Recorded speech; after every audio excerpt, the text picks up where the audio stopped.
And we're back in third quarter planning. Adams is quarterbacking this project, and she is looking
Hi everyone, I welcome you all to the live session on React.js full course by IntelliPact. This session is conducted by multiple experts who will be teaching you all about React.js from basic to advanced level. In this session, we have also covered hands-on demo, projects and also interview questions and answers. But before we begin the session, make sure to subscribe to our channel and also hit on the bell icon so that you will never miss an update from us. Begin with introduction to React.js. Then after that, we will explain you about DOM and virtual DOM. Then later on, we will see the difference between class, functions and components. Once we finish that, we will teach you about React hooks and also do a quick hands-on on how to build custom hooks. Post that, we will be learning about React.js Bootstrap. Once we finish that, we will be doing hands-on demo on creating class components and function components. Once we finish all the hands-on demo, we will be telling you the difference between AngularJS and React.js. Post that, we will be learning about how to become React.js developer. Then finally, we will be covering React.js interview questions and answers. So, this is the agenda of the video. This video is going to be very interesting, so stay tuned and watch the video till the end. Now, let's begin the session. What is React.js? We'll try and demystify what React.js is and why is it important for us to understand what it actually means. Why React.js is so popular is something we'll take a look at afterwards, but firstly we'll have to understand what React.js is all about. So React.js is a UI library. UI stands for user interface. So it's a user interface library that allows developers to build small self-contained UI components, which can be used to build a user interface. So whenever you take a look at a user interface of any application, whether it's a web application, mobile application, desktop application, you will see that it's built using some components. These components are repeated all over the platforms. So or even on an Android mobile, these components may be repeated. So the components could be a button, it could be a text field, an editable text field, a table view, it could be an image carousel in which you can take a look at all the images that are available by swiping on them or clicking on the arrow buttons. It could also be some image gallery and all of that. And many of these components are built by grouping together smaller components. So a good example of this is a form. A form which is used to collect users information is built by grouping smaller components together. Components such as text field, input field, submit button, and labels and things like that. So React.js allows us to write JavaScript code that allows us to build these components. These components can then be arranged in a hierarchy structure in which we define where does a particular component go declaratively, and using that we can build up the entire user interface. The user interface built using React.js is built completely using JavaScript. So we don't have to understand and define how you can use these components. We just need to define what these components look like, what their styles is going to be, and how they are going to interact with the events that the user dispatches. So when the user clicks on a particular component, what should happen and should something happen or not, things like that. So React allows developers to write really declarative code in JavaScript to efficiently assemble together a user interface. So thing is that what React allows us to do is that it allows us to declare our user interface rather than imperatively dispatching commands that lets the browser know how to piece together the user interface. So React allows us to just declare, okay, I need a button, I need inside the button I need some text, and the text should be this, instead of us having to create a button from scratch and then assigning some text to the text field and stuff like that. If you have dealt with the old school DOM manipulation way, which we'll cover in a few moments, is how it works in DOM generally is you have to create these components or elements yourself, then you have to edit their attributes and you have to add the children attributes. Once you've done all of that, you have to assemble them together in a tree-like structure, which is the DOM tree or document object model tree, in which you have all the child components and parent components efficiently rendered together. So you have to create like a form. Inside a form, you have to attach all the text fields and labels. You have to associate labels with the text fields. You have the input fields. You have to associate types with them. So for instance, some input fields can have passwords. Some input fields can have email. Some input fields can have numbers in a particular range, and so on and so forth. So that's how we're supposed to do that. Keeping that in mind, when we declare our code using React.js, it feels like we're writing HTML, but that's not what we're doing, which we'll cover in a later segment. But that was one of the major controversies with React when it released. So if you've seen some code in React, you can see it as being written HTML with CSS and JavaScript, which is not exactly how it's supposed to. So we'll cover that as well. So it allows us to create user interfaces using just JavaScript and writing the user interface code very declaratively. We do have to create the markup for our components so that our components understand what is it we're trying to display, fancying button or something like that. Also, React.js is maintained by Facebook and were released in 2013. So as you can see, React.js has been out for quite a while, and there have been some massive advancements in the development of React. Currently, React.js is in its 16th version and 17th version is being released. React.js is by far one of the most popular user interface libraries. It has overtaken Angular and Vue in popularity and in job requirements as well. React.js is very popular because it's very simple. It's very easy to understand and it's very easy to learn and use as well. Now, when I say easy, I don't necessarily mean simple. There is a sufficient mental model shift that you need to understand.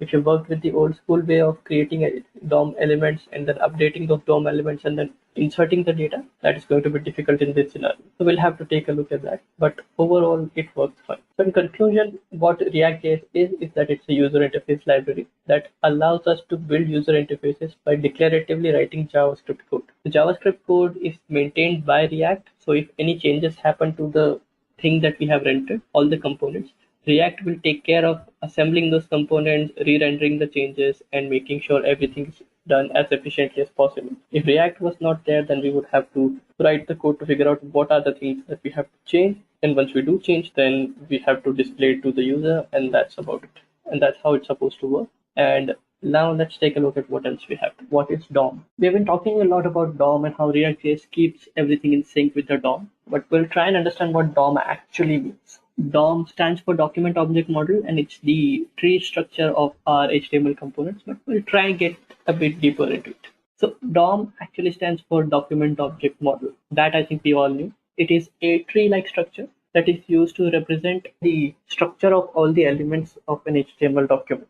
So when we create an HTML document with all the markup, the tags, the attributes, and all of that, it creates a tree-like structure in which HTML tag is at the top. Then we have the body tag, which is its child node. Then we have the head tag, which is also the child node of HTML tag, and it has a lot of information about the content of our website, such as the SEO related stuff, the style sheets, and so on. So these are all arranged in a tree structure. Now, why in a tree structure? Because it makes it very easy for us to navigate from the top of our HTML tag to the particular element that we're interested in, and we can manipulate it in Java. We can manipulate it by getting a reference to it. We can manipulate it by, after getting a reference to it, we can manipulate it by changing its attributes, its content, its type. There could be a number of things that we can do. And that allows us to manipulate it on the fly. So when we click a button and we want to make some changes to our page's HTML content, we can do it using manipulating the DOM. So DOM creates a hierarchical structure. As a tree structure is a hierarchical structure that we have parent and child and sibling and grandparent and all that. And in that, what it does is that DOM can be used by programming languages like JavaScript to interact and manipulate. Now, it can be used by JavaScript, but that's not the only language that can use it. For instance, if you're into web scraping, then you can take a look at Python, Beautiful Soup, and they also understand the document object model. And you can just traverse the structure of the tree once you understand the structure. And with that structure, you can pinpoint to the content that you want to manipulate or save, and you can do that. Now, DOM is a standard interface for interacting with web pages using programming or scripting languages. So it's not that DOM is something that people haven't used yet. People use DOM all the time, and it's a standard programming interface. So anyone who interacts with the web page, who tries to get data from a web page, converts the HTML string into the DOM structure and then manipulates it the way they want to. The reason why JavaScript does it is because exactly the kind of thing that it was built to do. JavaScript was created so that it can manipulate and add functionality to web pages. As times grew, though, JavaScript's reach of what it could do became even more, and now JavaScript can do a whole lot more than just manipulate the DOM. But it's still one of its major features and one of the major reasons why we use DOM, right? So now let's take a look at what else we have to do. Now let's take a look at React DOM. We've taken a look at what DOM is, but when we're working with React in the browser, we need to also work with React DOM, which is one of the libraries that React uses underneath the hood. Let's take a look at what it is and why do we need to use it. So React is a user interface library, but it's built with the purpose of building user interfaces. It's not limited to web. It could also be extended to be used on mobile applications or virtual reality applications such as React VR or React Native, not in that order. But you can use React to build applications for the web, for the mobile platform, which could be cross-platform such as Android and iOS. And you can also use it to build applications for virtual reality apps. Now, that being said, how can you build such applications for such different platforms when you have a single library? Well, the answer is that they have separated the essential parts from the variable parts. So when we're using it on the web, that is when we're using it to build the front end of the web application that we are going to be building, then it needs to interact with the DOM. To make that interaction easy and make that integration seamless, we use React DOM. So what React DOM will do, it will take a look at our component tree and it will take care of converting that component tree into DOM elements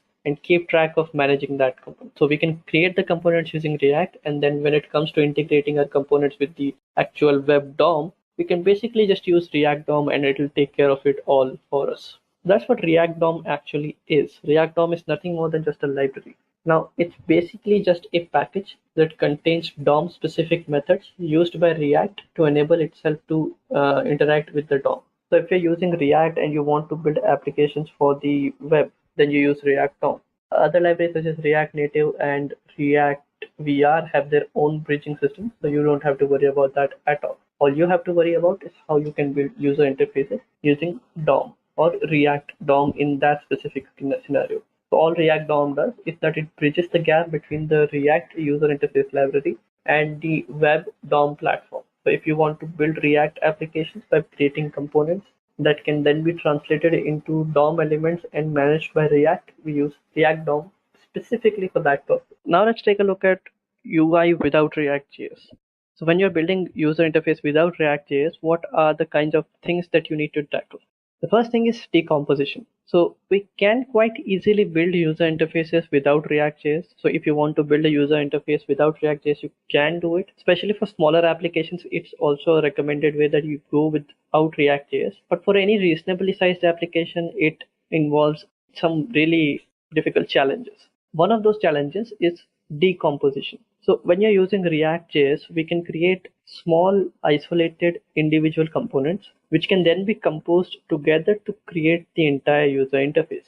So if you have a user interface that you want to create using React.js, you can do so. But without React.js, creating smaller components, combining which you can create a larger user interface can be really difficult. Whereas with React.js, decomposition is really easy. So that's why React.js is much more preferred over other component libraries. So without React.js, we would need to create the HTML tags, then use the JavaScript to add event handling code and wire everything up. So without React.js, what we do in plain JavaScript is firstly we create the HTML code for our user interface, style it using CSS. Then we get a handle to each of the components that we're interested in, such as if we are interested in knowing when a button is clicked and all of that. We get those user interface elements, and then we add some user interface elements, add some event handling code to it. So if we have a button that we want to respond to when it's clicked on, what we can do is we can just create an on-click handler, which will run when the button is clicked on. Now the browser takes care of it all. When the user clicks on the button, the event code that we have associated with the event handling code will run. This is quite easy in theory, but in practice, it's really difficult because when we have multiple user interface elements and their interaction needs to be configured simultaneously, separating these concerns can be really difficult. How do you separate the event handling code of a button from an event handling code of another button, which are two different buttons, such as the submit and the reset buttons of a form? So that could be really difficult. And when that difficulty is something that we need to manage on medium to large size applications, it could be really difficult as well. So that is why decomposition comes into play, where we can just create self-contained isolated components, and those components will take care of their own logic. They don't need to worry about how other components are working, and we don't have to go through the entire DOM hunting for each element and then assigning the behavior that needs to happen when the user clicks on a button or some other aspect of the application happens. Then comes state management. State management is one of the most important aspects in any application, not just front-end applications. But it is especially important when we are dealing with front-end applications or applications that the users can see. The reason being that state refers to the data that our application stores in the memory. So that data can be used to display things later. For instance, when we are building a chat application, the messages that you have sent so far and the messages that you are going to send right now that you have typed into the chat box, all of these are part of the state of the application. This is managed by your application. And now your application needs to take that data, save it to the database, send it to the user. The user needs to be able to see it. When the user sees it, that notification needs to be sent out to all the other users who are associated with the messages as well. And that could be a really complicated task. With that in mind, what we can do as developers is we need to firstly understand how to use state. So state management is really difficult. Mainly because if you have an application that has some data that is useful for one component and some data that's useful for other component, and then there's some data that needs to be shared between those components, that is really difficult because now we have to figure out where to put that data so that it can be easily shared by child components and so on. So that's really difficult, especially in an event-driven design such as the one that we saw earlier with plain JavaScript and HTML. Because if you're doing things like this, then what's going to happen is we're going to be able to just do state management. We're going to be able to do state management based on user interfaces event system. So when we get a click, then we are going to update something. Then we're going to make some changes to the state. But all the data that we need is going to be stored eventually in a larger global context, in a global object. All the variables that live on a global object, that's going to be really difficult to manage because some part of our application not knows what are the different names of the variables that are giving the information that we need, will end up overriding those variables, and all the other parts of our application will start breaking. And that will be really difficult for us to figure out how that is happening. So that's why state management is really important. Now, sometimes when data is being displayed, it gets changed or updated. So if you have data, let's say you have chat application, the data that you have is all the messages that you have so far when you load the application, and new data will be when the user sends a new message, updates previous messages if they have the ability to do so, and so on and so forth. So the total price that is shown on a shopping cart when another item is added also changes the total price of the entire cart. So when you add new elements, the total price needs to change as well, and many different aspects of the application need to update the data, and that is all very difficult.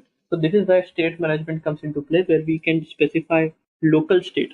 Local state basically means just the piece of information that only one of our components is interested in, and they only need to know. So for instance, if we have an application that fetches data from the external web APIs and displays images, well, the individual components are only responsible for fetching data from each of the user interface elements and getting the images from the web server and then displaying it into the user interface element. So this is why state management is important, and simpler user interfaces without React.js, managing state, defining local state so that if we define some other state variable with the same name doesn't get overridden, can be really complicated, which is why we use React.js instead of plain user interface without React. Now, React takes care of keeping all the data and the display in sync with each other.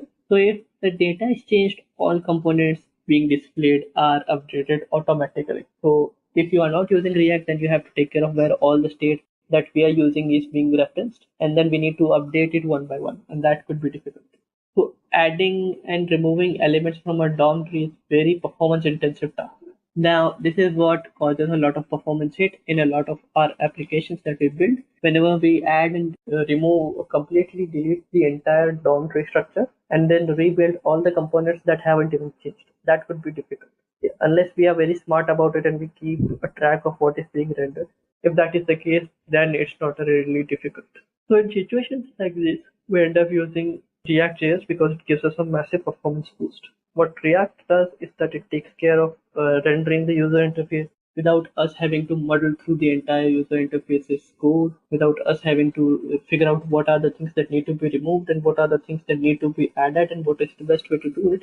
React will just do it automatically for us. That's why React.js is so popular.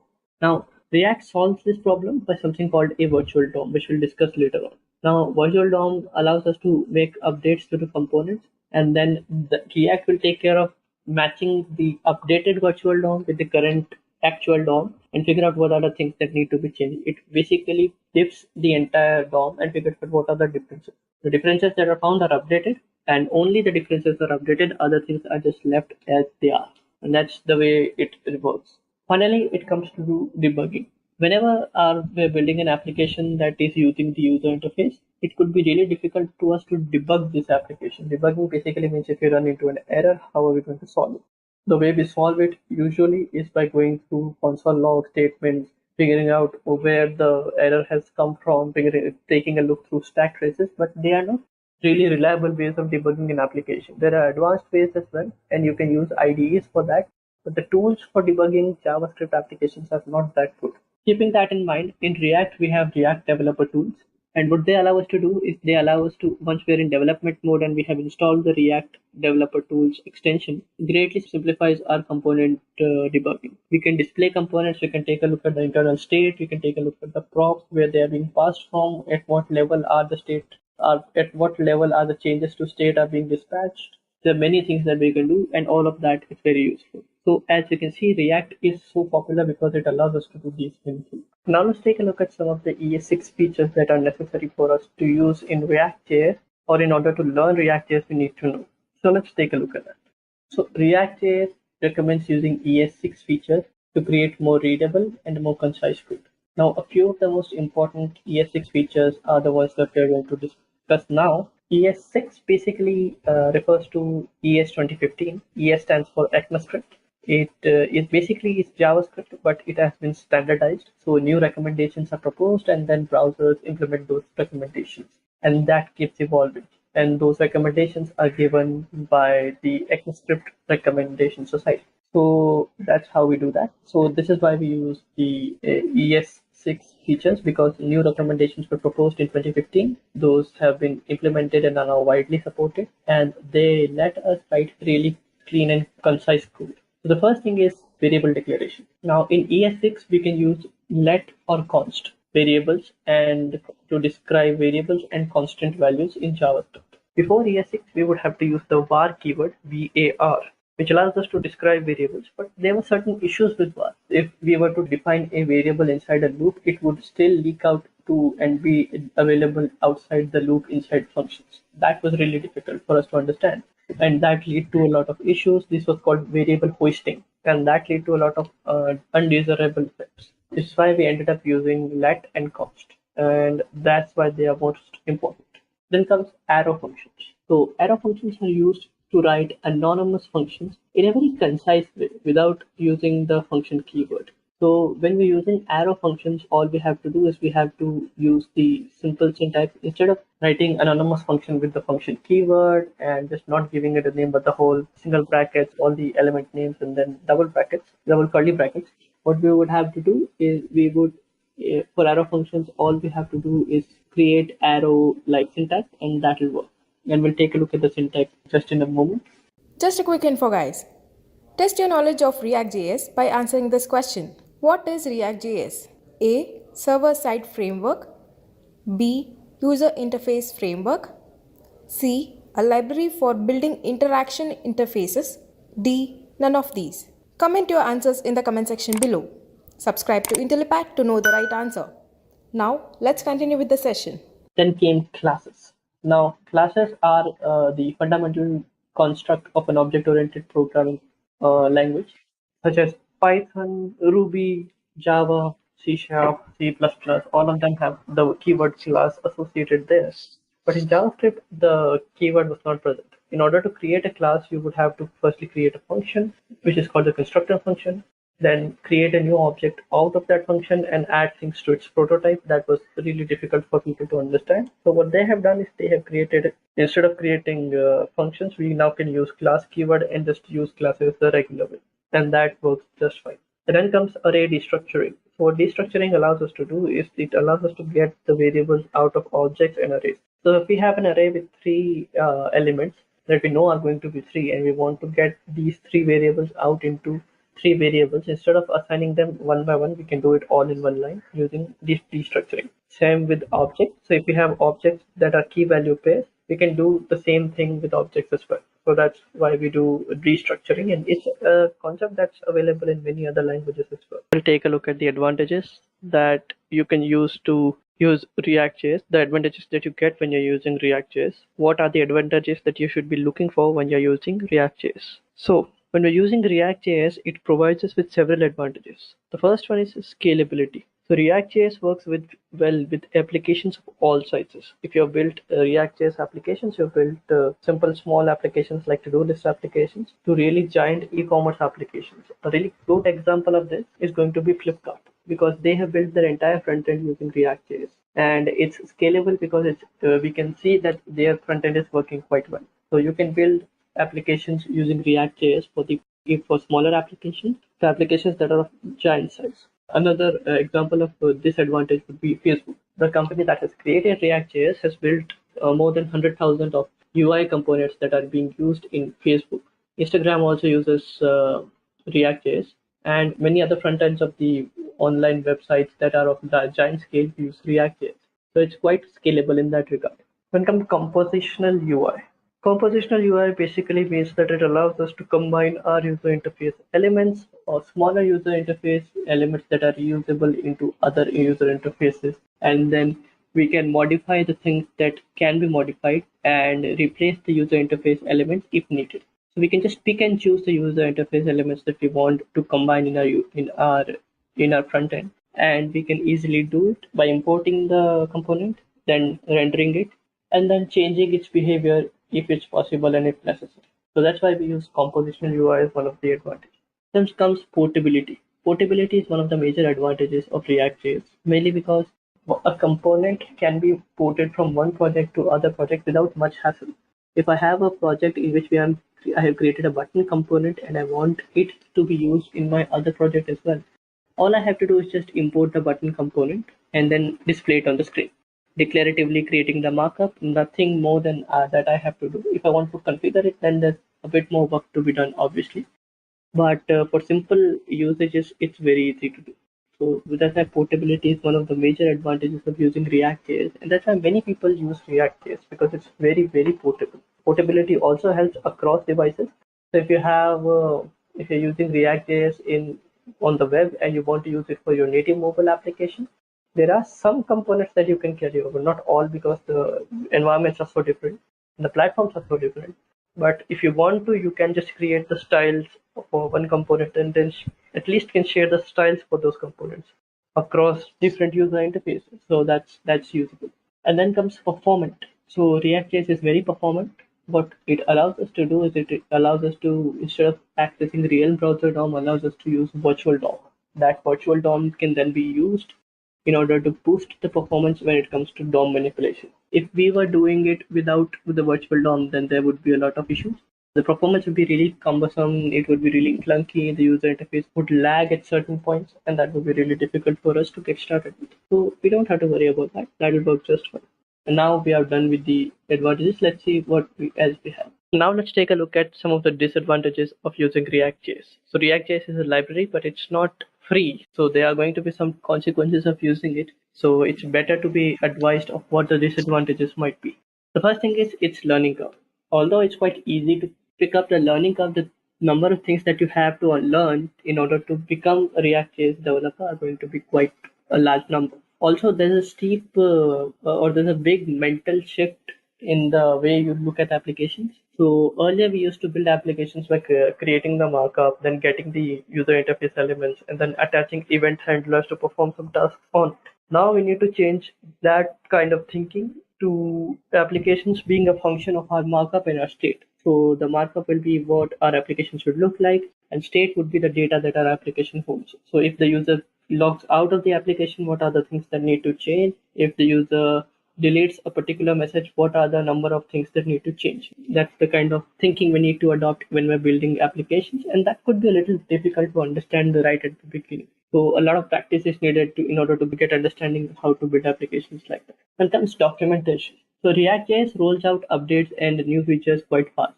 So every now and then new features, new updates, new experimental features are available as well, and old features are removed, new features are added with different syntax than the experimental one. Lots of changes are happening quite fast. So because of this, online documentation, tutorials might not be up to date. Some new ways of doing things that are much more efficient might have come out. Maybe there are patterns that allow us to build our applications in a much more robust way. But we can't use those patterns right now because we don't know those patterns because they have been discovered recently and we're not aware of them. So documentation isn't always up to date. The tutorials aren't always up to date. There are new things that are happening every now and then. So it could be really difficult and frustrating, especially for a beginner. Then comes JSX. So JSX is the extension to the JavaScript language that allows us to write HTML stack, which allows us to declaratively describe our user interface. And React will take care of creating that user interface and displaying it to the user. So what happens is, to work with React, we need to learn how to use JSX.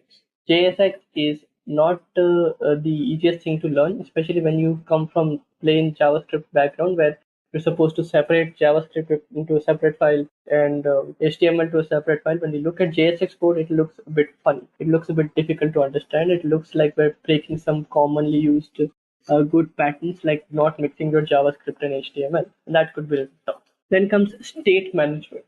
Now, depending on how your application is structured, managing the state of your application is among one of the most difficult aspects of React applications. If you want to manage state, you need to understand where does a particular piece of information needs to go in your component tree. So if you, for instance, if you have some list of users that need to be displayed and they have certain properties, but those properties are needed by other components as well, you need to find the lowest possible common ancestor and put the data there. It's called lifting up the state. So these are the kind of things that we need to understand. We need to be very cognizant of where a particular piece of information is going to live in our application component tree and how we are going to be able to use it. So that could be a little tough. Again, it's also a shift in the mental model, which could be very difficult to understand right at the beginning. But overall, it's quite easy to understand once you get the hang of it.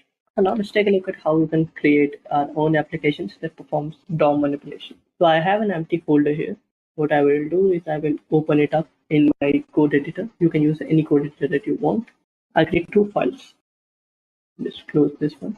First one is called index.html. Alright. So this is an HTML file. Alright. And inside the file, the first thing I want to do is I want to right, and there's a button with the ID of add button, and finally an unordered list. Yeah, and it should have an ID of list. So I save it, and after saving it, I have it saved and created in my application or in my Explorer. Now all I have to do is I want to open it up, and this is what it looks like. So I need to add some text in the button. So this is what it looks like. Now if I want to create a new file, I can just create it, name it script.js, and finally I have to add it in my HTML code.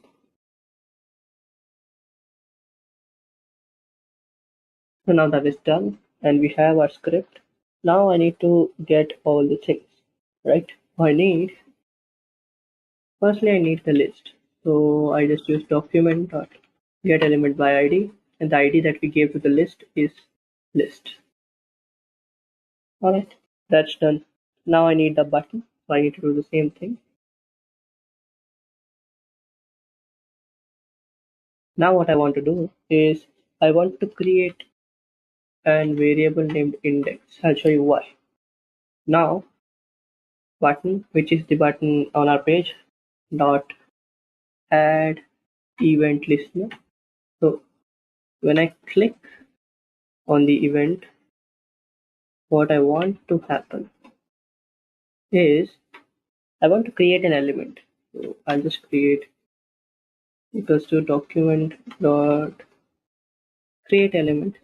That element needs what kind of element I want to create. It's just an li, which is a list item. Now element dot text content is going to be task hashtag plus index plus plus. So it will be task 1, task 2, task 3, and so on and so forth. And now all I have to do is I have to append it as a child element to my list. So I save it, go back, refresh, click on add, and as you can see, I'm able to manipulate the DOM. And to make sure that this is what's happening, I open the source code. As you can see, there are no list items inside the list. I can open my developer tools here as well. Click here. This is the body tag. This is the list. It's empty. Click on add. Something's added to the list. This is the task with the new tag, add new, and as you can see, I can add them one by one, and it's working completely fine. So that's how you can do that. Now let's take a look at what else we have. Just a quick info, guys. IntelliPad provides React.js online training mentored by industry experts. The course link is given in the description below. Now, let's continue with the session. We will now build a user interface without React. So this would be us performing DOM queries on ourselves, and we'll be using plain JavaScript, and you can see how tedious it is. So this is what we have right now. And if I open the folder that I have created things in, this is what it looks like. I have a simple React.js application or a simple front-end application without React.js. All it has is a script file and an index.html file with the main tag. And now we want to build the user interface inside it. So we will be using the code that we write inside our script tag. So for that, we'll need to create a few functions. We want to display an h1 tag with the text UI without React as being displayed. So that you can understand how difficult it might be, let's take a look at that. So what we'll do is we'll create a function, render. Render will take children, and what we will do is we'll create our app, and for that we need document dot get element by ID, and the ID is main. The main is basically a div inside which our entire application will live. App dot append child. Chalo. That's all we need to do here. Now we need to create a few functions that we can compose with each other. First function I'll create is for creating an h1. It will also take children, and what it will do is it will firstly create an element.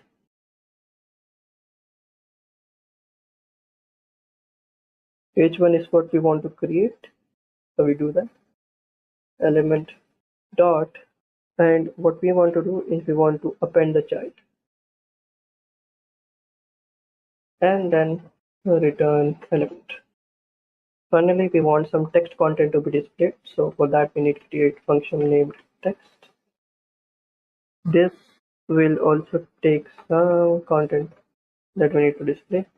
So now all we have to do is we need to return document dot create text node with the content that we have provided. And now all we have to do is we need to compose these functions with each other. We need to call the render function. We want to create an h1. Inside the h1 we need to pass in the text. The text would be UI without React. Save it. After manually writing all those functions and creating everything, if we rerun our app, I think we've run into some issues. We run into the console and everything is working fine. Inside the body tag, we have forgotten to link our script file as far as I can see. So all I have to do now is just type script src script.js, and since it's the same file, and now it's working completely fine. So as you can see, if we don't include our JavaScript, then it won't work. And we have a div tag with an h1 tag, and the h1 tag contains the text content UI without React. So that's how you can build a user interface, a really simple one without using React. However, as you can see that we have to plumb together all these components and figure out how to get things done. That could be really cumbersome.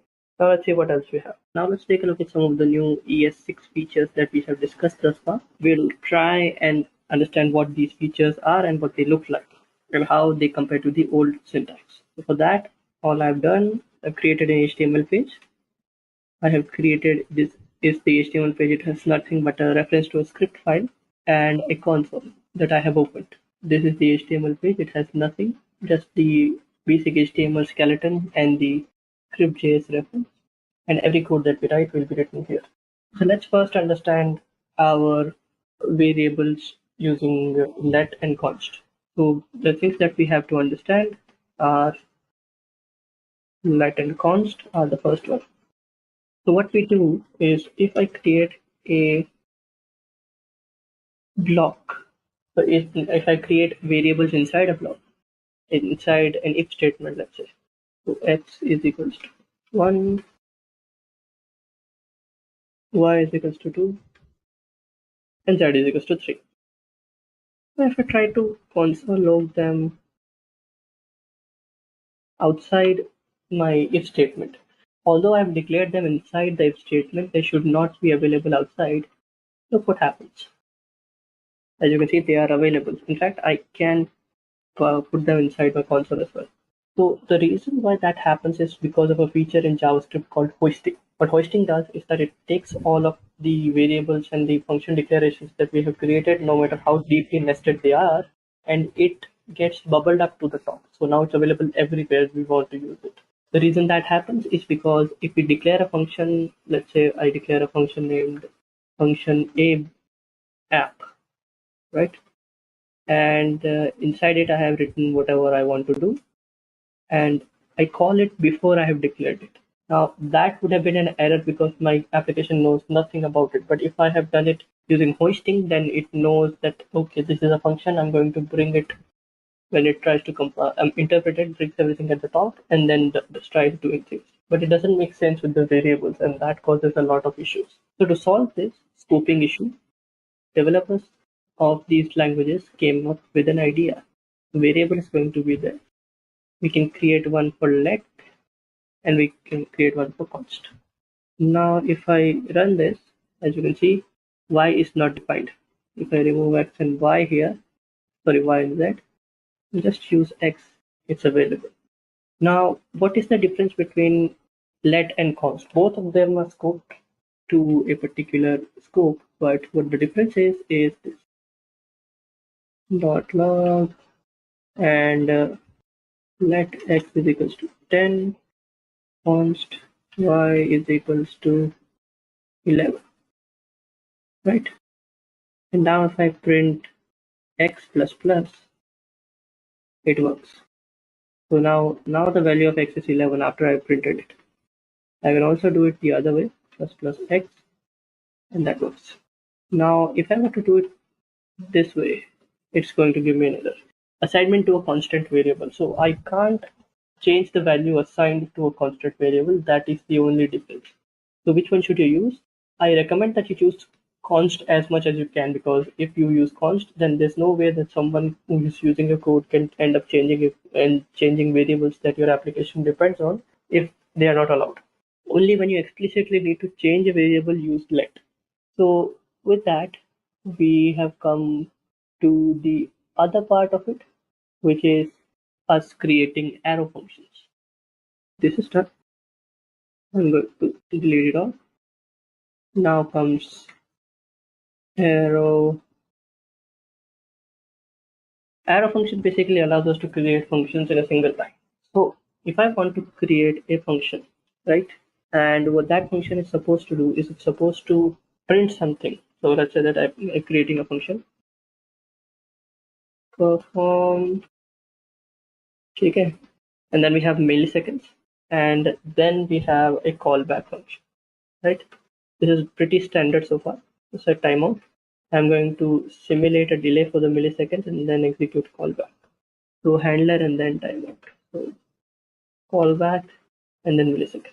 Now what will happen is if I call the perform task function, pass in 1000 milliseconds, and I pass in the function, I have to create a new function with all the syntax, and then I have to write console dot log done. Run this, wait for a second, and then everything's done. But I can also do it in one other way, which is I can use arrow functions. Inside arrow functions, I can keep the function body to be the same, and I can remove these things. So now all I have to do is create an arrow. As you can see, I can do it in a single line, run it, and then it's done. So what's happening is I'm just defining the list of parameters that I want. If I have some parameters, I can pass it here as well. But since I don't, I'm not going to be passing it. And then a single line of function, I can do it this way. If, for instance, it's a multiple line function, then I can wrap it in curly braces and do it whatever I want to do with it. As you can see, it still looks more concise than using the whole function syntax. So that's why we use arrow functions. Arrow functions are more concise way of writing code. Right. Now we move on to classes. So classes are, these are the classes. In old school JavaScript, we had to firstly create a function. Let me call it app. This would be my class. Inside my function, I would console log constructor. So this is the constructor function. And now I have to add things to the prototype. Prototype dot say hello is going to be equal to a function. And that function is going to log hello. Right? So I can create a function. Const object is equals to app. But since it's a class, I have to use new keyword. So I create a new class, which is an object. Now after creating the object, all I have to do is say hello. Now if I run this, first the constructor function gets called, then hello function gets called. Now, same thing I can write using class. The changes I have to make is just class app instructor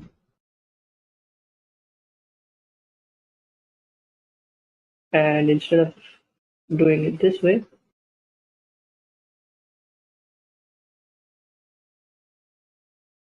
all I have to do is wrap all of this and this should work similarly. Refresh it, as you can see constructor and hello. So everything's working completely fine. This is just syntactic sugar. And now if I want to create subclasses and superclasses, all I have to do is I can just since base app. If I had a class named base app, I don't, but this is how you would do it.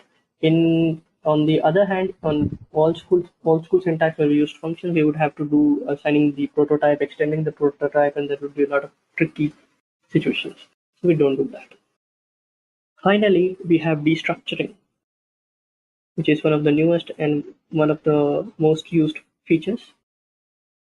Destructuring and what it allows us to do. So let's say that I have a variable names A,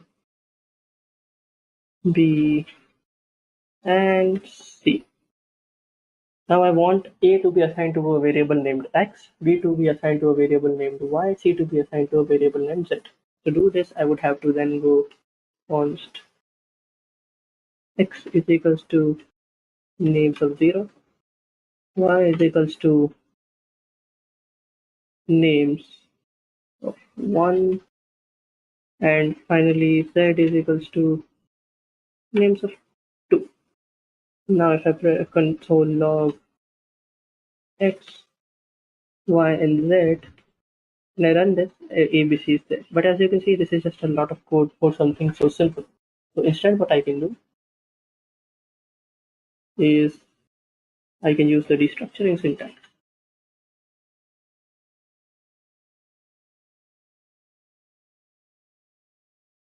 And now if I run this, it's working just the same. So what's happening is it's saying, okay, this is a variable. The variable at the first index goes in X. Second index goes in Y. Third index goes in Z. If there are other variables as well, they will be ignored. So that's how you can destructure an array. So what about objects? So let's say that I have person, right? And they have name as John and country as England. Now, if I want to create two variables named name and country to be assigned with the variables with the keys of names and countries, what I want to do is earlier I would have to create const name is equals to person.name. That and similarly for country. But here, all I can do is I can just use name, country, and now if I want to log name and country, I can do so quite easily. Fresh, everything's working as expected. That's how you destructure things. These are called syntactic sugars, basically because they just do things in a different way. They're not changing the performance, they're not changing anything underneath the hood. They've just allowed us with a more convenient way of describing the things that we want the language to perform. So that's why we do that. So with that in mind, let's see what else we have. Now let's take a look at virtual DOM or VDOM as it's called. Virtual DOM or VDOM is one of the fundamental concepts that React uses to keep the application performing. How does it work and what does it actually mean to use a virtual DOM? So let's take a look at that. In React.js, virtual DOM is just an ideal. So it's just an idea or virtual representation of the user interface. So to give you an idea, this is just basically how your DOM should look like. This is just an ideal or a virtual representation of what the UI is supposed to look like. That is kept in memory and synced with the real DOM. So the real DOM is the browser DOM or the tree structure that we have discussed earlier in module 1. That structure is what it is then mapped onto. The real advantage of using virtual DOM is something that we'll see in a moment, but the real reason why we use a virtual DOM is because the actual DOM is quite expensive to work with.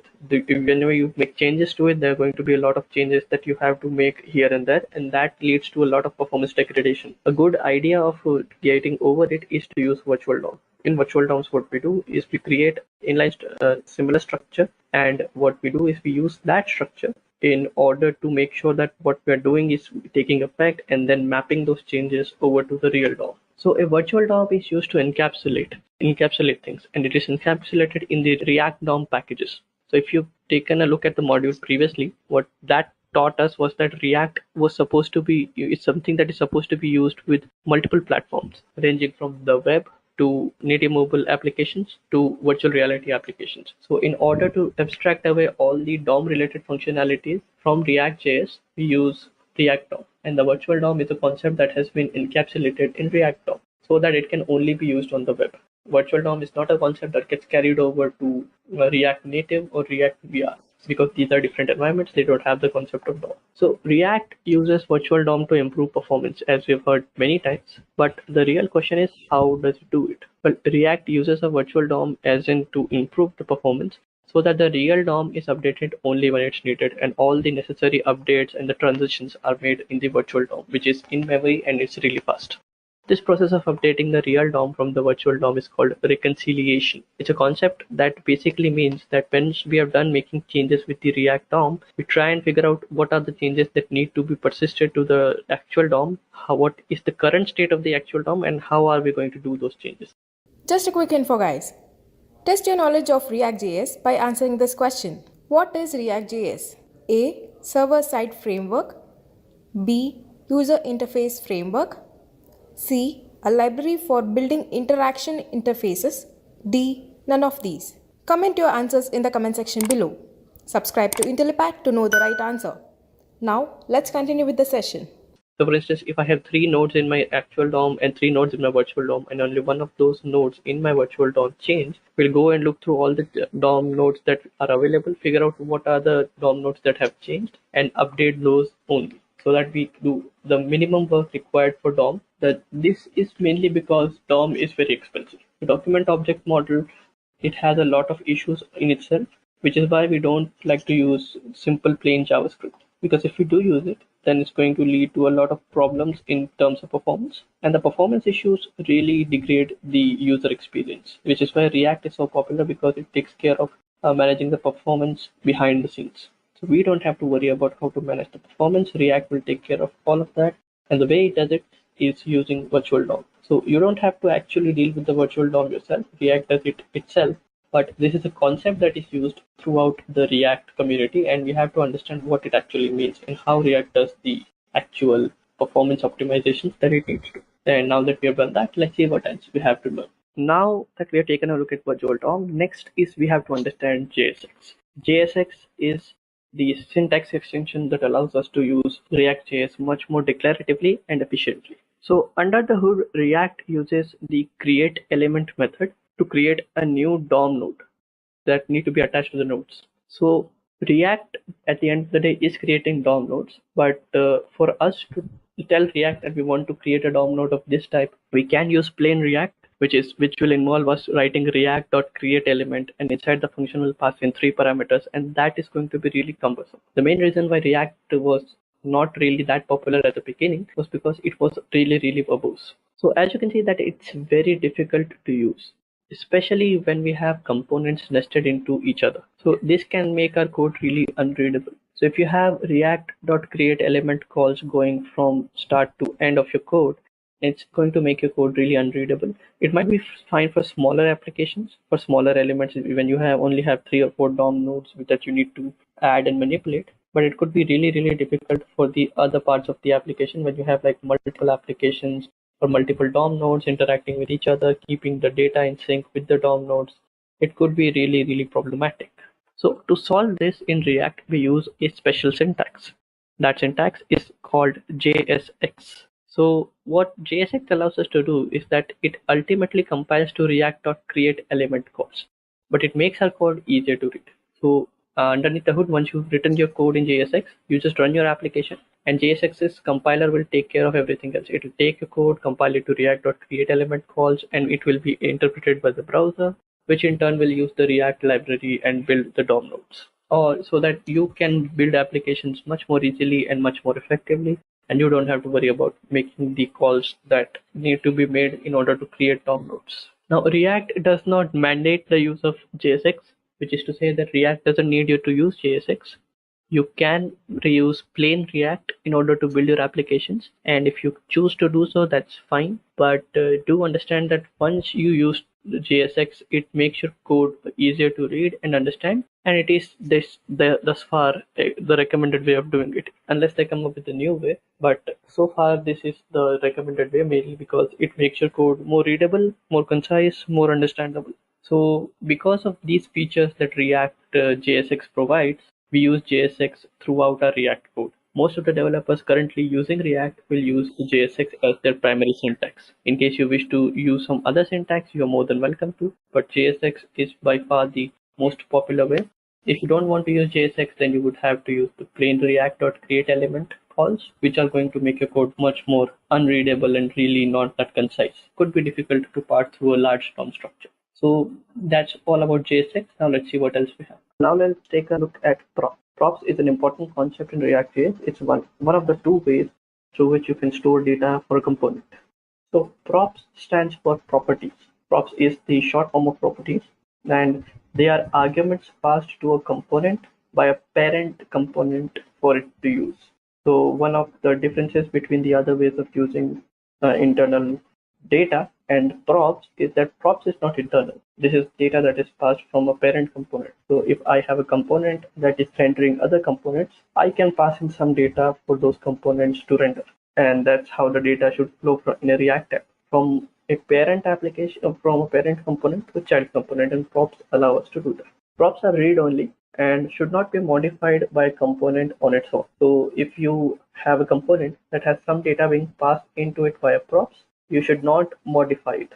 They can only be modified by the parent passing those props. So if you are a parent component that are rendering a few child components and you're passing some data, you have the ability to modify that data.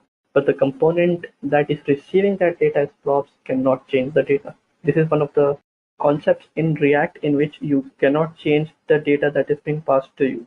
The reason for that is because if all the components that are being passed the data, some components pass data downstream. So anywhere down the stream, if some component ends up changing some data, then it's very difficult to reason about and it's very difficult to debug. So in order to overcome this, these are the few guidelines that we have to follow in order to make better decisions about the code that we write. And change in prompts from the parent component will lead the child components being updated and re-rendered to the DOM. So if you have some data in your parent component, since that is the only place where you can change it, and that is the only place where you're supposed to change it. When you do change it, it will lead to a re-render, which means updated data will be merged with the current representation in our DOM node, and the reconciliation process will happen, and anything that needs to be updated will be updated in the child components. And nothing in the child components could actually change the props, so that would not lead to a re-render. So this is why when you get something from props, make sure that you know how to change it, and the only way to change it, or the access to change these things, or the code that needs to change it, needs to exist in the parent component. If, for instance, you have some reason to make your data be changed by your child components, or you need some way to access the code that changes the props in your child component, then you can pass in functions that do the same. And we'll take a look at that in a moment. So that's how you're supposed to do it. Right, so now we're done with props. Let's take a look at what else we have. Now we come to state. State is the other way that we can change data in a component. So props were passed from parents to child component. State is the internal data. So if you have some component that needs to have data that's only localized to itself, and the parent component doesn't know about it, doesn't care about it, and doesn't have access to it, that's state. So let's take a look at it. State is similar to props, but it is private and fully controlled by the components. So if I have a component and it needs some internal data in order to display something, that data is something that needs to be stored as state. If it's something that the component that is rendering my component needs to be able to pass in, for instance, the color of the border or something like that, then that is something that needs to be turned as props. But if it's something like a behavior when the person clicks on the button and I want it to be just one thing, then I use state. So this is where state and props come into play. State holds data that is internal to the component, that is required by the component, and the parent components need not know about it. The state is used by components to determine what is to display on the screen and has been managed by the component itself, as other components do not have access to the state. As we have discussed earlier, that once we're building a component, we need to be able to understand that that component, if it has a state, that state is not visible to outside components. That's its state only. So that could be passed down to child components as props, but still, so you are the one who is able to manage it. You're the ones who are able to figure out how to manage the data and how to change the data. The other components don't have access to it. So that's why we use that. So what exactly is child components and parent components? We have all taken a look at that. That's just the hierarchy. And that's how we create components. So in React, a component state should not be changed directly. It should be done via a special setter method because React keeps track of the state. So if you want to change the state, you don't just go and fiddle with the variables and mutate it, which is to change it. So if you have a state that's containing the name of the currently logged in user, if that needs to change, then you don't just reassign the variable to the new name. What you do is you call a special setter method. Depending on what kind of component it is, usually the method is called set state. So inside set state, you pass in an object. That object contains the key and the value. Key is the variable you want to change, variable is and the value is the value that you want to assign to it. In React, the state is kept as a JavaScript object. So that's how you can do that. In functional components, which we'll take a look at in a moment, we use hooks, and we'll also take a look at that in a moment. So that is a little different from the set state function, but the idea is the same. You have a variable and you have a setter function. The function's only job is to set the data and let React know that something has changed, re-render the thing that needs to be updated, or at least be aware that things have changed, and the next time you re-render, make sure that you change these things. So that's how state works. State are quite the opposite of props in the sense that you don't have to get it passed from parent components. You derive the data yourself and you take care of the data itself. So those are state and props. Now let's see what else we have. Now let's take a look at lifecycle methods. Lifecycle methods allow us to hook into important events in our React component lifecycle. Let's take a look at what that means and how you can use it to your advantage. React manages the lifecycle of the components. So tasks such as adding or removing the component from the DOM, all of that is taken care of by React. So you just need to declare the component, and when the component is mounted, when the component mounted basically means added to the DOM, when the component is removed from the DOM, all of that is taken care of by React. Now that presents some challenges to us because there are tasks as web developers that we need to perform when the components are being added and when they're being removed from the HTML page. So some of these tasks may include fetching some data and displaying it to the user. So only after the component is displayed on the screen, then do we want to update the data onto it. If it's not on the screen and we're updating the data, we're wasting time. Also, with that, another issue is that event handling is something that we need to take care of. If we are on a page where a component is mounted and it has an event handler attached to it, once we move away from that component, when that component is removed from the screen, we need to disassociate those event handlers. The reason being that that could cause a memory leak. These are the kind of things that we need to be aware of when we're using React components. And this is why lifecycle methods are such an important aspect. There are many other things that you can do with lifecycle methods, but these are some of the things. Let's take a look at a few lifecycle methods. So to allow developers to execute code during these lifecycles, React provides them with lifecycle methods, which you can override. So these are component did mount, component did update, and component will unmount. There are many other lifecycle methods available, and sadly we can't cover all of them, but these are the most important ones. So the component did mount lifecycle method is something that you can override when you want to execute some code after a component is added to the DOM. So you want to, let's say you want to propagate an event that the component is available on the screen, and so that other components can manipulate it.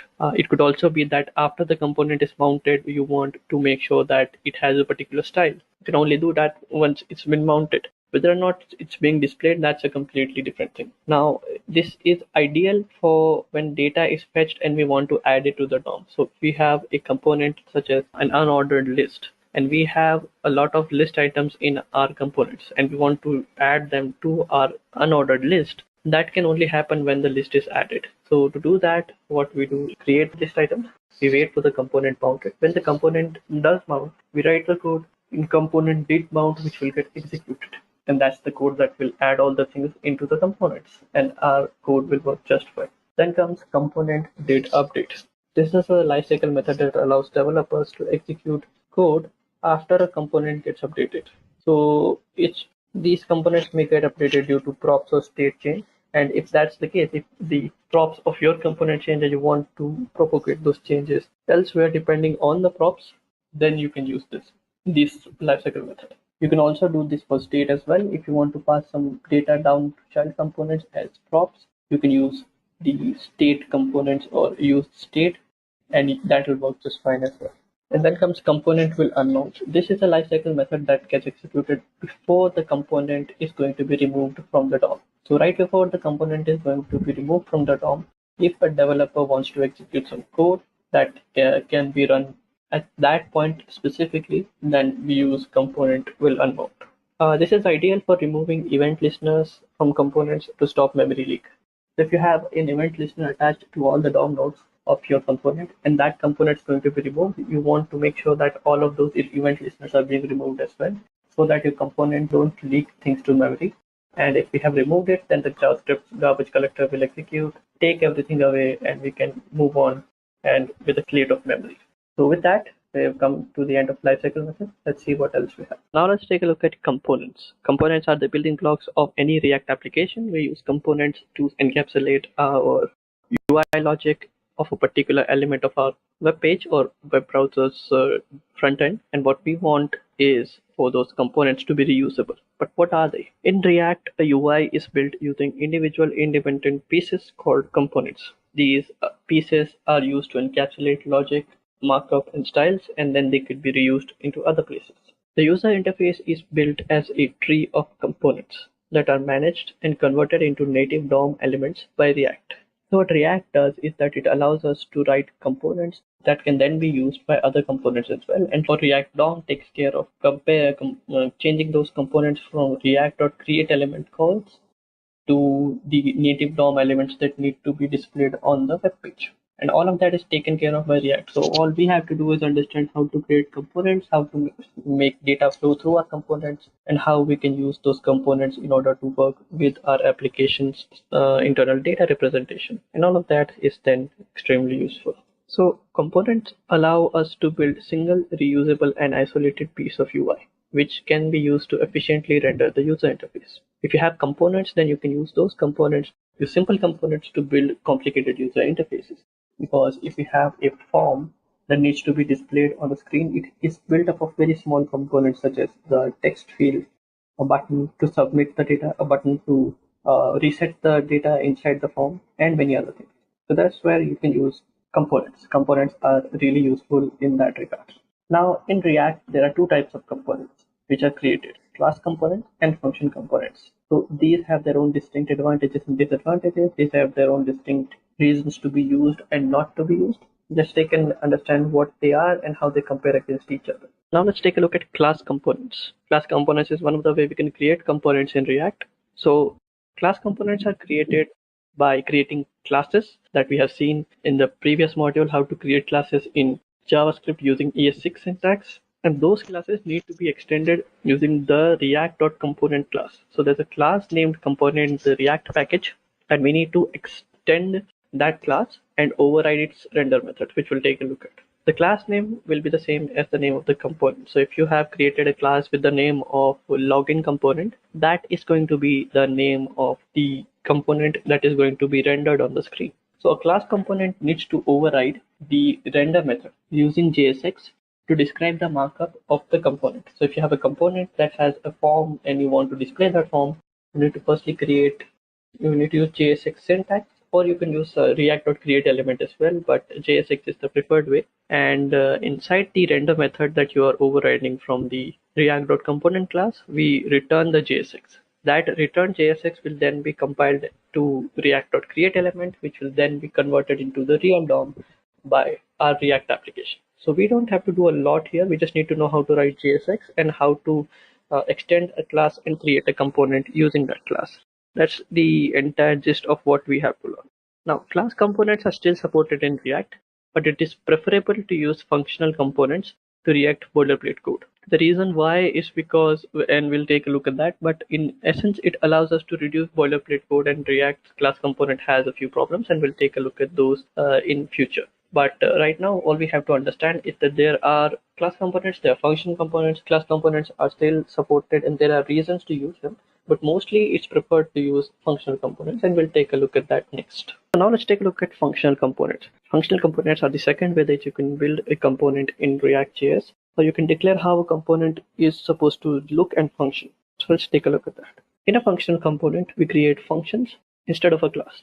So as you can see, functions are something that are taken to the extreme in the React ecosystem when we create a functional component. The reason why we use a function is going to be cleared out in a moment, but since we don't have to use classes, we don't need to use constructors, we don't need to use class properties and all of that. It's simply a function. It's going to be very easy for us to build. That function is supposed to return some JSX to describe the component markup. That JSX may be littered with some function calls here and there, which also can hook into the React ecosystem and allows us to describe what should happen. Now, functional components take props as parameters and have state to keep track of the data to be displayed. It's very similar to the class components, but in class components, we take props in the render function, whereas here the component function takes in the props. And we'll take a look at that. That simplifies our code greatly. We don't have to write a lot of this boilerplate code where we write the class, then the class name, then the extends keyword, then React.component, then create a constructor and binding those functions, and a lot of different tasks need to go right in order for us to create a class component. And functional component is simply a function that can have state, that can have props. Functional components can have a lot of different moving parts put to them as well. So in React, functional components are given preferences as they are less verbose and more maintainable. Now, the reason why functional components are given that preference now and earlier class components were given these preferences because of a new addition to the React ecosystem called hooks. We will take a look at hooks in future, but right now you need to understand that this change in the mental model is because we have introduced a concept of hooks that allows functional components to have state in them and have lifecycle methods in them. Two of the concepts that we have discussed earlier. Before that, what functional components were limited to do were to just take in some props and return some JSX.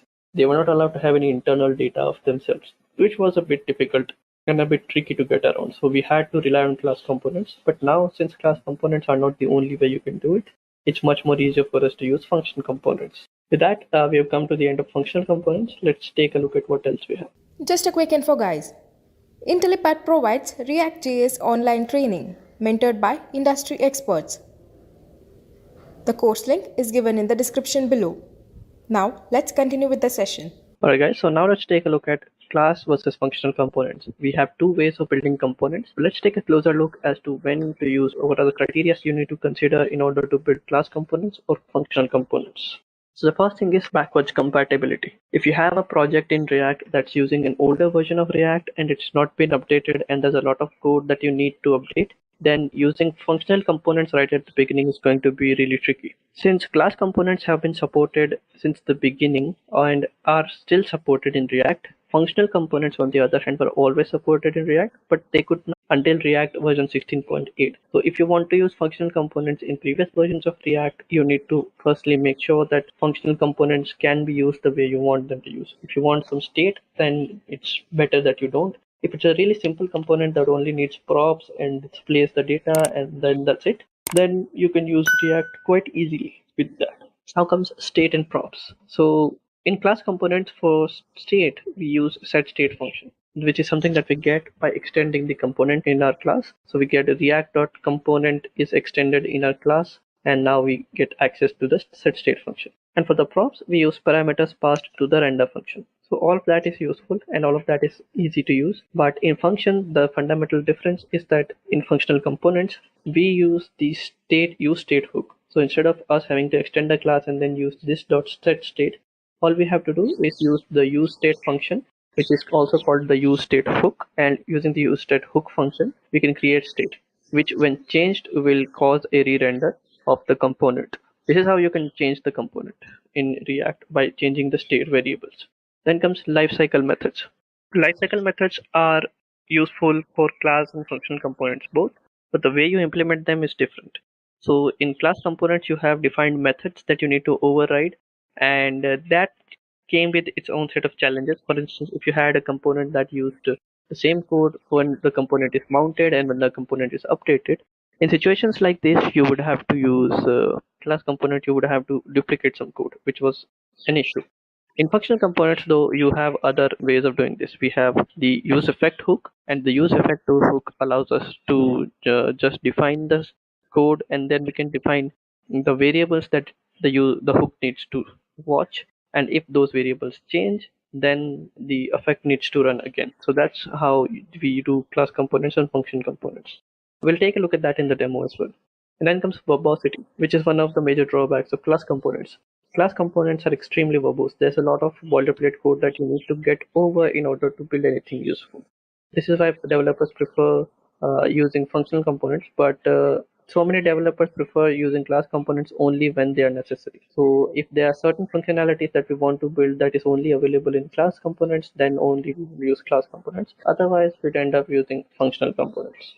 And this is why we use functional components in React, because they are not very verbose. So functional components are really concise. Hence, they are the preferred way of building components in React applications instead of classes. Right? So now let's take a look at what else we have. Now we have come to prop types. Let's take a look at what prop types are. Prop types allow us to define the shape of the props that our components are expecting. So since props are something that the parents can pass, they can end up passing anything of any data type. Even if we are expecting an email to be of type string, they could pass in a boolean saying true. And we would have to take care of whether or not the props are being passed correctly. That could be a lot of issues. So in situations like this, prop types come to our rescue. Prop types allow us to define the shape of our props and the types and the whether or not a prop is required to be passed in or not. And with that, we'll come to understand, well, how are we going to use those prop types. So using prop types, we can define what is the data type of a particular prop,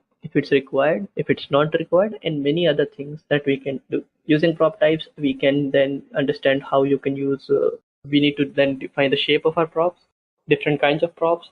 Props is data type. So if you're expecting a boolean, an integer, a number, or whatever, and then our React.js will take care of validating the props on its own. It'll throw a warning if the props are of incorrect shape and size and incorrect, and they're not following the standards that we have set, and that will cause some issue. So prop types are validated by React automatically. All we have to do is define the shape of the constraints. So React will throw an error or a warning depending on what the prop types library you're using is. React has extracted the prop types into a separate library. So if you want to use prop types in React, you have to import that script, and then it will work. And whether or not props are passed in correctly or not is what's going to determine the throwing of warnings. So we'll use prop types to figure out how to do that. If we're not using prop types, then we have to do the manual plumbing of figuring out what the data type of a particular prop is, whether it was passed or not, whether it's undefined. If it is undefined, then how we're going to use it, so on and so forth. So that's how we use prop types. So now let's take a look at what else we have to do. So now let's take a look at how we can create a React component. We'll take a look at how to create a React component without using JSX, so the plain JavaScript syntax. So let's take a look at that. Now let me just show you the setup that I have. I have an index.html file. It's empty. It doesn't contain any code relating to displaying anything on the screen. As you can see, there's nothing there. Let's just start writing some code. HTML React. Now I need main div tag with the ID of main, and I need these two scripts. So let me just explain what these scripts are. This is the React development version. This is the React DOM development version. If you're building for production, you need to change this to production, as you can. But right now, since we're building for development and we want to see the errors and warning, we want the development version. Now I'll just write the code needed for React in order to show our component. So the component that we have is going to be called greeting. I'm going to use a function to create the component. Right. So for that, I'll have to firstly write function. We'll be using the simple JavaScript syntax in order to write the code. So we need to write greeting, and this is going to return a React component. So it's not taking any parameters. Return React dot create element React dot create element. Inside it, we need to pass three things. Firstly, the kind of element we want. We want an h1.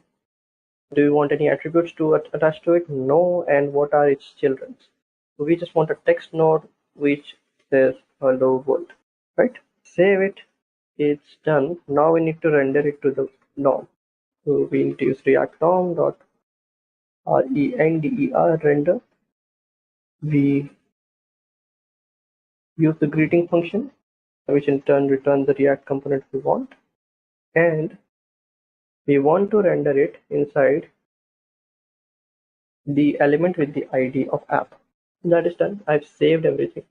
Refresh it, and if I open it up inside the console, as you can see that target container is not a DOM element. That's because .app its main, and now it's done. As you can see that it's also being shown in our console that download the React dev tools for better experience. Right now we're not using the create React app version, which comes in with a local server. We're just importing it in a file and using it. From there on, we can expand, and if we're building applications that are much more complicated, then we can set up create React applications. And we'll take a look at that in future lessons. The reason why we're not doing it is because that's going to be a little complicated and it takes time to set up any application that way. So that's why we're not doing it that way. But if you are doing it that way, then you can take a look at React Dev Tools as well. So we have done this. If I go to my code, this is what it looks like. We have a React development version. We have the React DOM development version. Using React.create element, we create a h1 tag. As you can see inside the div, nothing's there right now. But if I open up my console, go to elements, and you can do it in your browser as well. It's dynamically added needed. So that's how you can create an element in React. Alright, now let's see what else we have. Alright guys, so now let's take a look at how we can create a React component using JSX. So earlier we had taken a look at how to create a React component without JSX. Now let's see how easier the process is with JSX. So again, I have an index.html page. No code to display anything on the page yet. All I have is the previous setup. Now I need to just add these three scripts. So earlier you remember I had two scripts. Right now I have three. First is the React development version. Second is the React DOM development version. And third is the Babel compiler. This is what will compile our JSX code into our JavaScript code. Now for that, we need to write the script. Now, one thing you have to do when you're displaying using JSX is you have to describe the type of script. Text/Babel. This instructs the browser that whatever I'm about to write in here is not just plain JavaScript. It's something that needs to be compiled using Babel, and Babel will take care of the rest of it. Babel is the compiler that will compile it from JSX to React.create element. Now all I have to do is create a component. So create a functional component because it's going to be easier. I don't need any state right now. And I will do the same thing. As you can see, it looks like I'm writing HTML, but I'm not. And now all I have to do React DOM.render, and here I have to render it as greeting. As you can see, again, this is the name of my component, greeting, and I have to render it as if it's an HTML page or an HTML component. I can, for instance, instead of doing it this way, I could have just done it this way. This is how you open and close a tag in HTML, same as you can do here.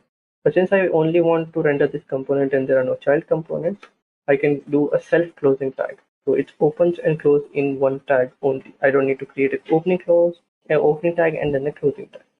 Now I need to pass in document.getElement by ID, and it's going to be main. Save it, refresh it. It'll take some time because it's downloading 3 giant files. Take a look at if we have gotten any errors. We have not, and we have a hello world element. As you can see, here it is, hello world. And if I take a look at the code, it's just 3 lines of code. Essentially, it's just 3 lines. Not even 3 lines. It's just 3 lines. 3 to 4 lines of code, and it's not really difficult to understand as well what we're doing. We have a greeting component that needs to return this markup. Instead of us having to specify the h1 tag, its attributes and children's in 3 specific stages, all we can do here is just write it as HTML. It'll get compiled to JSX. JSX will compile it to pure JavaScript. And then all we have to do is say, okay, when you compile this, whatever return you get, whatever response you get returned, display that within this element, which is this one. That's how we do that. Now that we are clear on how to use JSX with React, let's just recap what we have learned. Need a basic HTML page, need somewhere to display our code. If I didn't have div main, I could have just written get element by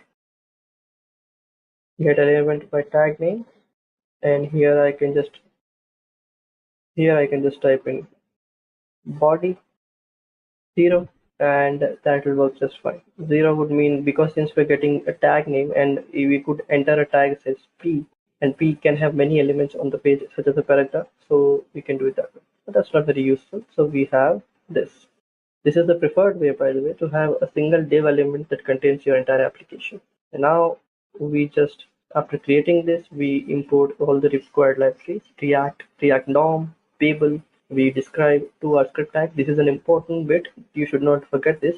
If I remove this and then I run this, my browser will try and interpret it as plain JavaScript and will run into an error. If I refresh this and I see nothing on the screen yet, and it just runs and runs, and I get an error.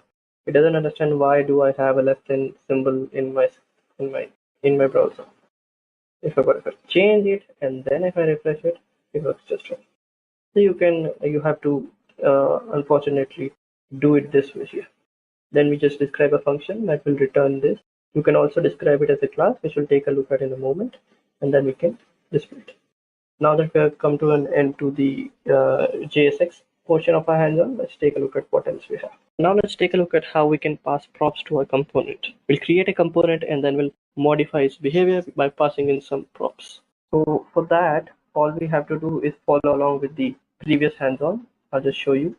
So I have the same index.html page. It has no code to display anything on the page yet. Everything is just boilerplate HTML, and we have a div tag with the ID of main. We have the React development version. We have the React DOMs development version. We have the Babel compiler, and we have a script tag that is going to contain some JSX code. All I have to do now is create a component that we had created earlier, and it's going to have the same code, but I'll show you what I have done differently this time. So, and the semicolon is not required in JavaScript, but many developers like to write it. So do I. So inside the React DOM, we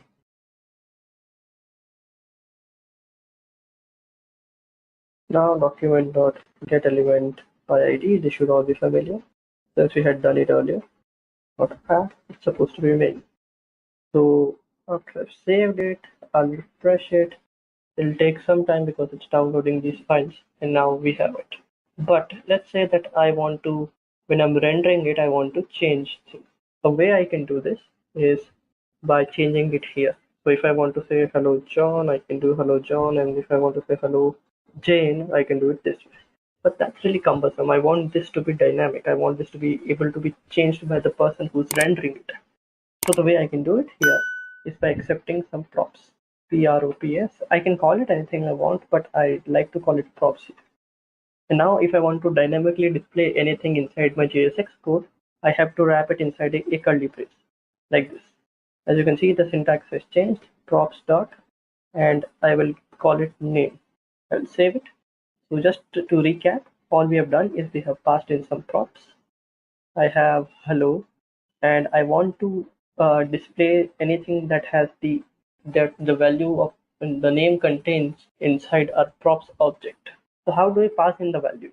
Basically, when we're rendering the component, all we have to do is pass in name to be equal to, and it's supposed to be a string. So let's say I call it John. Save it, and a very good. Just a quick info, guys.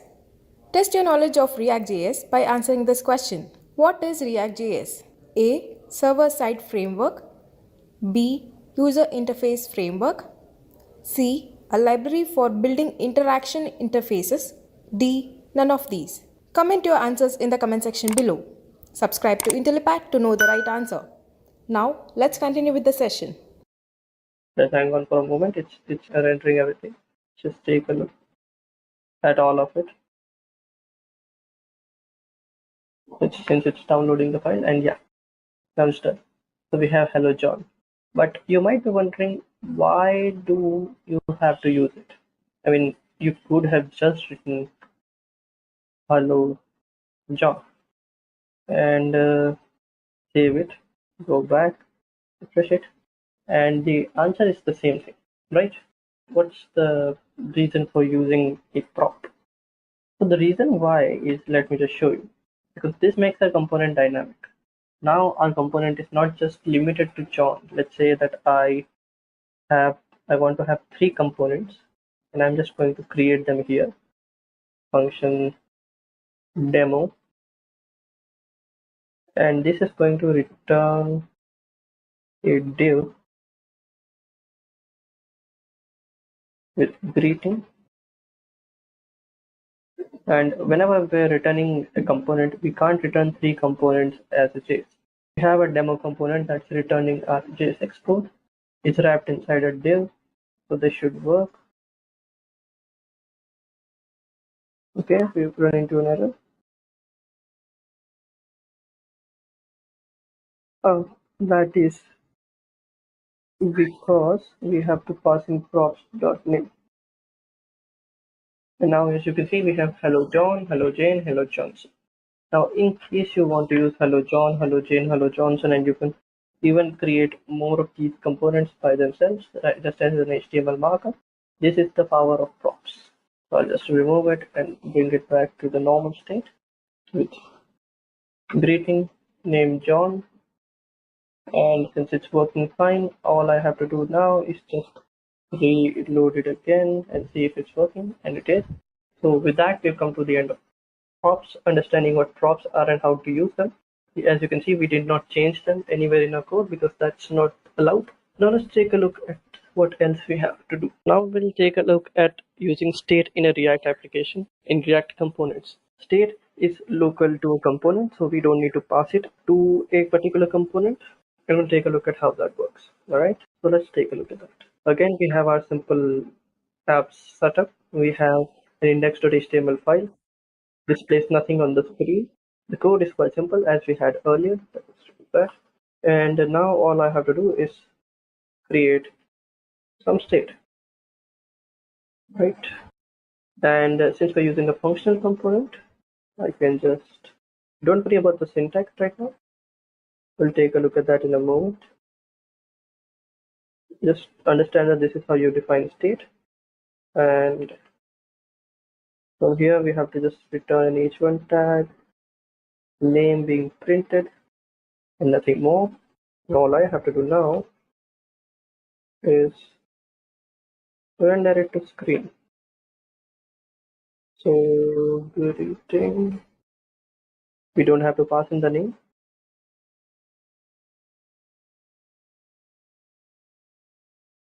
Right, so everything's done. If I open it up and if I refresh it again, as you can see, it's showing John, which was the name. And if you want to make it completely compliant to what we had earlier, hello, save it, refresh it, and then this. Now, where does state matter here? Because we were clearly able to do it using props. Well, sometimes what happens is we get some data not from We don't get the data from external services or external components. We want to get it from our web server. For instance, if it's a user-based application and we're logging in a user, we want to display the username. So for one instance, let me just show you. I'll just simulate a network call instead of getting a network call. Function get user info. This will return a promise that resolves to username being John and age being 28. Right. So now what I can do is at the beginning it's supposed to show nothing, but when I get user info, this will return a promise, and I can use the then function to get the user. And now all I have to do is set name to user dot. As you can see, we're not using age right now, so we don't have to do that, but we could very easily do it. Now if I refresh it again, as you can see, it says hello John. Now, but this is something that we have gotten from an external component. So if this is something that only my component needs and other components don't, then this my component can get it from the user's internet and make a request to a web server, get the data, pass the response, and then paste it onto the user screen using this syntax. So this is how we do this. Now that we have covered state as well, let's see what else we have. Now let's take a look at how to create a class component. So again, we have our same setup. We have an index.html page. It's not displaying anything. And we have our code. We have a div tag with the ID of main, React DOM, and Babel. So we're going to create a class component. Now for that, let's take a look at the anatomy of how do you create a class component. You start with the class keyword, then the name of the component. Earlier, we would have, for the ES6 class syntax, we would have to use function, greeting, and do a lot of complicated tasks for something as simple as creating a class, but now you can do it this way. This will extend the React component class, and as you can see, that now we have to type in the constructor function because we want some initial state, and it takes in some props. We have to call the super function, pass in the props. This is why the class components are not so preferred over functional components, which we'll take a look at that in a moment.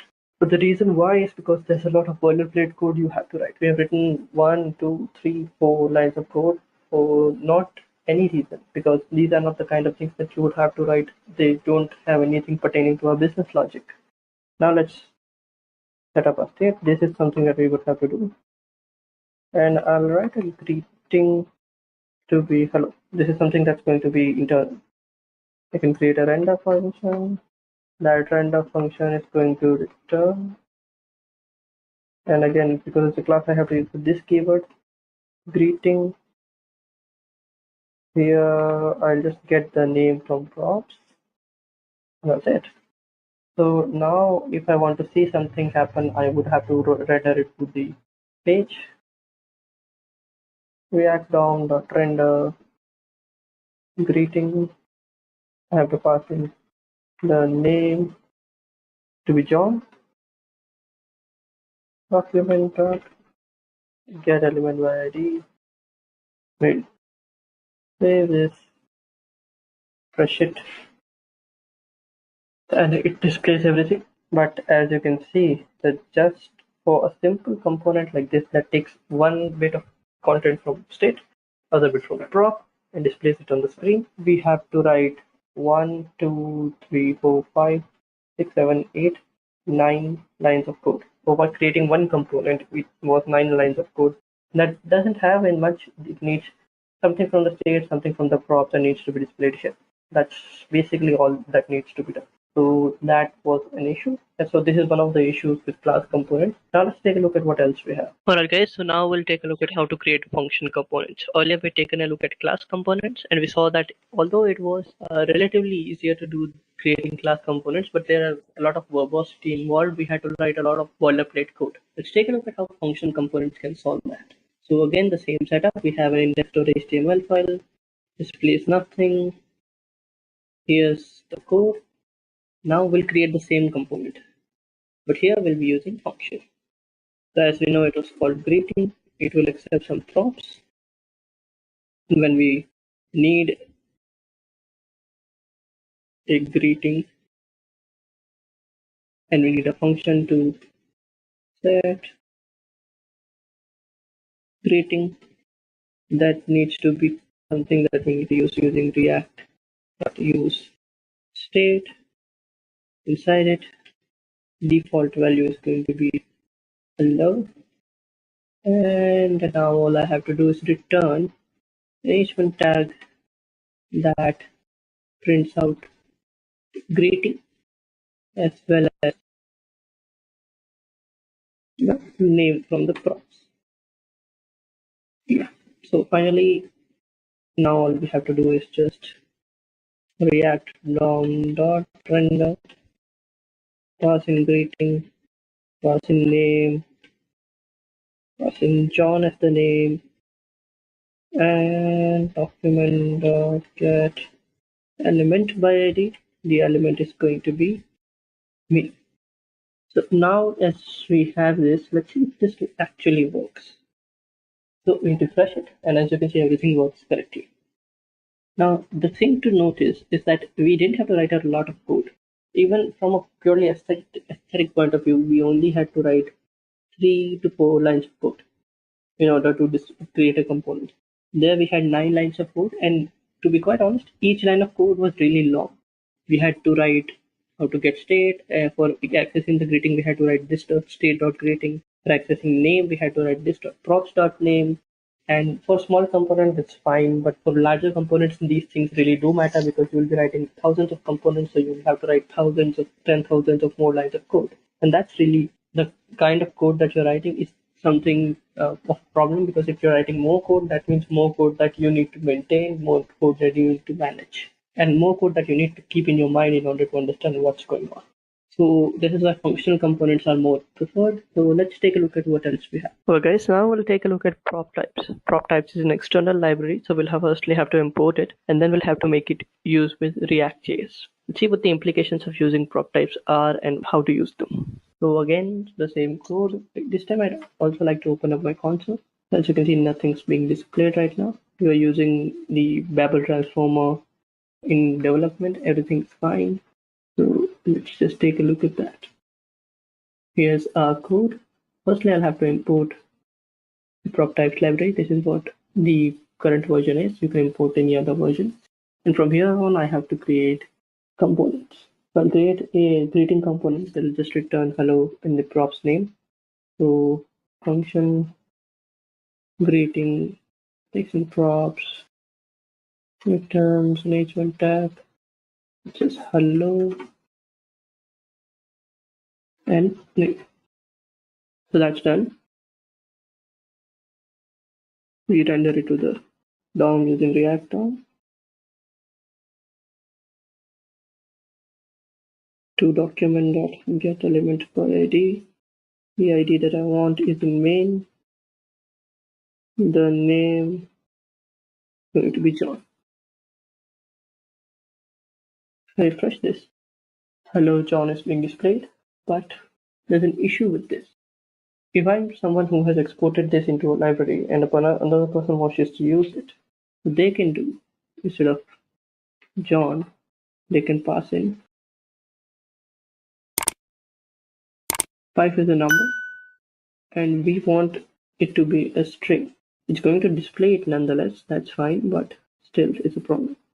Also, if I type in true, and then I refresh it, nothing's going to be displayed because true and false are not something that is displayed in JSX.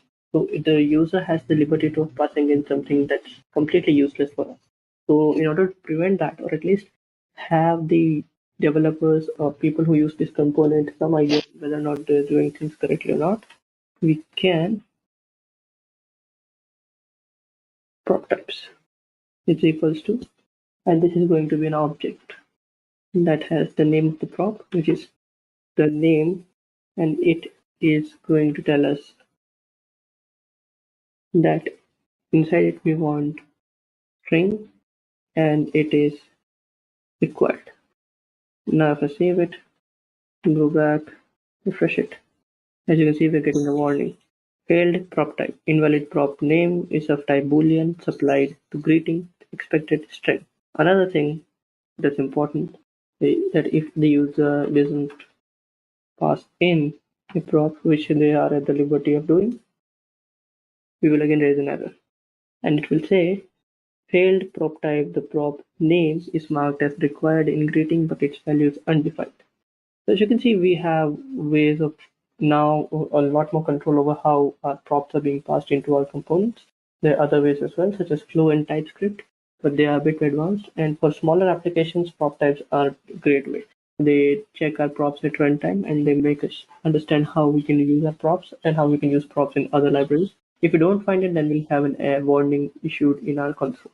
So with that in mind, let's see what else we did. Alright guys, now let's take a look at problems with class components. There are several issues with class components, and that's what led to developers using function components with hooks. Hooks were there to provide function components the same capabilities that class components have.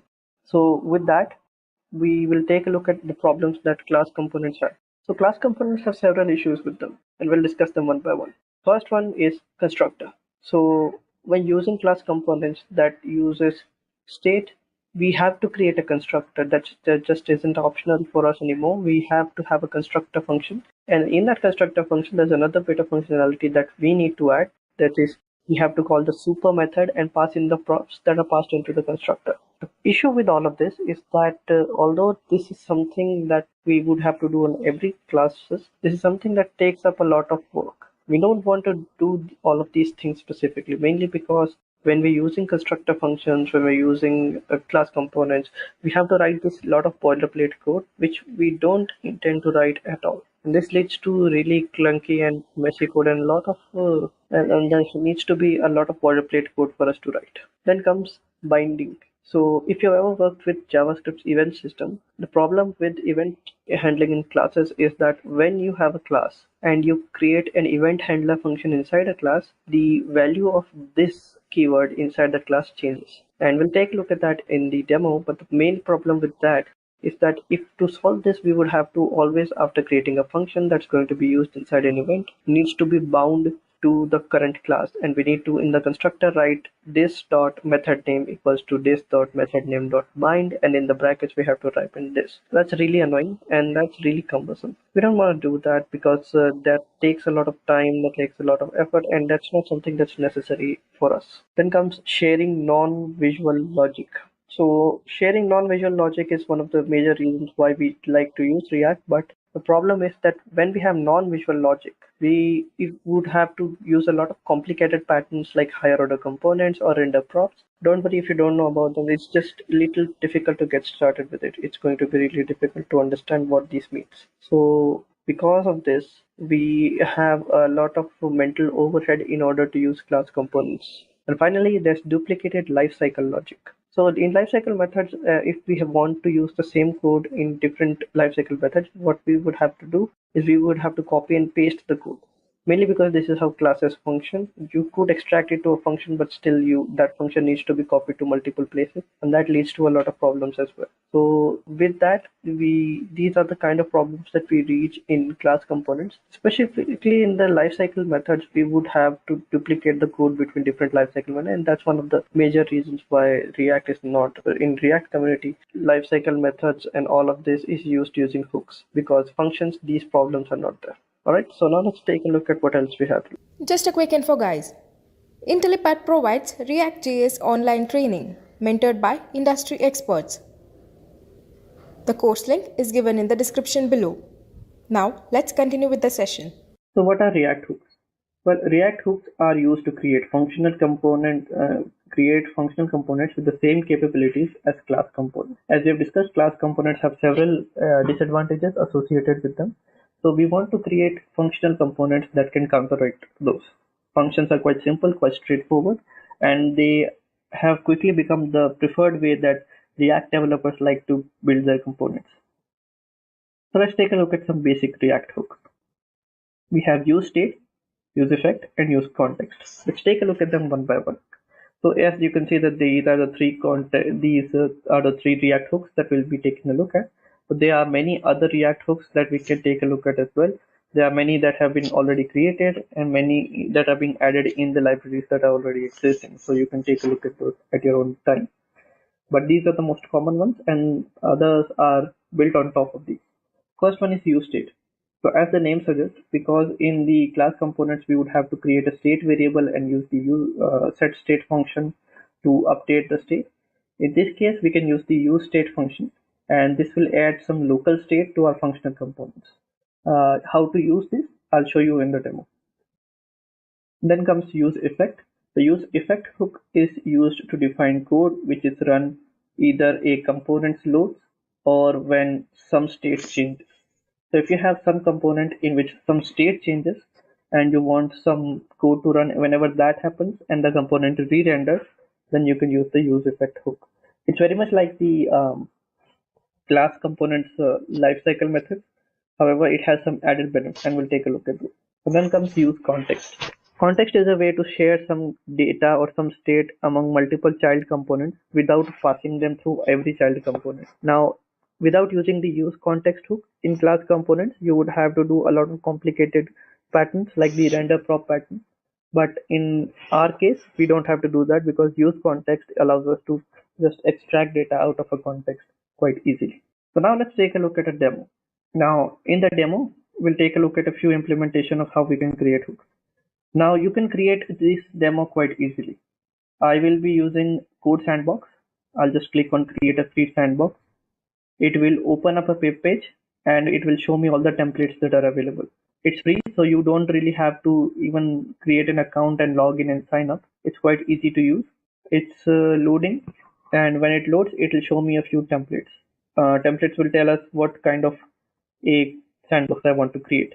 I want to create one for React, but if you want to use Angular, Vue, Vanilla.js, Vue 3, static HTML page, React, TypeScript, and there are other components as well. But I want to use React. So I will click on this and make sure you are choosing the template by Code Sandbox because that's the official template, or you can create your own if you wish to, in which you add your own libraries and all. So this will create an anonymous sandbox because I have not logged in, I have not created any account. You don't have to either.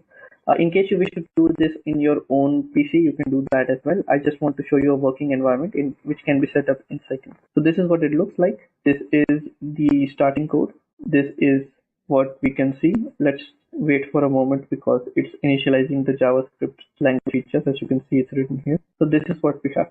So right now we have everything we want. Let me just remove a few things. App component, not the app component, but everything's done. Now I will just remove this, and this is what a class component look like. Had it been a functional component, I would have to export default. Instead of being a function component, I would have to use class. Instead of being app, it would have been this extends react.component. So this is done. Now this has to be a function named render, and what it does is that it returns some JSX code. If you've been using React for a little bit of a time, you know that this is how React works. And now, so nothing is being shown here. If I were to add a p tag, which is a paragraph tag, and this is, by the way, not HTML but JSX, it will be converted into JavaScript and then run into the browser. Type in hello, save it. Let's take a look at whether or not it's working. Export default class app, and we import it here. So that's an issue. Classes may not have a field named constructor. So that is a problem that we have to solve. And that's the constructor function by default. If you don't want to use this, and you can simply just use the function component which we have created earlier. Now let's take a look at how hooks allow us to solve this. And if we just, yeah, so this is what it looks like. We are exporting a default function named app, and you can either choose to not rename it as well, but you can name it if you wish to. And this is what it looks like. Now, if I want to add some state to it, I have to use the use state hook. It's quite simple. I want to add some value to it. So let's say a number and set number. Now I have to use react dot use state. It's a function. I have to pass in some default value. By default, it's going to be 0, and now I can use it. Let's just put it in an h1. And in React, if you want to output some data, you do it this way. And we have it here. Now, how do you update the data? Or how do you update the state? The way you would do that in normal JavaScript or in normal React is by using the use set state function that was on the class. To call this, you would have to use the this dot set state function. That would be really difficult. So in order to overcome this, in functions you don't have to use this keyword. I'll just create a button, and that button is supposed to add something. So this will have an add button, this will have a decrement button, and now what we want to do is want to add an event handler. So when this button is clicked, what I want to do is I want to call the set number function, and this is going to take in the current number and return a number that is current number plus 1. So if I click here, as you can see, it is incrementing 1 for me. But if I want to change it a little bit, I can do that as well. Instead of incrementing, I can now decrement it. As you can see, now I can change it. So instead of using class components, I can just do it this way. And that works quite easily for me. So that's the set state. Now you can also use the use effect function. We'll take a look at that now. So this is how you can create state. Let me just remove all of this. Now if I want to use a state or use effect, react dot use effect. This is how you do it. Let me just create some state as well, so I can tell you how you can use seconds, and set seconds is equals to react dot use state. Pass in 0 as the default value, and what I want to do is as the time progresses, I want to just show the amount of seconds that have passed. Quite easy, but in React it can be a little difficult. So it takes in this. Now I want to use a function that is the default function called set timeout. So firstly, timer ID, set timeout and set interval. There are two functions that can do this. Let's take a look at set interval first. And it has two things that it takes in, the timer handler and the timeout. So firstly, I'll just take the timer handler.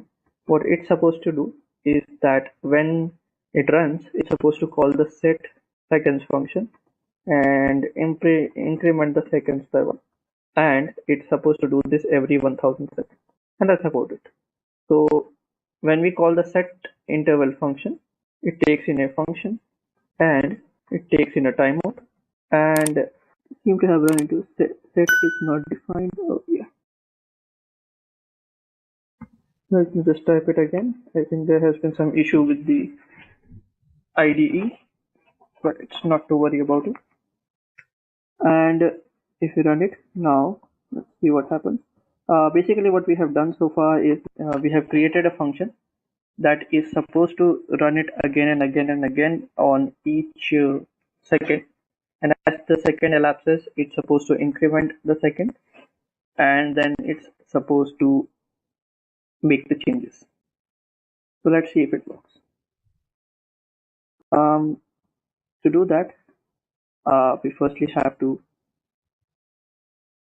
wait for a few seconds, and then okay, so it is being shown here. I'm not seeing anything right now because I have not created anything. P and now all I have to do is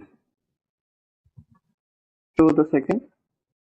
That's the first thing. And the second thing I have to do is I have to return a function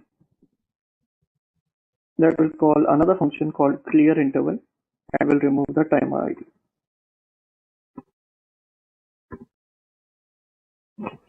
So that is done.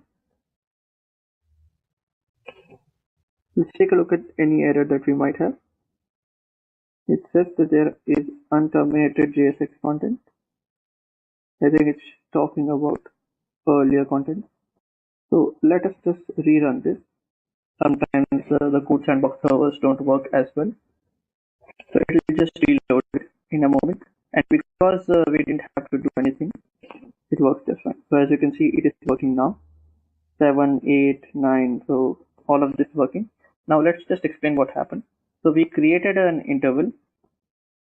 I'll just remove this one. So we created an interval. The reason why we use the use effect hook is because we want to run it after the component is being displayed on the screen. So with that, we create a set interval hook or a set interval function, which is available in JavaScript by default. Then what we do is for each 1000 milliseconds, which is 1 second, we increment seconds by 1. So we have 1 more second each time. After doing that, we return another function named clear interval. What this does is that it allows React to know that when this component is being removed from the screen, I want to clear the interval, which basically means I want to remove this from the memory, this function handler. And that avoids something called a memory leak. Whenever you are using React hooks, you can pass it this and it will work just fine. Another thing you can do is pass in an empty parameter like this. This basically means that only run this when the component loads for the first time. Then when subsequently the component loads, when the state changes, don't run it again. So if you had some data that you want this effect to be dependent upon, which is if this effect should run when some data changes, you can put it here. And React will take care of keeping that in sync for you. So that's how you can use the use effect hook as well. There are several other hooks available, such as use context, use memo, and many others. Just a quick info, guys. Test your knowledge of React.js by answering this question. What is React.js? A. Server-side framework. B. User interface framework. C. A library for building interaction interfaces. D. None of these. Comment your answers in the comment section below. Subscribe to IntelliPack to know the right answer. Now, let's continue with the session. Now let's take a look at what is Bootstrap. If you've been doing web development for any amount of time, Bootstrap is definitely one of the things that you have come across. So let's take a look at what that is. So Bootstrap is a styling library that allows developers to style their user interface components without writing too much CSS. In case you are a developer or you wish to be a software engineer that writes front-end code, then Bootstrap is a useful tool, especially in the prototyping stage.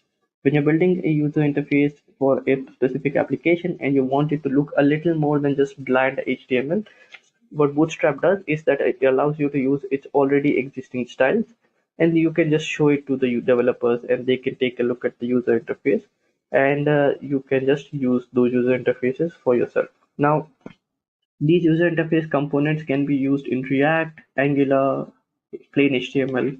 There's no need for you to use them just in React. But the point here is that it allows you to build UI components that look good quite quickly. Instead of you having to hand roll the CSS yourself, you can just use Bootstrap stuff. Let's take a look at some of the advantages that Bootstrap provides.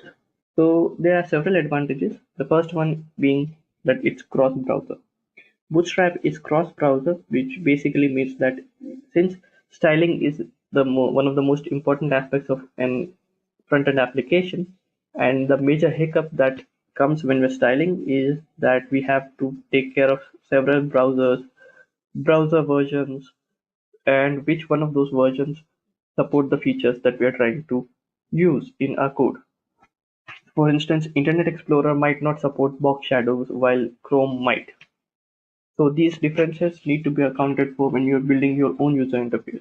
And when you're using a library, you want it to be performant on at least the latest versions of all these browsers. And Bootstrap delivers on that promise. It has a really good support for all the browsers. It allows us to make sure that even if we implement our user interface using Bootstrap, majority of it will be displayed on the screen, and none of it will look inconsistent from one browser to the other. If you're using Internet Explorer, we're using Safari, we're using Chrome, everything will look just the same. Then comes lightweight. So when we're including a new library or new framework in our application, we're introducing some size or some sizable amount of code to be sent over the wire on an HTTP connection. If we are trying to serve our application in regions where the internet connection is slow, then this could be a problem. Although Bootstrap takes care of this problem for us by being lightweight. Bootstrap doesn't take a lot of time, it doesn't take a lot of memory as well. It's only a few kilobytes that needs to be transferred over the internet, especially if it's gzipped, then you can just use it easily. Bootstrap also allows us to customize our own version of Bootstrap so that we only take in the components we need, and we can take a look at that in a moment. But that's really an important feature, especially when we're trying to learn new technologies. Then comes responsiveness. So responsiveness basically means that styles are responsive, which basically means that if you were to shrink your browser size, that things are fluid and they adapt to the currently available size instead of just being cut off with an ugly scroll bar showing up. So React and Bootstrap does that for us automatically. It is responsive by default, and we can customize the responsiveness by providing classes of Bootstrap classes into our HTML code. And we'll take a look at that as well. And then finally, documentation. Documentation is an important aspect of a web application. We want to use documentation for developers to get started with it, or you can learn more about the technology. So in case new versions come along and you want to explore the new features that have been introduced, as a developer, all you would have to do is to open up the documentation and look at how things are structured, how you can use the new code to build your own features. So finally, we have come to the hands-on aspect of presentation. So let's take a look at that. Before we go to the hands-on, this is the Bootstrap documentation site. You can go to getbootstrap.com. This is the site on which you can find anything and everything that you want to find out about Bootstrap. So in case you wish to learn more about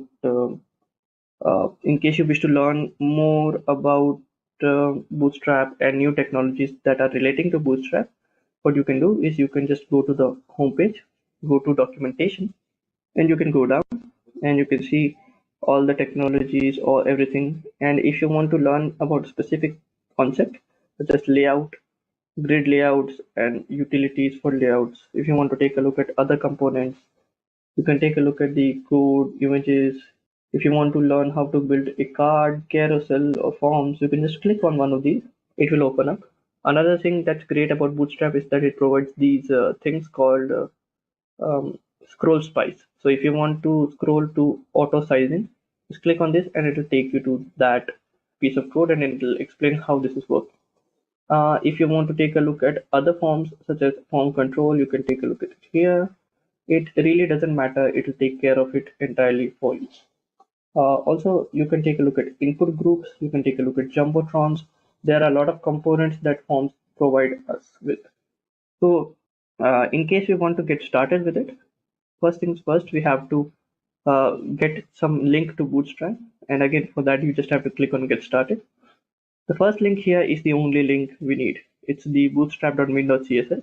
You can download it and install it on your own system, but we don't have to do that because we just want to use it once. Also, if you want to use it with React.js, you can use this. It's called Code Sandbox. Click on the Create Sandbox feature, a button. In case you're trying to follow along, just use Code Sandbox because you don't have to install anything there. And just click on React. It'll open up in a few moments and it'll show us the output. And this is what it looks like. This is the default code. You can change it whenever you wish to. So that's the default code for Code Sandbox. And there's another project called React Bootstrap. When you click on Get Started, this basically is a library that has Bootstrap integrated with React component. So basically, you can just import a component and use it. So for instance, if I wanted to create a Jumbotron, instead of me having to write all the HTML code, all I could do is import Jumbotron and just type Jumbotron in my code and it will work.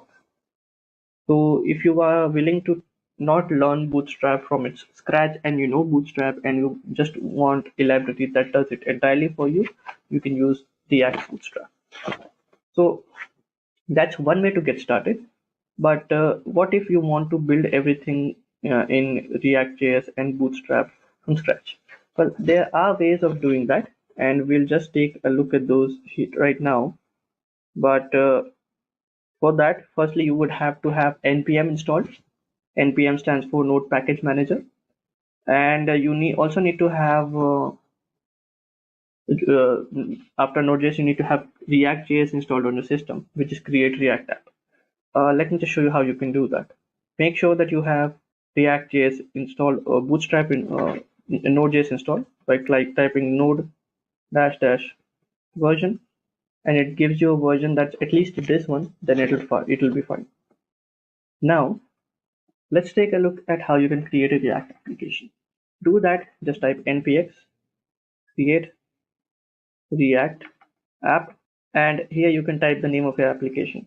If I want to create an application that says React Bootstrap, then I can just call React Bootstrap and press enter. Now I already have it done. In fact, I'm in the same folder. So I'd just like to show you that. Once I'm done, this is the folder structure. It comes with a lot of files in the source folder. I have removed all of those and just kept the app and index file. Now if I run this, npm run is the command that will run our React application. And okay, so it's saying npm start should be the one. I can just type this and this will work as well. If you want to run tests, you can run npm run test and it will work that way as well. So we are incrementing and this is what it's showing right now. Our code is running. This is the user and this is the command line interface that is being shown. We have a local network server that is localhost 3000. And now what we have to do is I have opened up the code in my browser and my code editor as well. So now if I want to make any changes, let's say I make a change by typing in h1 tag. In the h1 tag, I say hello, I save it, go back, and this will be reloaded automatically. I didn't have to reload it at all. So as you can see that this makes our development quite easy. So now let's start by creating a form using Bootstrap and React. All I will do is I'll create a folder. I'll call it components, press enter. Then I'll create a new file. I'll call it form.js. And you can call it form.jsx. It really doesn't matter. But I like to call it form.js or jsx. So now we need to create a component. Before that, I'll just like to use it here. And to do that, all I have to do is use the form component by typing in form. And now I need to import it. And for importing it, all I have to do is type the import form from, and I have to type the word form correctly. And I'm using components /form, and we're done. So now I have to return a JSX code. Firstly, in the form, I have to import React. Now that that is done, all I have to do is export by default a function. I can give it a name, but I don't really have to do that. And now all I have to do is I have to return some JSX code. In case this doesn't make much sense to you, stick with us till the end and we'll show you how you can learn these things. But by default, what we're trying to do is we have created a JSX code, and now we're trying to create a form. Creating a form is quite easy. We just use the basic HTML commands. And now I'll create a div tag. This is where our Bootstrap code comes into play. So Bootstrap basically works with classes. If you take a look at the documentation, they will have code that has the word class in them. But if we take a look at React, it allows us to use the keyword class name instead of class. This is because we are using, even if it looks like we're writing HTML code, we are writing JavaScript code. And in JavaScript, class is a keyword that actually means something. So to avoid the confusion, we have a prop named class name, which when converted to HTML will be converted to class. So if you want to apply a class, here we have to apply a class known form group, group. So this makes Bootstrap available to our user interfaces and tells us how the user interface should look like. By default, it's not going to look anything like a Bootstrap form because we have not included Bootstrap in our project yet. But I'd like to show you how to do that in a moment. Firstly, I have created the form group. Now I need to create a label and an input. The label is there for, and we use the HTML4 in order to make it accessible. So it's going to be for an email field. I'm basically creating an HTML login form. And now email address. So I want the user to enter their email address here, and this will be inputted in an input of type email and the ID of email, because this is what the for tag is going to look at. Then we want to use a class of form control as well, and class name is going to be the one that we are using, form control. And if you want to add more attributes, you can, but here we don't really have to. And finally, we can add another text that tells us something more about our form, but we don't have to. So if I save this, if I go back to my code, this is what it looks like. Now this does not look very pretty, neither does it look anything like what we have seen in Bootstrap. The reason why is because we have not added Bootstrap in our code yet. So all we can do here is just copy this code, which tells us how to use it, copy and paste the style sheet link into the head of our code before all of your CSS loads. So when you're using Bootstrap, you go to the public folder, index.html, paste it here, right before title, save it. Now if I go back, now as you can see, this looks much nicer. However, it looks very contrived, and we'll just take a look at how to solve that in a moment. But before, let's just build our component. So the first form is done. Second, I'm just going to steal it from here. Here I want a password. Password type is going to be password. If I save this, what you will see is it's the exact same thing. Now comes the interesting bit. Now after I've done that, I can also create a checkbox, a kind of checkbox that you would see when you are working on a form that tells you that allow it to remember you for a long time. So here I have to again use a class name. I'll call it form group, and it also needs another HTML tag, form group form check, and that's done. So that's how our form is supposed to look like. We have a form group, we have a form check, and now we need an input, and we can also have a label. First, let's create an input. The input will be there so that the user can tell us what they would like to be the value of this input. So checkbox is there. Then we have class name. Class name is equal to, and it's going to be equal to form check input. And these are all the things that you can take a look at the documentation for in order to get a greater idea of what it actually is. Also, you can create an ID for checkbox because we are going to put this in our label. Now the label is going to be for checkbox, and what I want the label to say is remember me, and also you can add a class here so that Bootstrap can style it, and the class is supposed to be form check label. This is done as well, and now finally we need to have a button. Now the button doesn't need any div to wrap it. All we need is a button that can say a lot of things, but all we want is it for it to be of type submit, and we can call it login, and it needs to have a class. Now the class is going to be, for us, it's going to be btn primary. The primary is what's going to define its color. And now all we have to do is save this. If I go back, this is what our code looks like. This looks like a typical input button, and as you can see, when I click on the labels, my inputs get to be active. I think the password one, I made it incorrect. Let me just see. If I go to password, firstly I have misspelled it. Now it should work. So if I click on the password label, it activates my input. But as you can see, it's very stretched out. Again, Bootstrap provides us with styling that allows us to deal with this. Go to my div outside my form component, and I have to add a class name. This will be called container. When I put container here, as you can see, everything squishes in between. Now this does not mean that I have to only use Bootstrap styles. I can add my own styles, as I'll show you here. So all I have to do is use style, and I want the max width to be 500 pixels. Save this, go back, and as you can see, it's squished down.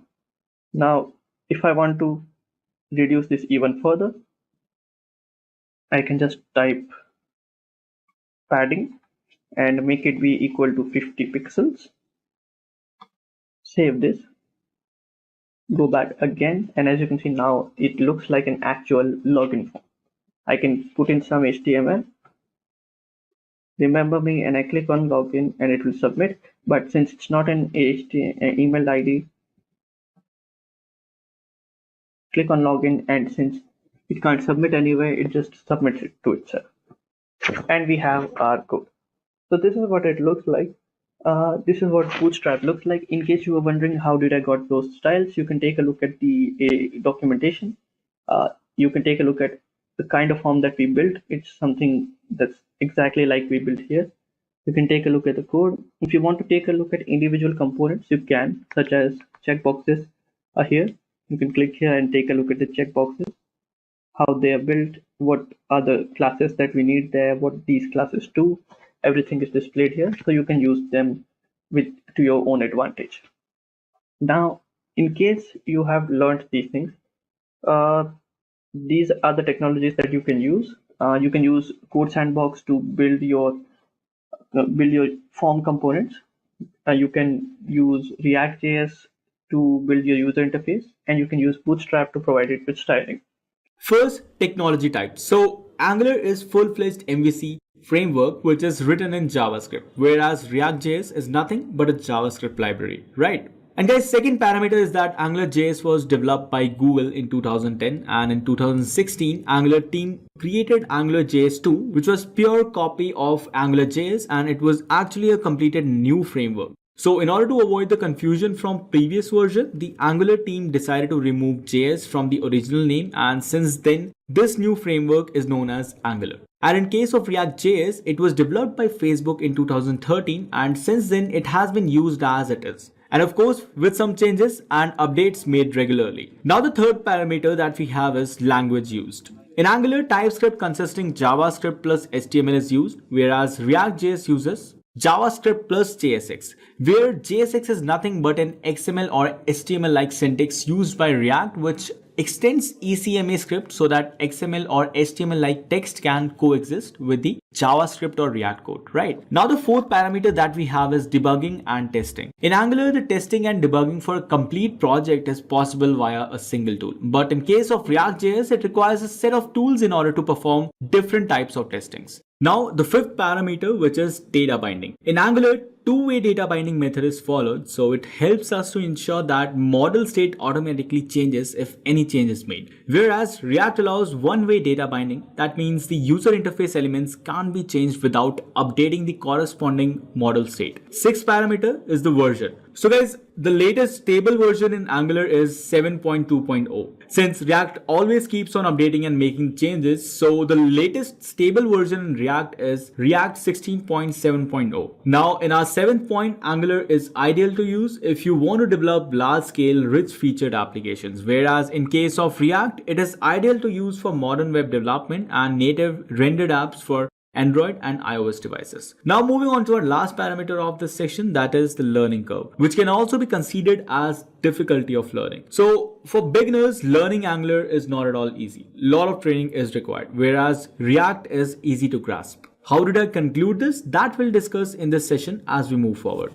Alright guys, so now let us discuss about the pros and cons of using both of these technologies. First and foremost, pros of using Angular. So guys, code written in this is comparatively cleaner and structured, right? It offers higher performance and error is handled in a better manner. It has material design like interface. Angular framework takes care of routing. That means if you want to move from one view to another, it will be easier. And in case of cons of using Angular, if you're a beginner, then Angular features can be difficult and confusing for you. And Angular sometimes becomes slow with pages embedding interactive elements. If you want to integrate Angular with third party, then it will be really difficult. And if you want to switch from older versions to the newer ones, then you may face several difficulties or issues, right? So moving forward to our next point, that is pros of using React.js as well as cons, right? First, discussing pros, it has better user experience. It is easy to launch and has faster development. If you're using React.js, then it will be a lot more time saver than Angular. It has code stability and one-directional data binding. It also allows you to use third-party libraries, right? Now, let us discuss cons of using React.js. So if you want to integrate React in traditional MVC framework like Rail, then it needs complex configuration and setup. And the React's users would be expected to have in-depth knowledge with respect to the integration of user interface into MVC framework. So guys, as we discussed previously, now let us understand the learning curve, or in other words, the difficulty level of learning Angular and React.js. So guys, learning curve or difficulty level of learning plays a very important role when it comes to choosing a new or a trending technology. So let me tell you, if you're a beginner and want to learn Angular, then it will need a lot of efforts as Angular is a full-fledged framework.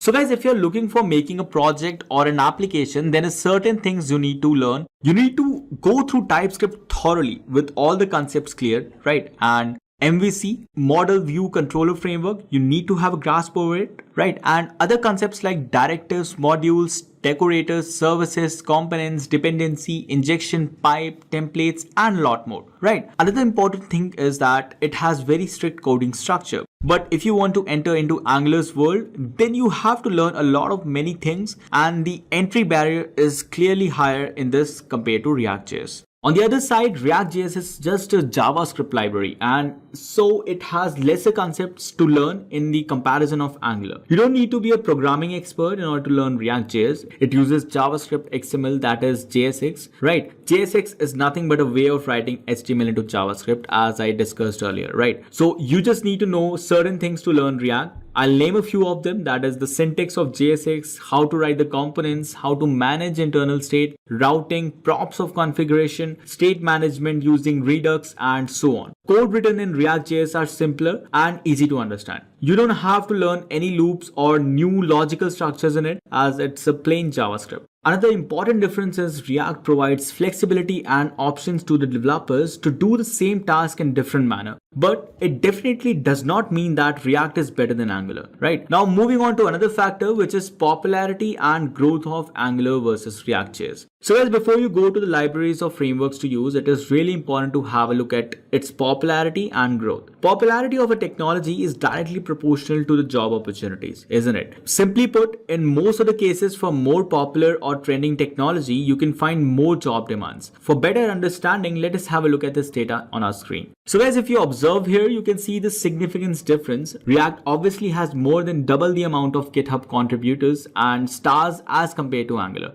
Another important factor you should consider is what Google Trends search hit says that about the popularity of these two as per the downloads and the visitors. Currently, React has around 10,000 more downloads than Angular, So according to the above metrics, it is crystal clear that React is more popular than Angular, right? Now, as we proceed forward, let us see where these technologies are used or the companies using them. So high-scale companies are using both React and Angular. I'll list down some of the biggest brands and companies in the world that are using them. For Angular, Google, Nike, Sony, Forbes, General Motors, Upworks, HBO, and the list goes on, right? In the case of React, you can see that Facebook, Airbnb, Instagram, WhatsApp, Netflix, Dropbox, Uber, again, the list goes on. You must have observed by now that working in these two technologies is not at all a cup of tea, right? So now we have the mobile solutions offered by both Angular and React.js. So guys, both Angular and React can be used for creating mobile applications, and in order to develop the hybrid mobile applications in Angular,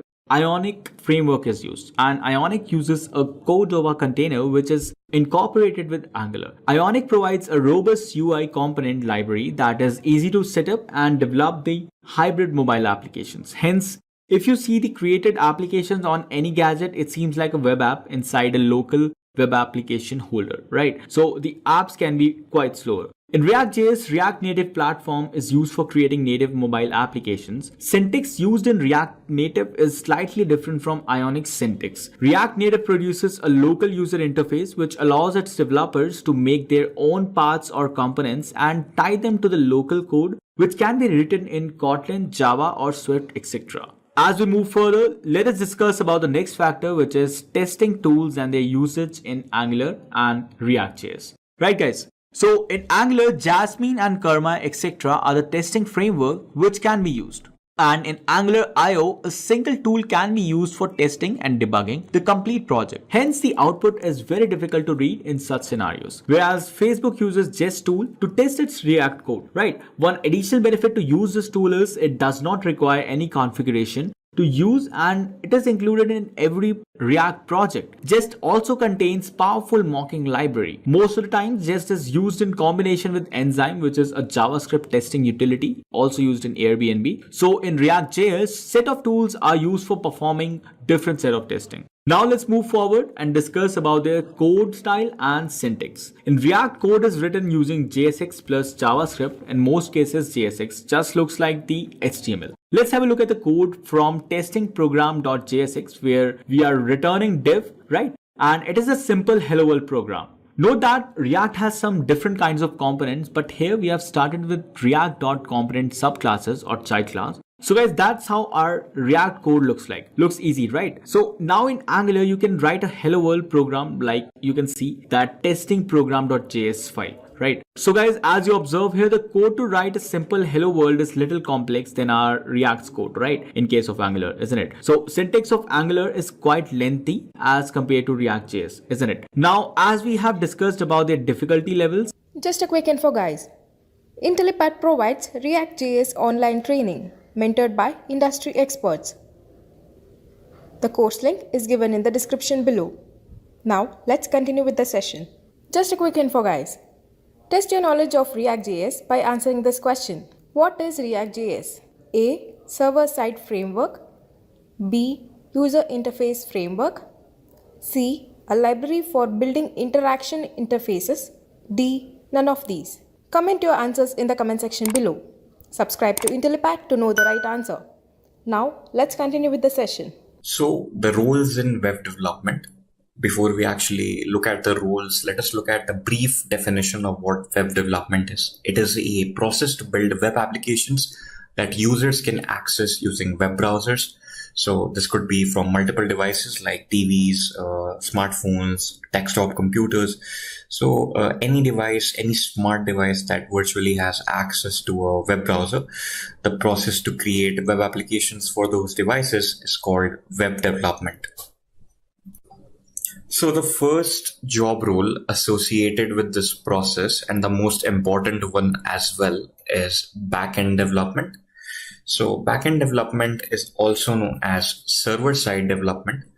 Backend, also known as server-side, is the part of the web application that deals with the data and the relationships. Backend can be built using many languages. Some of these include, so you might be familiar with these, PHP. It is an old language used for creating server-side scripts. Python is a comparatively new language with a lot of libraries and frameworks available to develop servers. And then we have Ruby. So you might be familiar with Ruby on Rails. Node.js, it is a JavaScript based server technology. And then Java. So Java, I'm sure all of you are familiar with. So these are some of the languages, most prominent ones used for server-side development. And then obviously we have front-end development. So this is what the users see. This is the part that deals with the user interface. So in front-end development, it is defined as the client side. It is the part of the web application that the user interacts with. It mainly consists of three technologies that are prominent today: HTML, CSS, and JavaScript. So these are the elements. These are essentially the bread and butter of front-end web development. So let us look at what HTML is. HTML stands for Hypertext Markup Language. It is used to define the structure and the elements of a web page. And then to style the HTML pages that we create, we use CSS. CSS stands for Cascading Style Sheets. It is used to define the style and layout of a web page. And then to add some sort of a dynamic element to your web page, you use JavaScript.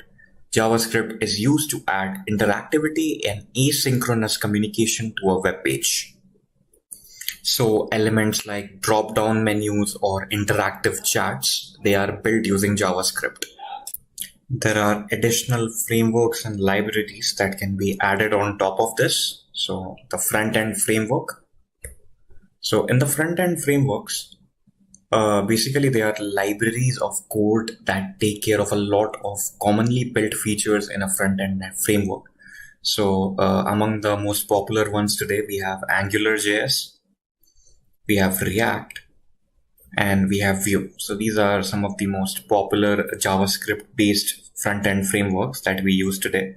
So we're going to be discussing about React today, not all of these three. And then finally, there is the full stack development job role. So if you are familiar with both backend and frontend, if you are proficient with both, then you go for the full stack development role. So it is used when a developer is expected to know and work with both front-end and back-end technologies and databases. So it's always a plus to know both of these. So the front-end should be known by you, and the back-end, the server development, should be known by you. And then to integrate the back-end with the database and handling the database, this is also a knowledge base that you should have when you're dealing with full-stack development. So databases is also a technology that you should be familiar with. So in the front-end frameworks that we had discussed earlier, there are advantages to all of them: Angular, React, and Vue. But we will discuss today why React.js is a framework of choice for a lot of developers out there. So let us talk about React first. It is a front-end JavaScript framework created by Facebook. So essentially in all of the Facebook technologies that you see today, it mainly deals with the efficient rendering of components based on the current application state that you have. And there are various advantages associated to it. So let us look at the elements that make React.js such a favorable language. So the first is the JSX. JSX is a subcomponent that is present in React.js. JSX has a format very similar to HTML, and it renders just the same. So when you write JSX, you can write it in the way you would write HTML. But the main advantage that you get with JSX is that you can implement JavaScript logic within that HTML code, and it will simply render that logic onto your web browser as well. So integrating the logic, your JavaScript logic, with frontend to reduce the server overhead. So you don't have to send requests to your server to get some data back. You can calculate it on the client side itself. And then we have components. So the code reusability factor and the easy to maintain factor come with components. So the way React works is that you write components instead of writing whole pages. You write components and then you can reuse those components. You can call those components like functions and implement it wherever you need to implement it. So say if you have a drop-down menu and you want to implement it in a certain section of your web page, you can simply call for that drop down menu function, and it will basically be rendered onto your web page. And the way components make the code becomes very structured. So it's very easy to maintain as well. So say if you want to perform a feature update, so you just go to the component that you want to make changes to, you make changes to that code, or you branch it out and you make changes to that code, and then you push the code back in, and then your feature is implemented without hindering any other code. So it's very easy to maintain as well, very easy to update. And then obviously React.js is a fast framework. It is stable and it is SEO friendly. So front-end technologies that are built using React, when you're searching for them, searching for certain keywords, certain elements with Google, it's very SEO friendly. So the search results would come up very easily. So what is the average salary of a React.js developer now that we know why React.js is favored? So there's also a quite hefty sum attached to it. In the US, the average salary of a React.js developer is $120,000. In India, it's 7.3 lakhs per annum. And in the UK, it's a pretty nice 57,000 pounds. So these are the average salaries of a React.js developer. So once you get to an experienced state, this is what you can get out of it. And this is only based on front-end technologies. If you transition to a full stack role, the possibilities are endless. So now that we know the salary of a React.js developer, let us look at the job description that is involved in a React.js developer role. So firstly, the candidate should be familiar with developing user interface components and implementing them with well-known React.js workflows like Flux or Redux. The candidate should be familiar with building reusable components and libraries for future use. So the main advantage of React.js is that we can reduce the lines of code in our web application, make it lighter with the use of components. So the components that you would build as part of your front end element, those components should be reusable in other places as well. So that is a very favorable point when you're applying for a React.js developer role. Being able to translate design into high quality code. So this is a quality that should be there in every front end developer, not just a React.js developer. So you should be able to look at a design and find out the most efficient way to implement it in your front end code. Optimizing components for time and memory usage. So your components should be optimized in a way that they don't take a lot of client-side resources. So they should be optimized for time efficiency and memory efficiency. Ensuring components are well-defined, robust, and easy to maintain. So the components should be well documented, well-defined. There should be proper camel casing and variable definitions. They should be robust, and all of this would make it easy to maintain as well when you're dealing with teams, developer teams, and whatnot. And then coordinating with the front-end team to ensure component integration. So it might be the case that you're working on one component and your teammate is working on another component. So you should be able to coordinate with your teammates in order for those two components to be very easily integratable. Coordinating with the backend team to ensure application architecture implementation. So whatever the architecture design is provided to you for your web application, you have to ensure that architecture is followed by coordinating with the backend team. And lastly, it's making the UI components that you build very easily accessible via multiple devices. So you're not just building your, in most cases today that you will deal with for websites. Websites develop their web pages for the desktop browser, for smart TV browsers, for mobile phone browsers. So your components should be coded in a way that they are optimized for all of these elements, so that when you open your components using a mobile phone, you should be able to see it in a way that it's fitting the aspect ratio of your phone, and all of the UI elements are optimized according to it. So that is a great sign of a React.js developer. And the skills that would be required of you when you're applying for these roles is you should know HTML, CSS, you should be familiar with JavaScript, obviously. And once you've learned JavaScript, you should also know React.js because you're applying for a React.js developer role. Flux or Redux, so these are workflows that you should be familiar with. Basic Node.js, I'll get to why you should know basic Node.js when you're applying for a React.js developer role in a moment. And then one or the other version control technology. So my recommendation would be Git. You should be familiar with Git as a version control technology. So let's look at some of the companies that are hiring React.js developers. So these are some of the top tier companies that are hiring for React.js. So you have Facebook, Netflix, Instagram, you have the New York Times, you have Yahoo, you have WhatsApp, Twitter, and Salesforce. So these are just some of the companies. Obviously, you can see all of the Facebook owned companies here. So you have Facebook, you have Instagram, you have WhatsApp and such.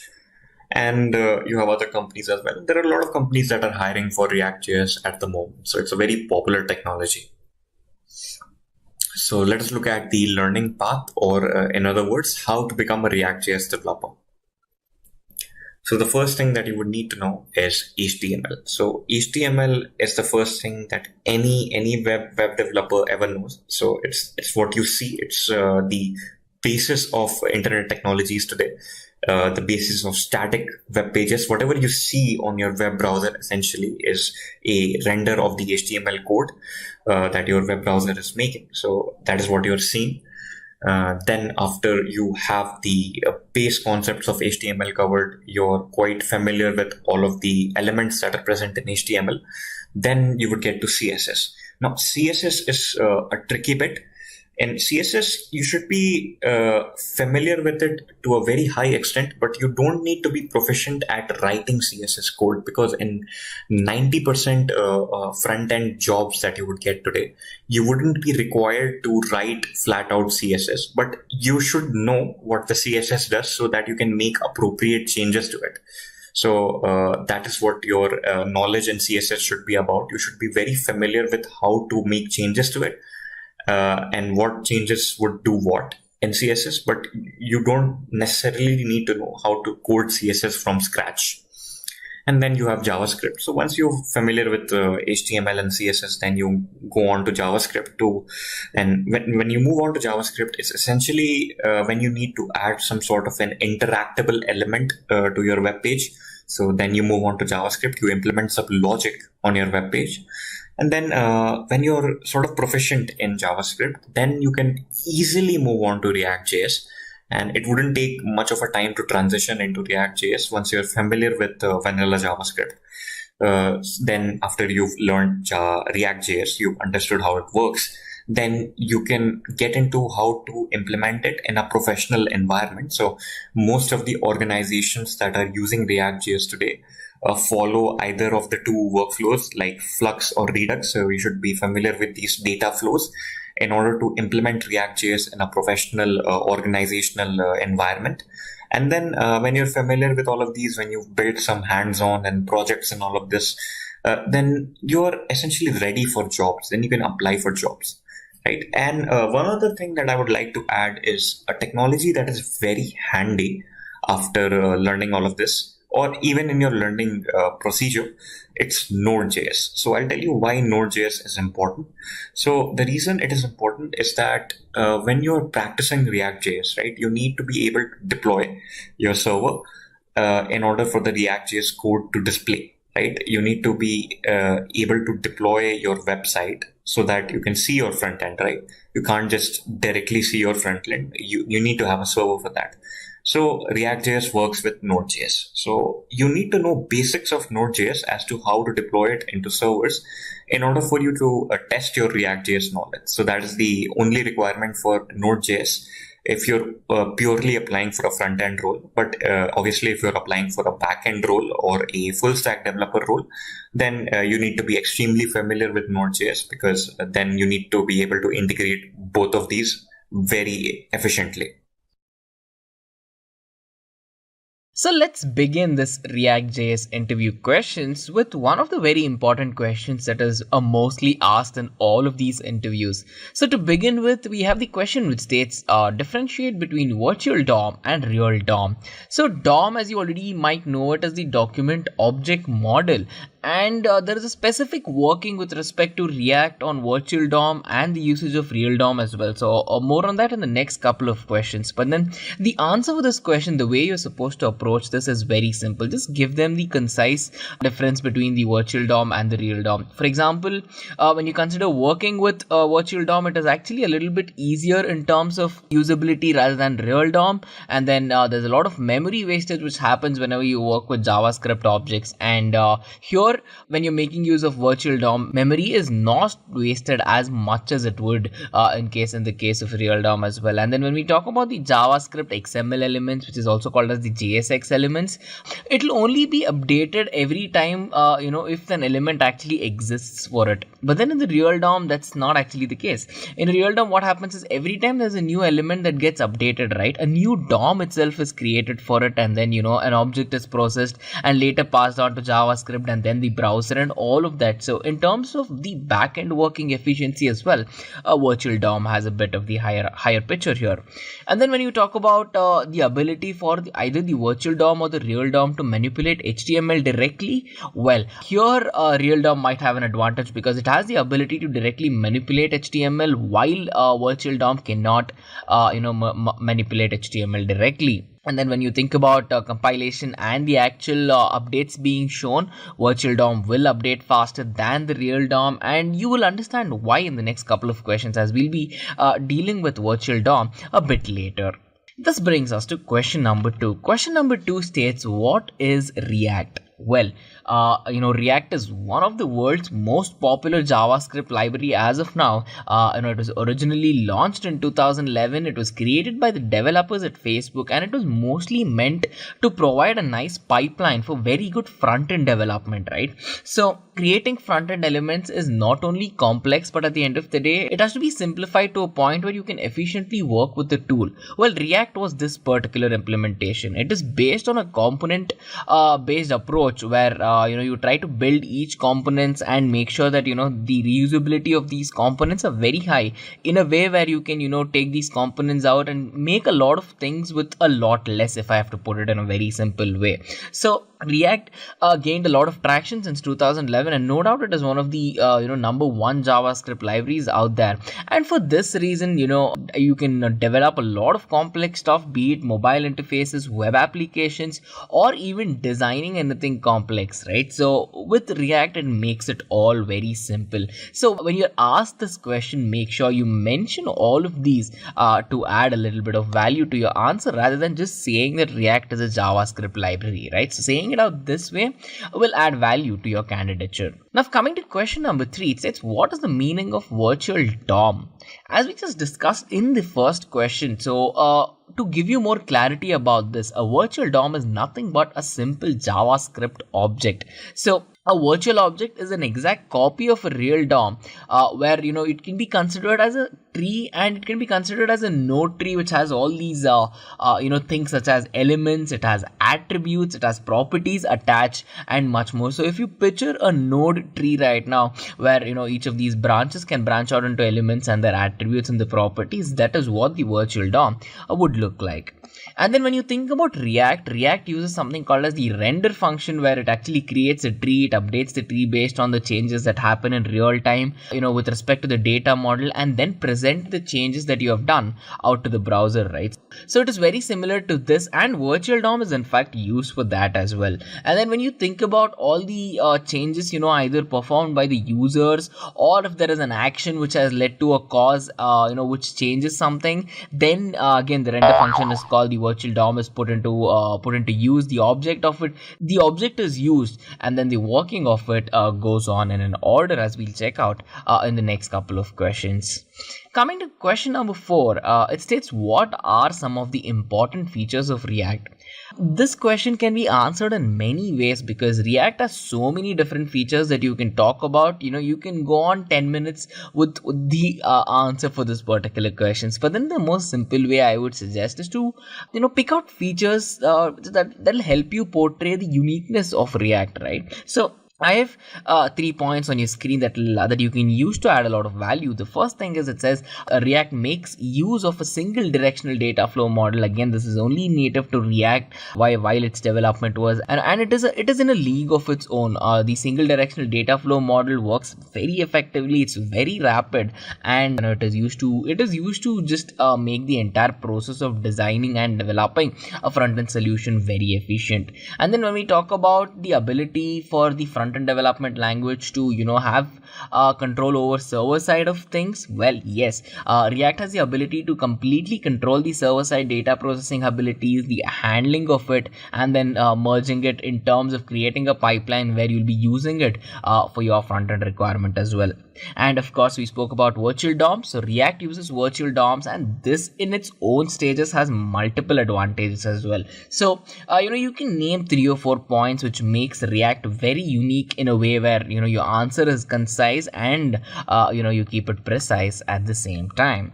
Now this brings us to question number 5, which states, what is the meaning of JSX? JSX, as I just previously told you, is the abbreviation for JavaScript XML. So it's nothing but a very simple file which is used in React to make sure that you hold together this essence of JavaScript and React in a way where there's a lot of advantages of using these together. So, when you think about working with HTML and JavaScript, a JSX file is basically used to bring out the HTML file, make sure you have the ability to make use of the HTML syntax in a very simple way. And at the end of the day, of course, yes, the syntax is, very readable in a way where you can understand a lot of things even without having to know what it does exactly. And with this comes efficient programming and, of course, good performance to the application. If you have to take a look at an XML file, JavaScript XML file, there's a quick sample on your screen right now. There's a render function we're returning where we're printing the h1 header to be hello IntelliPath learners, right? So this is a very simple XML file, the JavaScript XML file, and in most of the cases it is as readable as this. Even though there's only 3 or 4 lines, even with more lines, a JSX file is very much readable, and you can very much contemplate and understand what's going on there as well. Now with this, we come to question number 6. Question number 6 states, can browsers read a JSX file? The answer you have to begin with very simply is no. Directly, browsers cannot have access and read JSX files, right? So what basically happens is, whenever there's a browser which needs some changes to be portrayed to the screen and it has to be rendered by the JavaScript programming languages, the browser can only read an object, and this object is directly provided by JavaScript. Now, the case comes in a way where if you answer no, then how do you make a browser read a JavaScript file? It will be the follow-up question you will be asked if you say no. So to explain that aspect of it as well, to make a browser actually read a JSX file, it has to be first converted into a JavaScript object using something called as JSX transformers, and only after using JSX transformers can they actually be shown to the browser, and the browser making sense of it as a JavaScript object, and then it'll work further down the pipeline. So unless your browser sees the JavaScript object, it cannot understand JSX files directly, guys. So with this, we come to question number 7. Question number 7 states, why is React so widely used today, right? So from 2011, from the developers of Facebook, it has been seen a lot of traction, and a lot of people are jumping on React, not only for its ability to create very good environments, working environments, easy ability to work with other frameworks, or whatever it is. It has created a plethora of job openings, in fact, and that is one of the reasons why everyone wants to get on the React train, because they know this is one of the top development frameworks out there, right? So if you make use of it, and if you want to build build a career in it, it could be very lucrative at the same time. Now, coming to some of the features of why React is actually widely used, you have to understand that testing is a very, very important part about development frameworks, right? So here as well, with React, making use of testing methodologies for your user interface becomes extremely easy. And the another important thing is that, React can talk very easily and work very well with other frameworks such as Angular, Vue.js, and much more. And coming to point number 3, we're talking about readability of code from that time, right? So the ability of you to understand the code as soon as you look at it is very, very high, which makes sure that you can have an easy understanding of what's going on with the code and help you work in an effective way as well. And now when you talk about how React is being used for both front-end and server-side requirements, where it has the ability to, plan, maintain, hold some data and then work with it, well, here is the biggest advantages of why React is being considered today. And at the end of it, of course, with all of these applications comes very good performance, and with all these features, it brings about a sense of efficiency which no other framework has seen before. So this is one of the reasons why React is considered to be as popular as it is today. Now, coming to question number 8, this is a common question as well. This question has a very high probability of being asked. If you keep on talking about the advantages of React, the interviewer can ask you about any disadvantages with respect to React as well. No matter the amount of advantages, even though they outweigh the amount of disadvantages directly, there are some limitations when you talk about React. So, since we're making use of JavaScript XML here and something called as inline template formatting, what happens is that whenever you're writing code, it tends to become a bit complicated at times. And, especially for beginners, it'll be very difficult for you guys, even though the syntax might be very readable. But then this syntax is complex on its own to understand its structure as well. So, with respect to that, understanding methodologies, JSX and everything, beginners can find it a little tough, to work with these as well.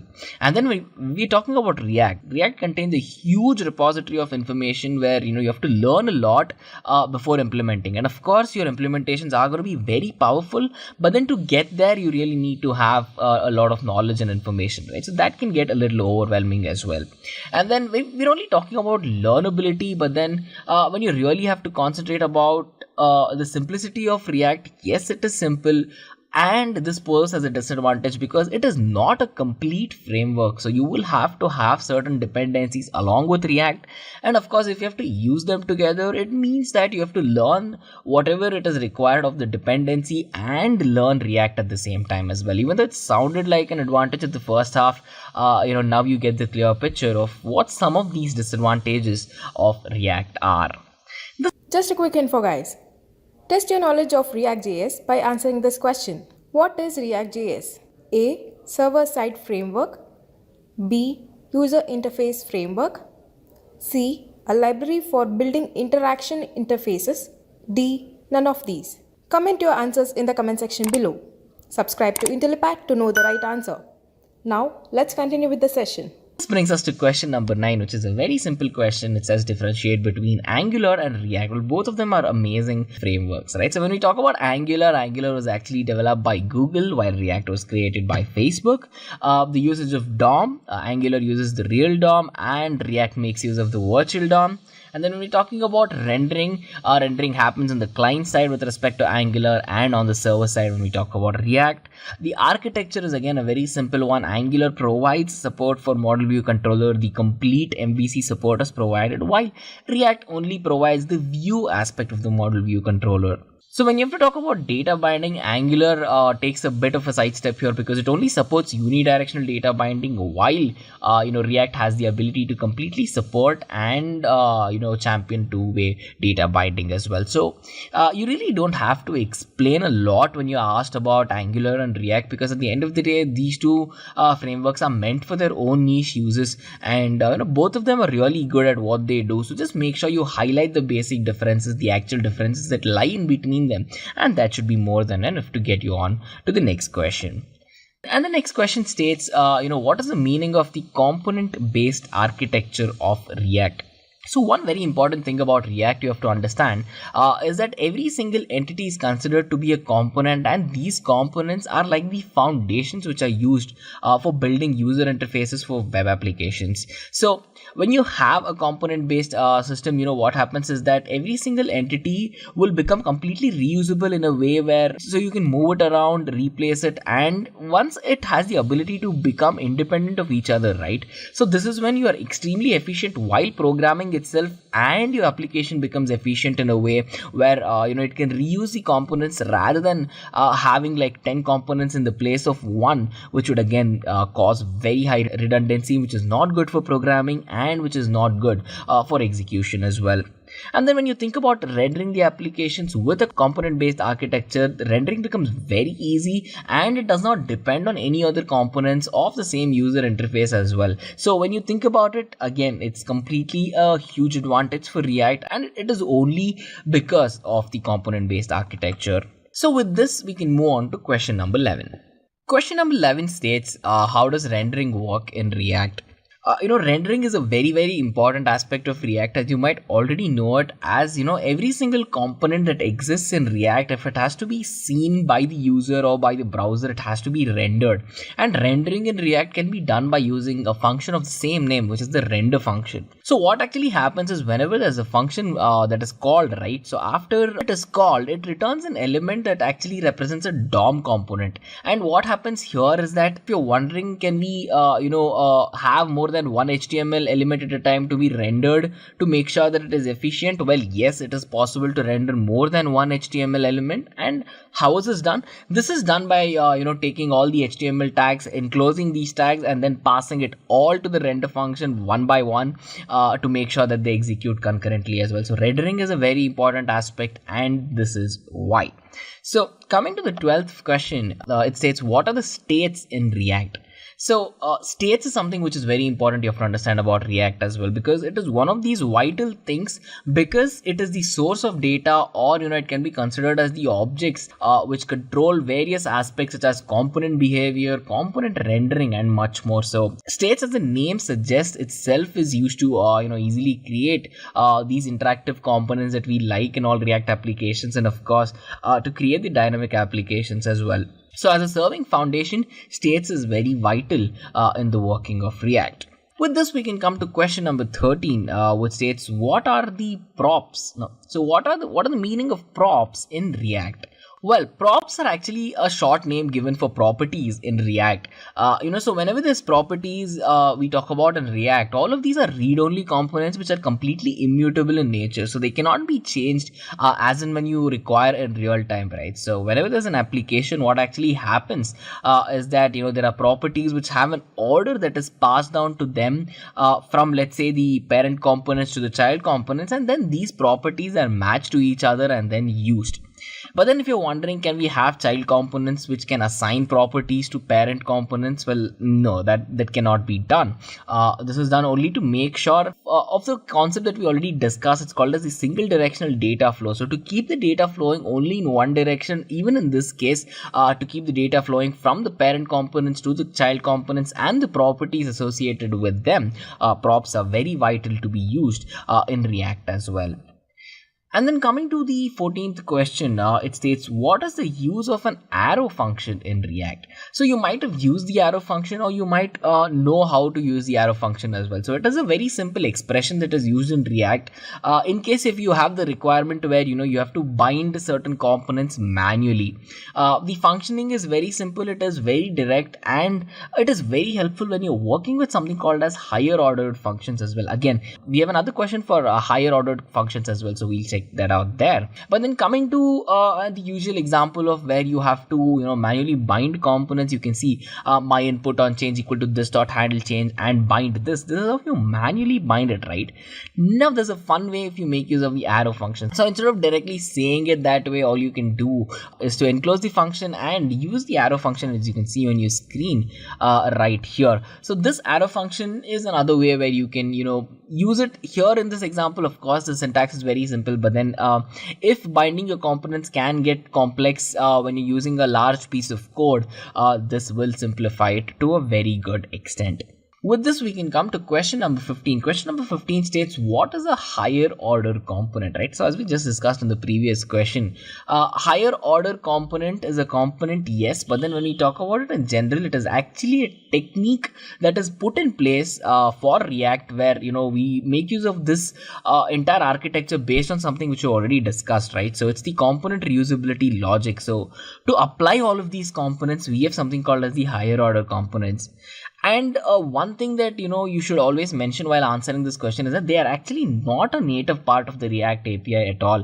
And what actually happens here is that it will allow the users to reuse whatever piece of code that is required, have some bootstrap abstractions if required, and much more. And it's not only this. With higher order components, what happens is that it will allow for very, very simple sharing of any sort of behaviors between the components in the component structure. And then doing this again, we will circle back to one very important thing about React, is that it will give way for high efficiency and easy functioning of the applications. Well, with this, we can move on to the 16th question, which states, what is the meaning of create React app in React? Well, the create React app in React itself, it is actually nothing but a very simple CLI. A CLI is a command line interface where you can use it to create React applications where you have no build configuration. And using this is very simple in a way where all of the tools come predefined and pre-configured with the CLI. So doing this is mainly advantageous for you as a developer, because at the end of the day, you will be having the ability to concentrate more on the code, more on the logic, all the dependencies, rather than how you can work with syntax or the complexity of actually building the application and much more, right? So it's a simple CLI, and you can use the syntax shown on your screen to start a very simple project in React as well. It's called create React app space my app. My app is being the name of the simple project that you want to start. So with this, we can come to the next question that states, what are some of the advantages of using create React app in React? So we saw what it is, but then it has certain advantages which make it stand out as well. So, with Create React App, one very important thing is that it has the direct support for JavaScript XML flow statements and ES6 statements as well. So with this, what it will do is it will make sure that it is very simple for you to work with without worrying on a large piece of code that happens in the backend. And of course, it will provide you fast interactive testing components and line development servers, which are very, very, very vital when you're working with debugging as well. And you get direct scripts which have the ability to handle JSS, CSS and any other file that's required as well. And then your CSS is already auto prefix, it is ready, it is built in, and you can use it thoroughly as well. So with these 5 or 6 points that you can mention for the advantages of using the Create React app, and then this will make sure that that you're proving to the interviewer that you do have a concrete understanding of the foundational concepts involved in React as well. Coming to the 18th question. In the 18th question states, what is the meaning of Redux? Redux is again a very important aspect of React in a way where Redux is actually used to store individual states of these applications. So every single application will have a state, and then to keep it very simple, we have to store it in a single entity, and using Redux we do just this. So if you're thinking about, is Redux a JavaScript object by now? The answer is yes. This entity that gets stored into the state of that holds the state of an application is actually a JavaScript object. So changing the states can be done whenever you're pushing out any actions from the applications, or whenever you're writing the corresponding objects for these particular actions, mapping them while you're modifying their states as well. So a simple Redux object is shown on your screen. First name is John, last name is Kelly, age is 25. So to retain this first name, last name, age in a state in a single entity, this is where the JavaScript object called Redux comes into the picture. So all of the data that gets retained by the Redux, so sometimes there is another name for it. The interviewer might ask for a store. So well, a Redux store, or it is just called as a store where the data is basically stored. Now with this, we come to the 19th question, which states, what is the difference between props and states? Props we already saw, it's as properties. States we already checked out as well. So there are certain simple differences that we can check out in the conditions. See, for example, the ability to perform any changes in child components for the properties. Yes, you can change it. With respect to states, you cannot change the child components. Now, Can the parent components change values? In the case of props, yes, they can change it for their child components. In the case of states, no. So then what can states do in these conditions that we're talking about, right? So each individual component, can changes be done inside each individual component? So that is where when you ask that condition, of course with properties you cannot change, because then this defies the entire working architecture of properties and the component object model, right? So in the case of states, yes, changes can be made into the components, and this is one very simple yet elegant difference that you can put out when the interviewer asks you the difference between props and states. Now with this we come to the 20th question. The 20th question states, what are the three phases that is involved in the component life cycle of React? This is a very common question. This is among the first top 10 questions you will always be asked if you're going into a React interview, because it's very simple at the end of the day and it denotes your understanding of the concept. Because when we talk about the three phases of the component life cycle, it involves initial rendering, updation, and the process of unmounting. With initial rendering, which is the first phase, this is where the entire process actually begins. The component goes to the DOM and all of that. And then when you talk about updations, this is where the component has the ability to be updated, the code to be changed, it has to be rendered again if required, and then it gets added onto the DOM. And the unmounting becomes the third important phase, where this involves the destruction of the component and its removal after it is not being used, after its rendering is done, and after it is no longer in the viewing base or the viewing platform of the user, right? So it has to be removed from the DOM to make sure the application is kept efficient as well. So first we render it, then we update it, and whatever gets updated and re-rendered gets into the DOM, and after which we have a component which we do not use, we remove it. It's pretty simple, guys. It's initial rendering, it's updation, and it's unmounting. So with this, we can check out the 21st question. Just a quick info, guys. IntelliPad provides React.js online training mentored by industry experts. The course link is given in the description below. Now let's continue with the session. So the 21st question states, what are events in React?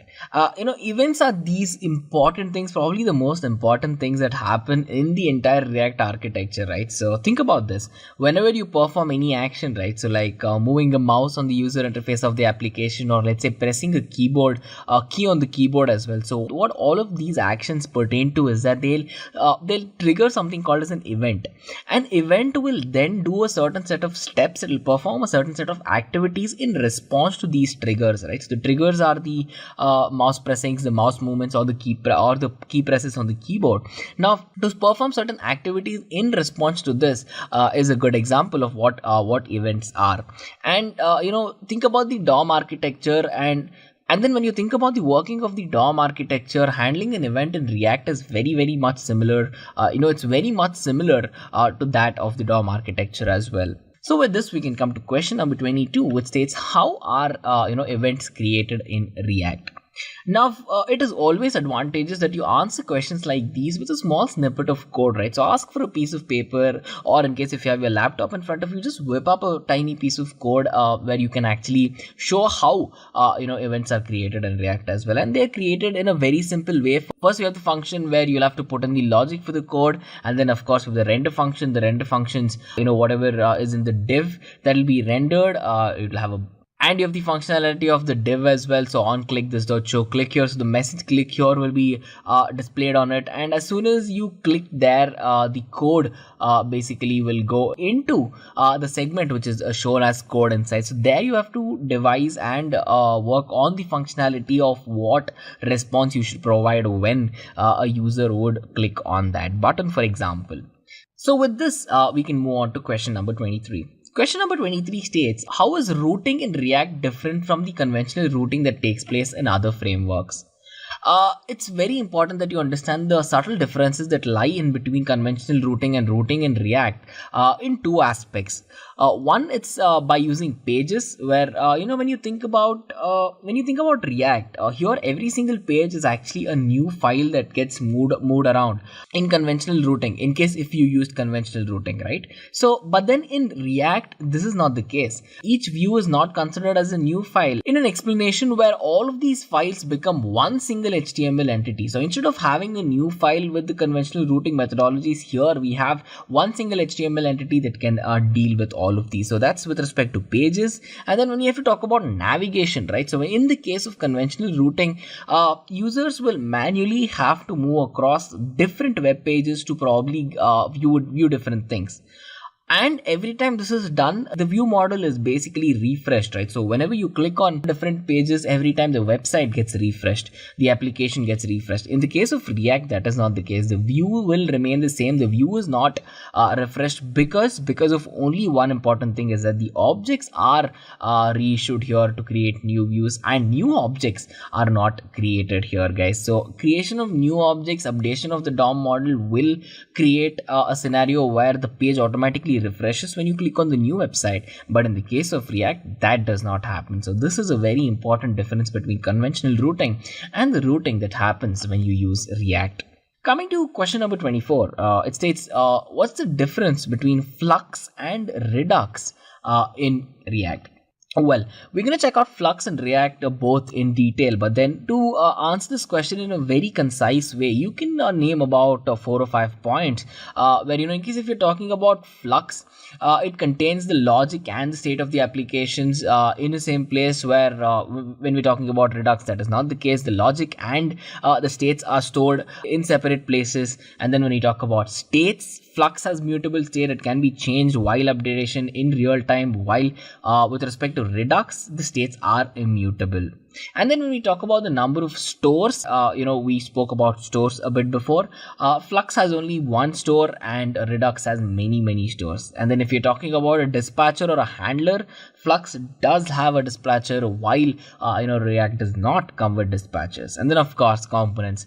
Components are connected to Flux in React directly. And then when we talk about Redux, of course, since we're talking about Redux, the container components are directly connected, guys. So, when you think about the basic differences that exist between Flux and React, one is the presence of a dispatcher, the other one is the ability to have multiple stores, the data being mutable, the states being mutable more precisely, and then the separation in the storage of the states and the logic. So these 4-5 points are found to be the foundational differences between Flux and Redux in React. Let's come to question number 25. Question number 25 states, can Ajax be used with React?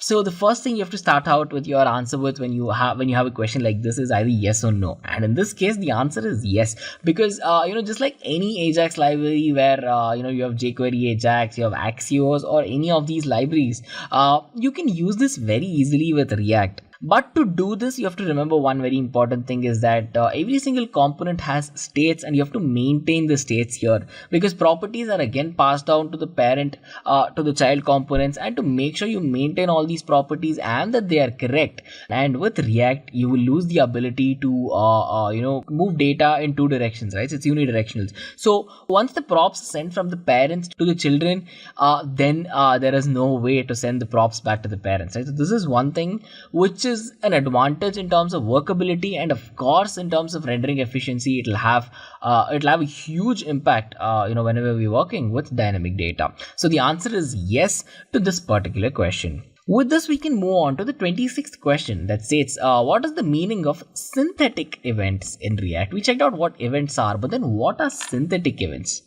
What you have to understand about synthetic events are, yes, even they are objects, and the simple thing is that they act as cross-browser wrappers. So what this does is this will allow the users the ability to make use of any of the native events in React alongside this as well. So why is this done? Why do we even require cross-browser wrappers, right? So this is done only to increase compatibility. So by doing this, you can make sure that your API can run across a variety of browsers and that it does not become browser dependent. So if a piece of code or an application works well on, say, Google Chrome, but then if it fails to work on Safari, it really doesn't make sense, right? So to make sure that the ability of React has the outreach of multiple browsers, we use these synthetic events to do that for us in a very, very simple way. Now with this, we come to question number 27 that states, what are stateful components in React? Stateful component, as the name suggests, are entities which have the ability to store any changes that happens to them and hold it in a place of memory. Stateless components will not have any states because they will not have the ability to store the changes that happen or hold them in memory. But then stateful components, yes, they can store all the changes. So whatever change in state, it is stored along with other information, such as what are the changes that happened in the past. There will be a document for that. What are the current changes that are taking place while the document is being executed and active rendering is taking place, and of course there will be documentation of in case any future changes do occur as well. So stateful components play a very vital role in the working of React. And then this brings us to the 28th question. The 28th question states, what are refs in React? And again, as you might have already known, refs is actually a shorthand for references. So whenever we talk about any sort of references in React, they used to store the reference to either one single React element or store references to a React component. And what and why we do this is to only make sure that we can return it later using the render function to, let's say, if you have any good animations that you have to run, imperative animations that keep running either on a loop or any rapid animations. Then of course, so references are mainly used in case if you have third-party DOM libraries that you have to work with. And of course, one very important use of refs is to make sure you have the ability to manage focus and apply media playback to your web application or on your website for it to render as well. So mostly it is used in the case of media, animation, images and videos. But then one very important thing to mention is that it is also used to join third-party DOM libraries. Well, with this, we can move on to the 29th question that states, what are controlled components in React? We checked out what components are, stateful components are, but what are controlled components, right? So controlled components will always refer to the components that have the ability to maintain their state, same as stateful components. And here the data is actually controlled by a parent component. So this is a child component in the first person's perspective. And when we talk about this, the whatever value is present here is fetched only by making use of the props that it gets from its parent component. So why is this done? This is done only to make sure to quickly notify if there are any new changes that occurs when we're using callback functions while rendering. And this at the end of the day will simplify about 5 or 6 other steps that need to be done in case we do not make use of control components. It makes sure that the code is simple and effective to work with for you as a developer and React as a programming framework as well. Now, when we talk about the 30th question, one very important aspect that we have to cover in this particular interview questions segment is, why is a router required in React? Router is something which is very important, as you'll see, and this is a question which is again very, very important in a React interview. So when you think about routers, well, routers are extremely efficient components, when we talk about React, because when we add that onto our URL, the user is taken from one particular component, and it's basically like mapping out a route for the components. So once you have a component of framework where you can actually walk through each of these components in a particular order, in a particular route, well, this is why it's got the name router. And there's a simple piece of syntax on your screen right now that denotes the usage of the router library. And of course, since we're using router, the library has to be added in React, and of course it can be done using the syntax. So we have the route exact path, we're defining the path, the component is the home component, then we have another component, new post and post. And as you can see, we are routing it manually from home to new post to post, right? So the router is mainly required for this purpose. Now with this, we come to the 31st question. So the 31st question states, what are the components of Redux in React, right? So one very important thing that you have to keep in mind while answering this question is that Redux comes with 4 very important components. It's action, it's the reducer, it's store, and it's view. So action is an object that actually describes the call. Reducer will actually denote the state change that happens in the storage unit. Store, on the other hand, will denote the state and the object tree storage, while view displays the data that is provided by the store. So the features of the components go very hand in hand with their name. So an action will describe the call, the reducer will show the state change that happens in the storage unit, the store will denote the object tree storage and the states as well, and then the view will display the data provided. You have to remember the components, and in case if you do not know, just recall the names of it, and once you get the names, it is pretty easy to understand what it does and then convey the same to the interviewer as well. With this, we can come to the 32nd question that states, what are the advantages of making use of Redux? Well, there are numerous advantages of making use of Redux, but then to keep it very simple here, we've picked up the top 4 advantages of making use of Redux. One, when you talk about organized approach, right? So Redux requires code that has to be organized, and doing this will make sure that the code is consistent, the code is easy to work with, and it is structured at the same time. So to make use of this, your code has to be organized. And then when we talk about the testability or the testing ability in general, Redux functions are very isolated. They are extremely small to work with, and testing a small piece of code is very much easier, very much quicker than working with a large piece of code and then testing it later. And then when we talk about tools, developers can actually track actions and all of the tools in React by making use of Redux easily, and they do not have to put a lot of effort to do this. And then when we talk about the community aspect of things, Redux has a large community. This is an open source community, both React and Redux. So in case if you do require any help of working with Redux, or if you're stuck with any aspect of it, of course there are users out there who are ready to help you, and you can even get libraries built up in case if you do have a niche application as well. So in terms of community as well, there's a very big advantages of using Redux. Now with this, we can come to the 33rd question that states, are there any disadvantages, or what are the disadvantages of making use of the model view controller in React? One thing that we've already discussed is a lot of advantages of React in these 33 questions, but then there are certain tiny problems of making use of MVC as well. When you use model view controller, there's 3 steps: modeling, viewing, and then having the controller model all of these together will make sure that there is a slight bit of memory wastage that you have to consider. And then when you have to work with the DOM architecture, manipulating the DOM will actually take a lot of efficiency, take a lot of time as well.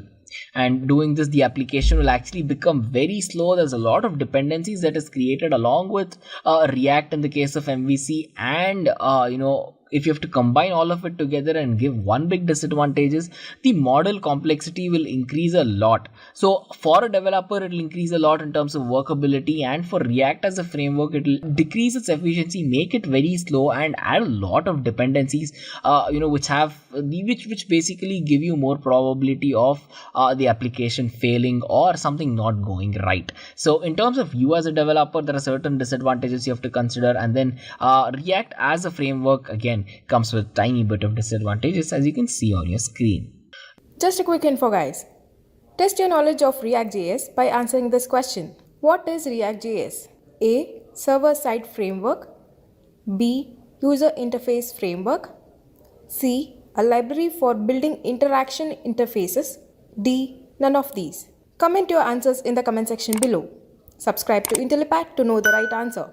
Now, let's continue with the session. Now we can check out the 34th question that states, what are pure components in React? Pure components we've checked out, stateful components are done. So pure components are similar entities. They're actually singular entities, that are actually written in React. So what happens is that they are fast, they're simple to write, they have the ability to replace any other general component that you might have.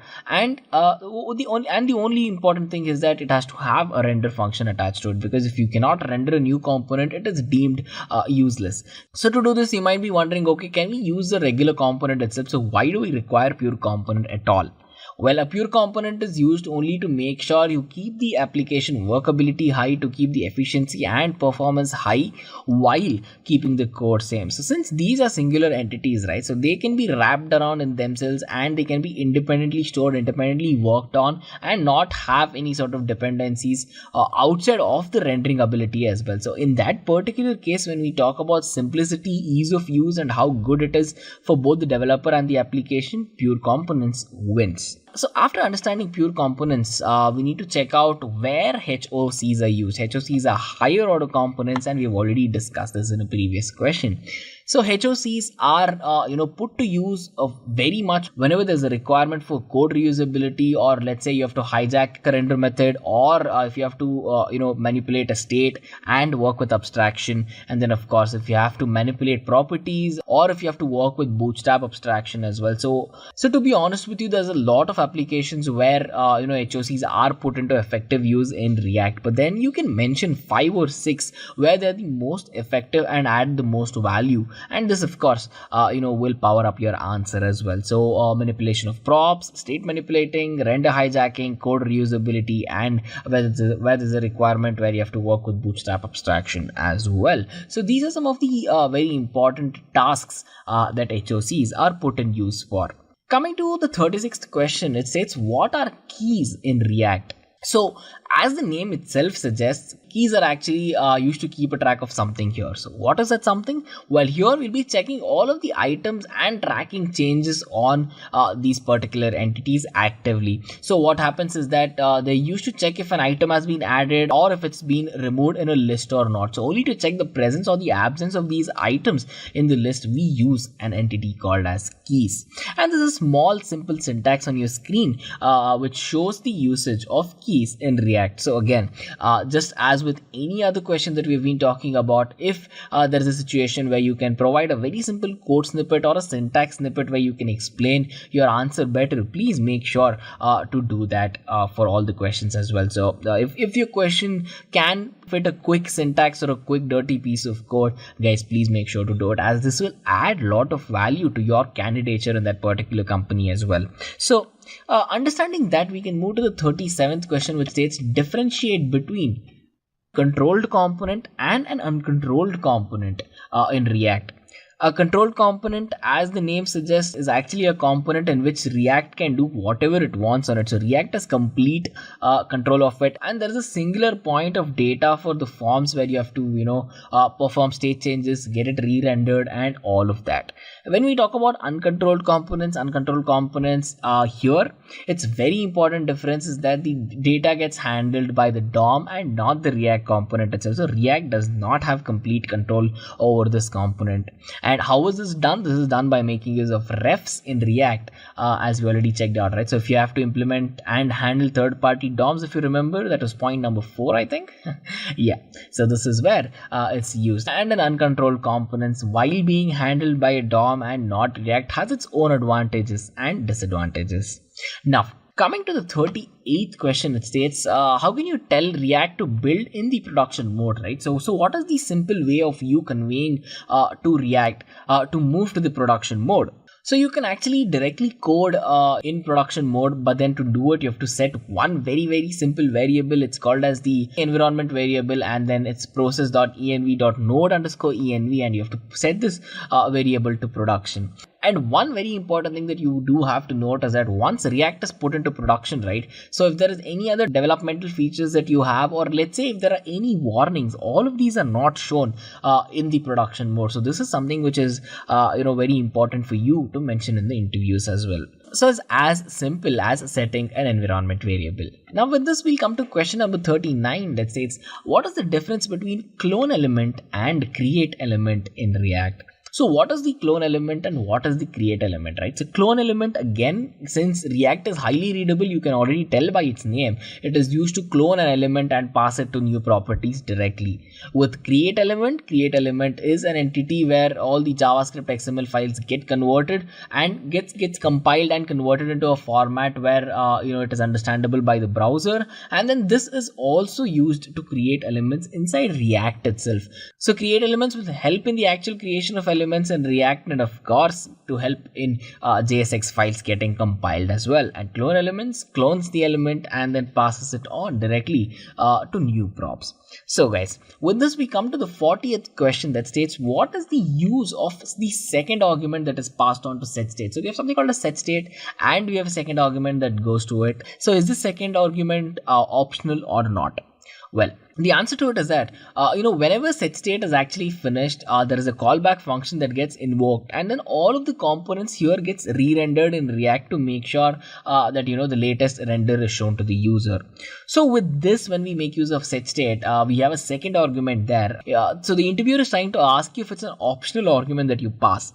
The answer is yes. Since set state is actually an asynchronous function, what it does is that it takes in just another callback function and works normally. So Even though it seems very simple to directly do this, a clever programming practice, a standard good governance programming practice will always tell you to make sure to use another lifecycle method instead of directly passing it via the optional argument as well. I mean, there are multiple reasons to do this, but then they are not in the scope of this answer. So when you asked about if it's optional or not, make sure you answer yes. And why is it optional? Because it is asynchronous, and it can handle the same thing in another callback function as well.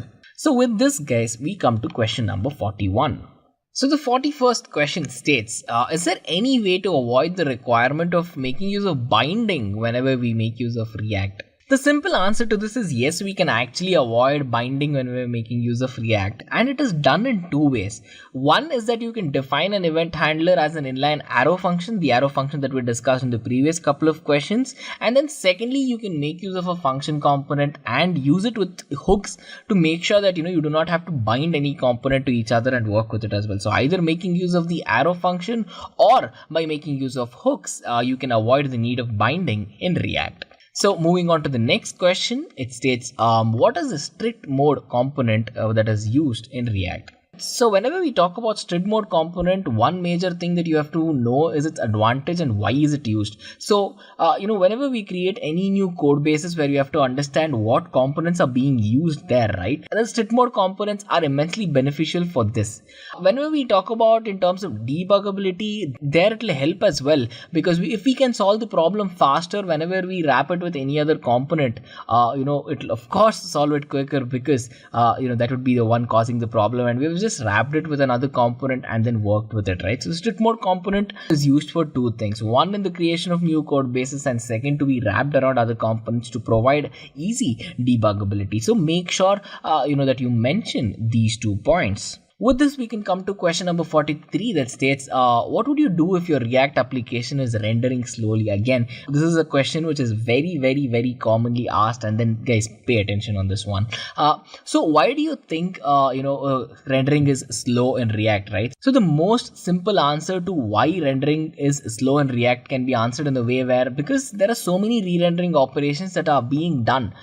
Sometimes they're necessary, of course, if you have a very large applications, but then most of the time these re-renderings can be unnecessary and redundant. So there are two main tools that React will give you where you can check this and fix this. One is react.memo function, where you can prevent all of the unnecessary re-renderings that takes place, and whatever the function components does, you can actually find what is the rendering that is not required to be done and then remove it as well. And then you have the pure components. Of course, pure components is put into place to make sure that you remove all of the unnecessary rendering in any of the class components. So in both the ways, with respect to function components and class components, React does provide a way for users to make sure to remove redundancy in terms of re-rendering, as you can see on your screen. So make sure to mention react.memo and its usage for function components and pure components in a way where we're talking about removing redundancy with respect to class components. So with this, we move on to question number 44 that states, can you conditionally add attributes to components in React? The answer is yes, you can add attributes to React whenever there are certain conditions that are met. One thing you have to know is that React has the ability to completely omit an attribute if the value is passed to it is not true, right? I mean, logically speaking, this is supposed to be done, this is supposed to be done automatically, but then many of the programming frameworks does not do this, and React has advantages in this way as well. It can completely omit an attribute if the value that is passed to it at the end of the day is not true at all. Now check out the simple example that's given on your screen to see how you can conditionally add attributes to components, right? So we have var condition equal to 2, var component, we have the div value is foo, and then we have easily added an attribute to the component there to further make use of it, right? So if the condition is met, then yes, you can add attributes to it, and that is shown in the example on your screen. Coming to question number 45, why is props passed to the super function in React? So when we talk about properties, again, all the properties are passed on to the super functions if and only if the user wants to make use of this.props. So if the user has a requirement to make use of this.props in the constructor, only then will the props get passed on to the super function. So it can be shown on the screen in the example that you're seeing right now. So when you talk about the constructor there, we're extending the React component and we have the constructor of props. So once you've made use of the constructor there, we're going to use this dot props, right? So once you have to use it, and once it is passed to the super function to have access to this dot props, we make use of the super function, guys. So coming to question number 46. Question number 46 states, what is the difference between the get initial state and the constructors in React? You have to understand that whenever we make use of ES6, right? So users have to actually manually initialize the state and the constructor, and then to do this, to manually initialize the state, we have the get initial state function. This method is actually defined by the user and worked on as well. So this is done very, very easily, as shown in the example on your screen, guys. So check it out. So we have the constructor props, you have the super function, and instead of calling this dot state, so we have manually defined the state, right? So this dot state, and we have given a comment there calling it initial state. So if you want the ability to go on to do this, you will have to use get initial states instead of direct constructors as shown here. And then when we come to question number 47, it talks about the predefined prop types that are present in React. You do not have to explain all of the prop types that are present here, the properties. In fact, you can mention them and then be good with it. So there are actually 5 very important properties, predefined property types in React as shown on your screen. One is the bool, one is the functions, the other one is the nodes. We have number and string. Of course, React.PropTypes.bool, func, node, number and string are the predefined prop types that are present in React. Again, all of these properties are used for their own niche applications, but at the end of the day, it is very important that you know this and you show the interviewer that you know that there are these predefined prop types that exist in React. So with this, we can move on to the 48th question, which states, what is React Fiber? Well, React Fiber is a new engine in React. So it is actually the re-implementation core algorithm that comes along with React 16. So one of the main important goals of React Fiber is to make sure that there are incremental rendering facilities given for the virtual DOM itself. Why is this done? Again, the primary talk here is about efficiency as well. So whenever you have to render, let's say, any gestures, animations or anything of that sort, this will make sure that it will help in giving the right priority to what updates need to happen at what point of time. So again, this way there is no delay or there is no latency in terms of the gap that exists between multiple renders that happen for the DOM as well. So this is why React Fiber is a very important aspect of this. And then we already spoke about hooks. Coming on to what hooks actually are. So question number 49 discusses about what are hooks in React. So hooks again are entities that are used to make use of a state and any other features in one very important condition where you do not have to write a class for them. So hook is actually a new implementation. It came along with the React version 16.8, and here one very important thing is that the stateful logic can be extracted from any component very easily while testing it, while reusing it, repackaging it and whatever you need without having to write a class specific for it. That is the advantage of hooks. And then this actually implicates that you can do all of these changes to the component hierarchy and all of these actually implicate that anything can be done here, whatever we mentioned, without having to change anything in the component hierarchy as well. So there, re-rendering, re-objectification, all of that is again removed, again working on efficiency, working on easy to use feature that the React framework provides for the users as well. So coming to the last question, the 50th question, we discuss about certifications. So the question states, have you earned any sort of certification to improve your learning and implementation process in React? Guys, know this. A certification program is not only a bragging right where you say that you're a certified developer, but it'll give you so many advantages in terms of career advancements where, it'll show the interviewer that you're very serious about understanding React, implementing React and working with it.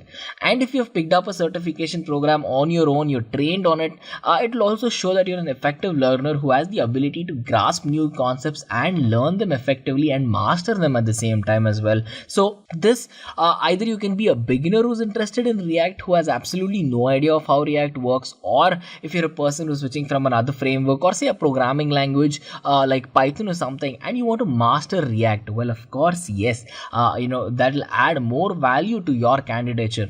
So one important thing is that do not get lost in mentioning the certifications that you have or talking about that in detail. But then what importance is given to the answer here is to make sure what you learned from them. So the importance that you have to give here is to talk about the applications or whatever you learned from the program rather than the program itself, right? Because at the end of the day, you learned a program to implement something. Do talk about that implementation. Do talk about the projects and how it has helped you on your journey into understanding and making use of React, be it in the learning environment, be it in an actual project use case or a production environment. A certification program will give you all the training and the structured learning that is required to make you proficient in React. And of course, it is not only that, there are multiple advantages of having certifications as well. And I'm sure you guys already know this. Just a quick info, guys. IntelliPad provides React.js online training mentored by industry experts. The course link is given in the description below. So guys, we have come to the end of the session. If you have any doubts, please put down in the comment section below. We will try to answer it as soon as possible. Hope you all enjoyed the session. Thanks for watching.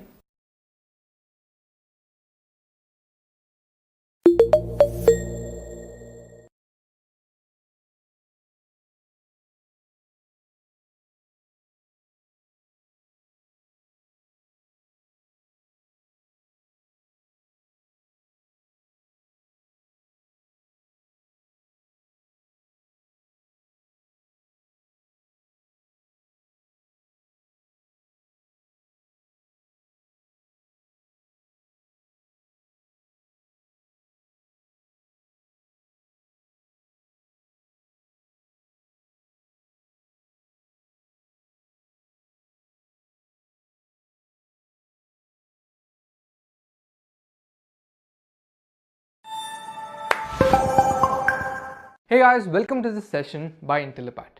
In this session, we are going to completely learn about JavaScript. So JavaScript is a language which can be used to create dynamic web pages and also can be used for backend programming. So when it comes to web development, JavaScript is the complete package. So now, before moving on with this session, please subscribe to our channel so that you don't miss our upcoming videos, and also leave a like if you enjoy our content. Before moving on with this session, let's take a quick glance at the agenda. We'll start off with what is JavaScript and why do we need it. Once that is done, we'll understand what can we build using JavaScript. After that, we'll understand the basic concepts in JavaScript and also the ES6 features of JavaScript. Once that is done, we'll move on to document object model and JavaScript events. After that, we'll move on to asynchronous JavaScript and we'll learn more about it. Once all that is done, we'll basically learn about a popular JavaScript framework called Node.js. So now, once all the concepts are done, we'll start the practical, where we'll be doing a hands-on where we create a sample application using JavaScript. So that's it for the agenda. Now without any further ado, let's begin with this session. Now let us take a look at what is JavaScript. It is important to understand what JavaScript is and how it can benefit us, mainly because JavaScript's meaning has evolved from time to time. Before the current versions of JavaScript rolled out, JavaScript was only used for web browsers, but now it can be used in different ways. So let us take a look at what it actually means. JavaScript is a high-level, object-oriented scripting language. It was created by Bernard Ike in Netscape in 1995. So JavaScript was originally created in 1995. Now, high-level, object-oriented and scripting language are sometimes considered to be a bit more jargonistic than they need to be. Let us discuss them one by one. First thing is high-level. So a high-level programming language is basically a programming language that does not deal with the low-level memory management stuff that other programs might have to deal with. This is because JavaScript has a runtime environment, and what it does is that it takes a look at the code that you have written, takes a look at the memory that it will need, allocates that memory and continuously at regular intervals of time keeps checking if there is some memory that can be freed up. And if it can be, then it frees up that memory and all of the variables that were assigned in that memory are going to be completely wiped off. So it will allocate and deallocate memory on its own. That doesn't necessarily mean that you have just no control over how things are happening behind the scenes and how you that you don't need to care about memory management at all. But at smaller level to medium level applications, you don't really have to worry about how applications are being built and how they are going to be used. At a large scale application such as a large scale JavaScript application such as Gmail or Google Drive, you have to worry about how memory is being used and you have to be very efficient about it. There are certain things that you can do in order to affect how the memory management is going to take place and if it's effective or not. So you can talk about this and discuss about this at length, but that's basically what high level means, that at the beginning you don't need to worry about how to allocate and deallocate memory. Whereas in programming languages like C++, you would have to do the memory management stuff on your own. You would have to allocate a chunk of memory to your program. When that program or that piece of program that executes is done, you need to then deallocate that memory. If you do not, then that memory is going to be reserved and is not going to be used by your program or by any other program because the compiler has not freed up the memory. So just keep that in mind. It's also object oriented. Object orientation is basically a paradigm of programming in which you write code so that your code can reflect real world objects and scenarios such as people, person, events, things like that.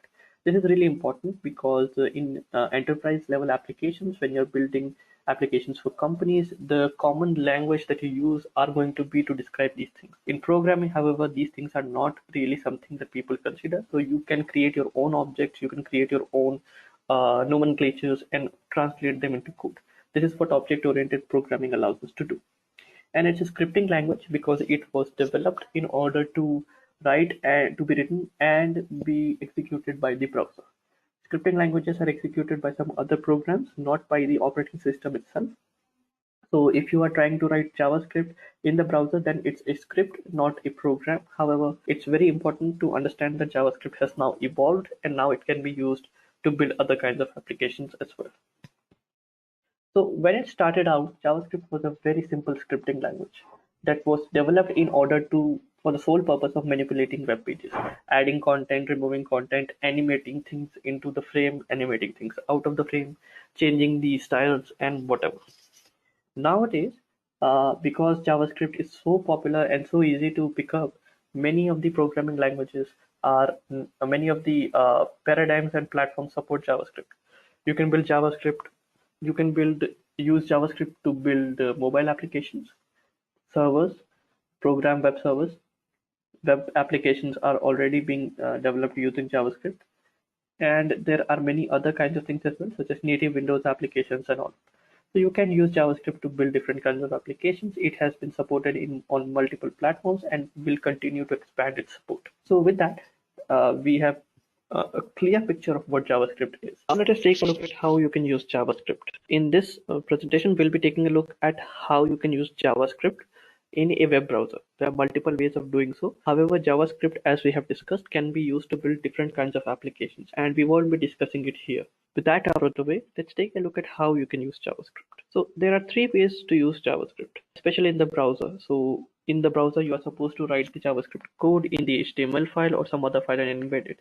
But how do you do that? Let's get started and see how you can do that. The first thing you have to understand is that the reason why there are so many ways of writing JavaScript depends on what kind of code are you writing. And in the hands-on for this topic, we'll discuss what that actually means. So the first thing is that it can be inline. Basically suggests that the code that you're writing is completely embedded in the HTML. So if you have a button, it is right next to the button and it's only regarding that button that the code is going to run. So that's one way of doing it. The reason why inline code was invented was that if you had some small bit of code that only needs to run on a particular time or at a particular time, or when it is associated to a particular HTML element, then you can just write it there. Instead of polluting your HTML with different kinds of things, you can just write it there. Then there's script tag.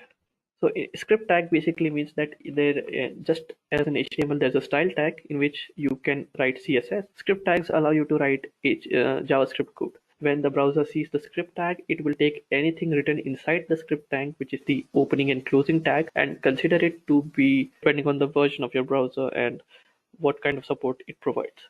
So in scenarios like this, we would have to write some kind of a text that describes what kind of script we are writing inside the tags, such as text / JavaScript or whatever.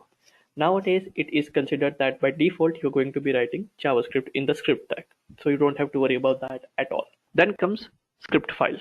Similarly to script tag, you can write your script inside a file, give it the .js extension, which is the JavaScript file, and you can embed it inside your browser. So you are going to say, okay, after you're done loading the HTML page, load this file as well. This file contains some HTML code, and this file contains some JavaScript code that needs to be embedded in the HTML file. Now, the reasons for the different kinds of script files is something we'll see in the hands-on, but basically it depends on how much of the entire HTML page is going to be affected by the JavaScript. So let's take a look at the hands-on and understand how that works. How you can write the JavaScript code. We'll be printing something on the console. I'll explain what a console is, but first let's see our setup. I have a file, I've called it index.html, and I have opened it in a code editor. I'm using Visual Studio Code. You can use any code editor or text editor that you wish to use. Open that file inside a web browser. My file is located in the E drive and it's called index.html, but you can call it anything that you want to. It's just a convention. Now let's take a look at the different ways that we have discussed using which we can create our JavaScript code and embed it inside our HTML. The first thing we have to do is we have to write some HTML code. Now in Visual Studio Code, I have a snippet that will automatically write most of the HTML that we need in order to get started. So just press this bang symbol and press tab. This will only work in Visual Studio Code. If you're using any other programming environment, this may or may not be available there. So just make sure that you know that it is there. I'll call the title to be JS tutorial. I will save it. And now if I go back to the browser and if I refresh, if you take a look at the title right now, it's index.html. Refresh it. Now it's called JS tutorial. So in case you're not familiar with HTML that much, I would recommend that you first understand HTML because JavaScript builds on top of HTML. So if you don't know HTML, then this is not going to work. Now let's take a look at the different ways through which we can use the JavaScript code. So there are different ways. Firstly, that's the inline code. So how do you write code that executes inline? Well, let's say there's a button. I call it log button. And what I want is when this button is clicked, I want to print something on the console. Now, what is the console? Different programming languages such as JavaScript and C++ have a console. Now, a console is basically just a terminal or a command window which will show the output of the code that you're writing. You can also put the output inside a file or inside some server, but basically this is where the output can be seen. Now, in a web browser, it's a little difficult. So what every web browser has is a JavaScript console. Right click on the web browser and click on the inspect button or press Ctrl-Shift-I. Nowadays, every web browser has this. When this opens, you can see that it has a console button here. I go up to that and I can execute my JavaScript here as well. To print something on the console, you can just execute some JavaScript code here as well. I can write console.log and I'm using Google Chrome, but you can use any web browser such as Firefox or the Edge browser using Microsoft, and it will work just fine. And you can write hello world. Semicolons are not required, but it is a good practice to write them. You press enter and this is what it prints. Hello world. Forget about this undefined right now, that doesn't really matter. Now what I want is I want this to be a little more interactive. To do that, I want to have a button which has the keyword log inside it. So if I refresh this, you can see there's a button, but nothing happens when I click on it. So that's a problem. Now I want to execute the same code that I have written in the console, but I want it to happen when I click on the button. So don't worry about the syntax right now. I'll explain what that means in a moment. Just write this JavaScript, hello world, and I can put the semicolon here as well.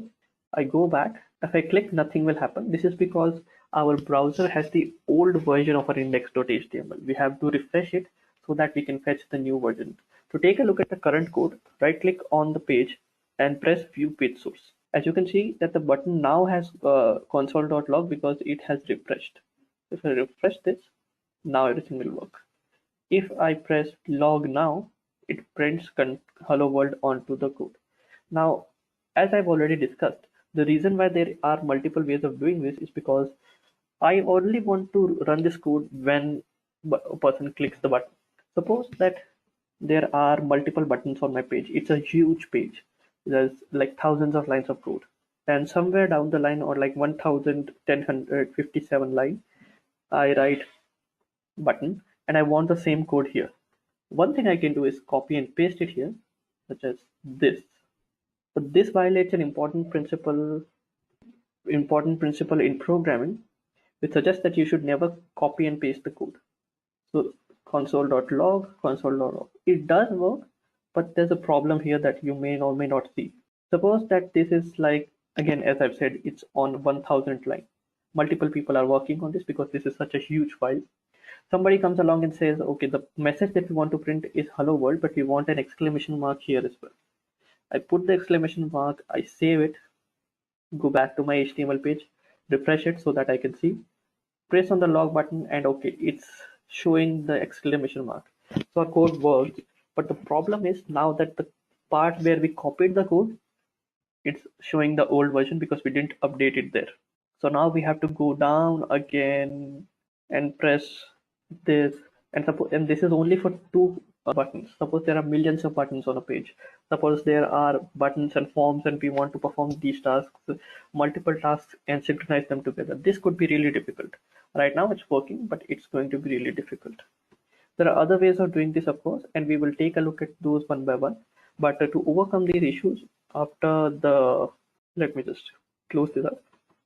Yeah, so I'll just put an h1 tag, look inside console. Now let me just show you what a script tag looks like. So after this, I can write script tag, and here I can write my JavaScript code and it will work just fine.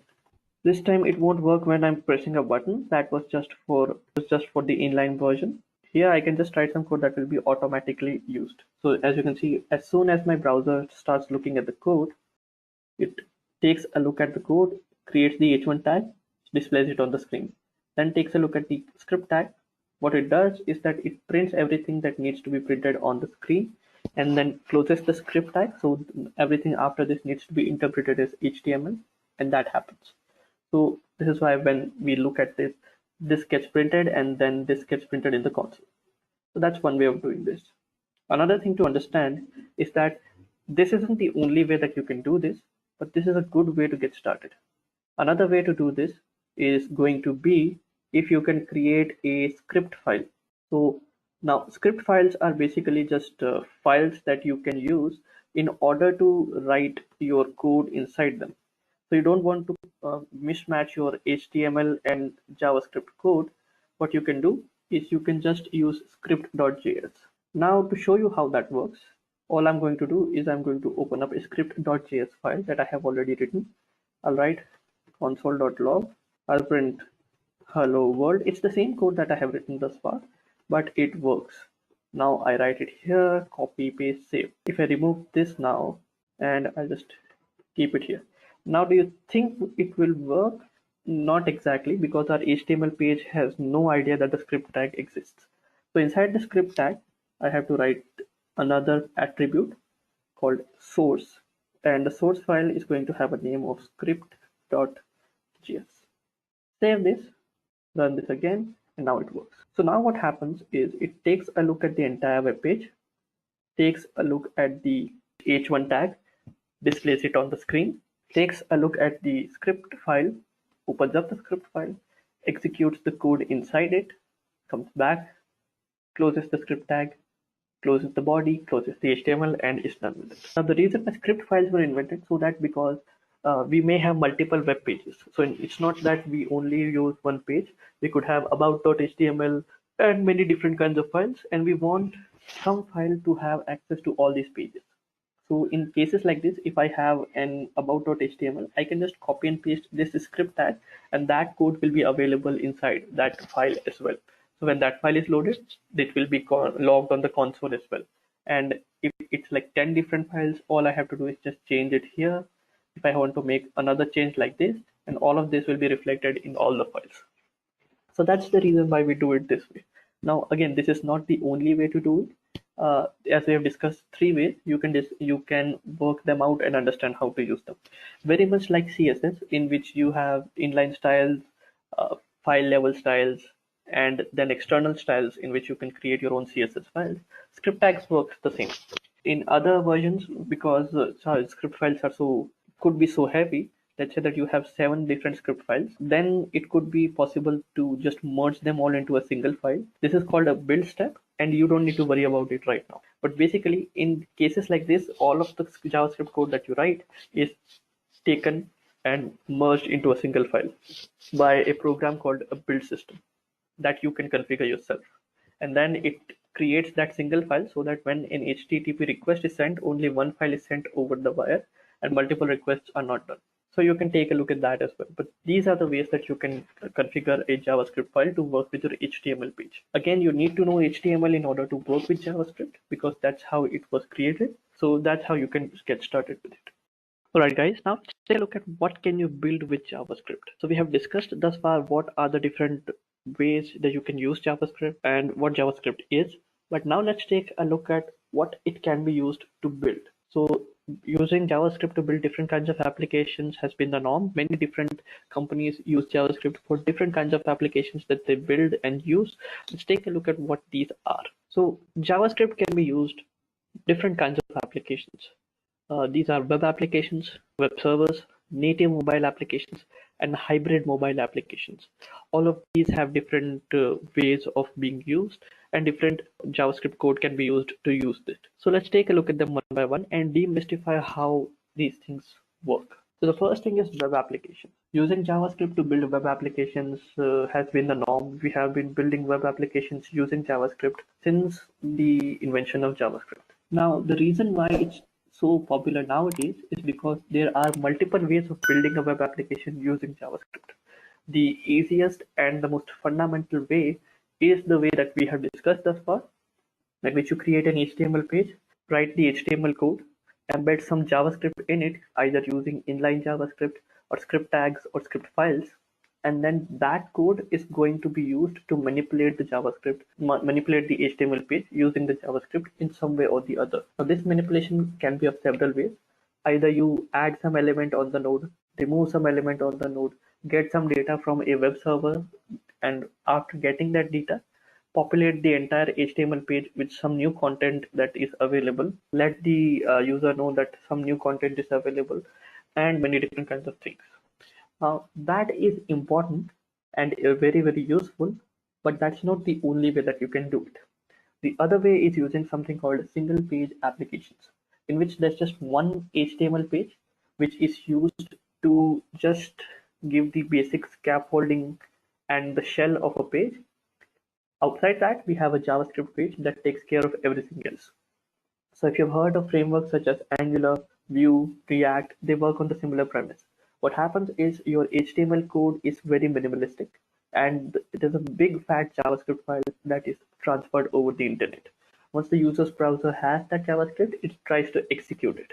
When it's executing it's creating multiple HTML nodes using JavaScript, putting it inside the HTML page, and then JavaScript takes care of everything else. Navigation, HTTP calls, manipulation of the DOM, any kind of thing that a web application is supposed to do, JavaScript will take care of it.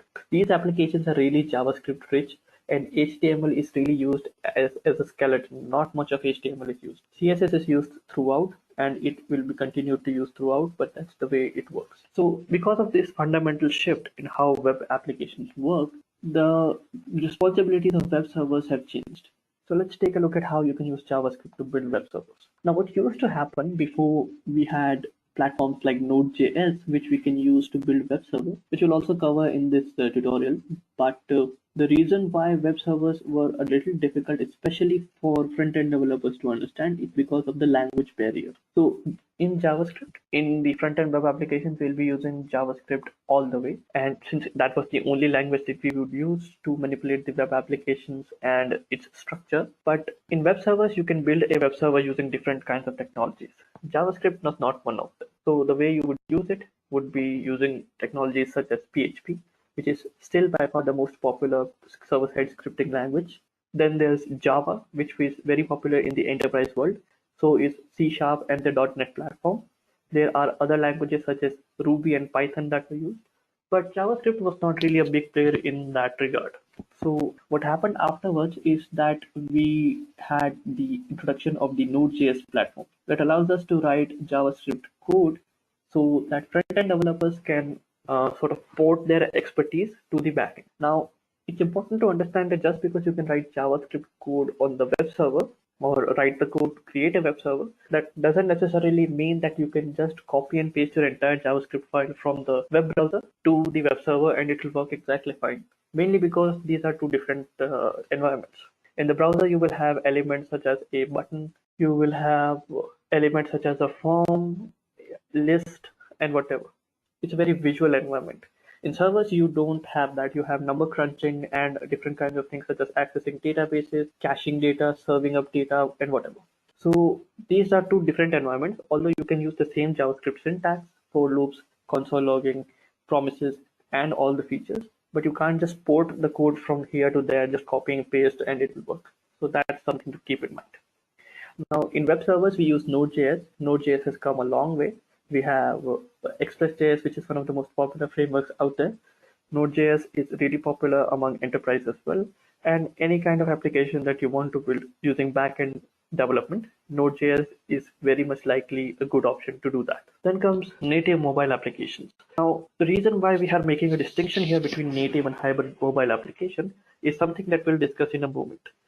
But the reason why we are saying that we can build native mobile applications is because before this, if you wanted to build an application that your customers could use, you had multiple platforms that you needed to tackle. Platforms such as Android, iOS, Windows Phone, and some other platforms as well. This was a bit problematic because then that means that if you want your application to be accessed by a large number of users, you need to write code for both Android platform as well as iOS platform. These two platforms have different programming language, different programming structure, different skill sets, and different environments in which you can develop applications. Android is open source, so you can build Android applications in both Mac and Windows. However, Apple doesn't allow you to build iOS applications on a Windows laptop. So you need to have a developer account, you need to have a Macintosh laptop, you need to have developer tools installed, you need to have an iPhone to test your applications.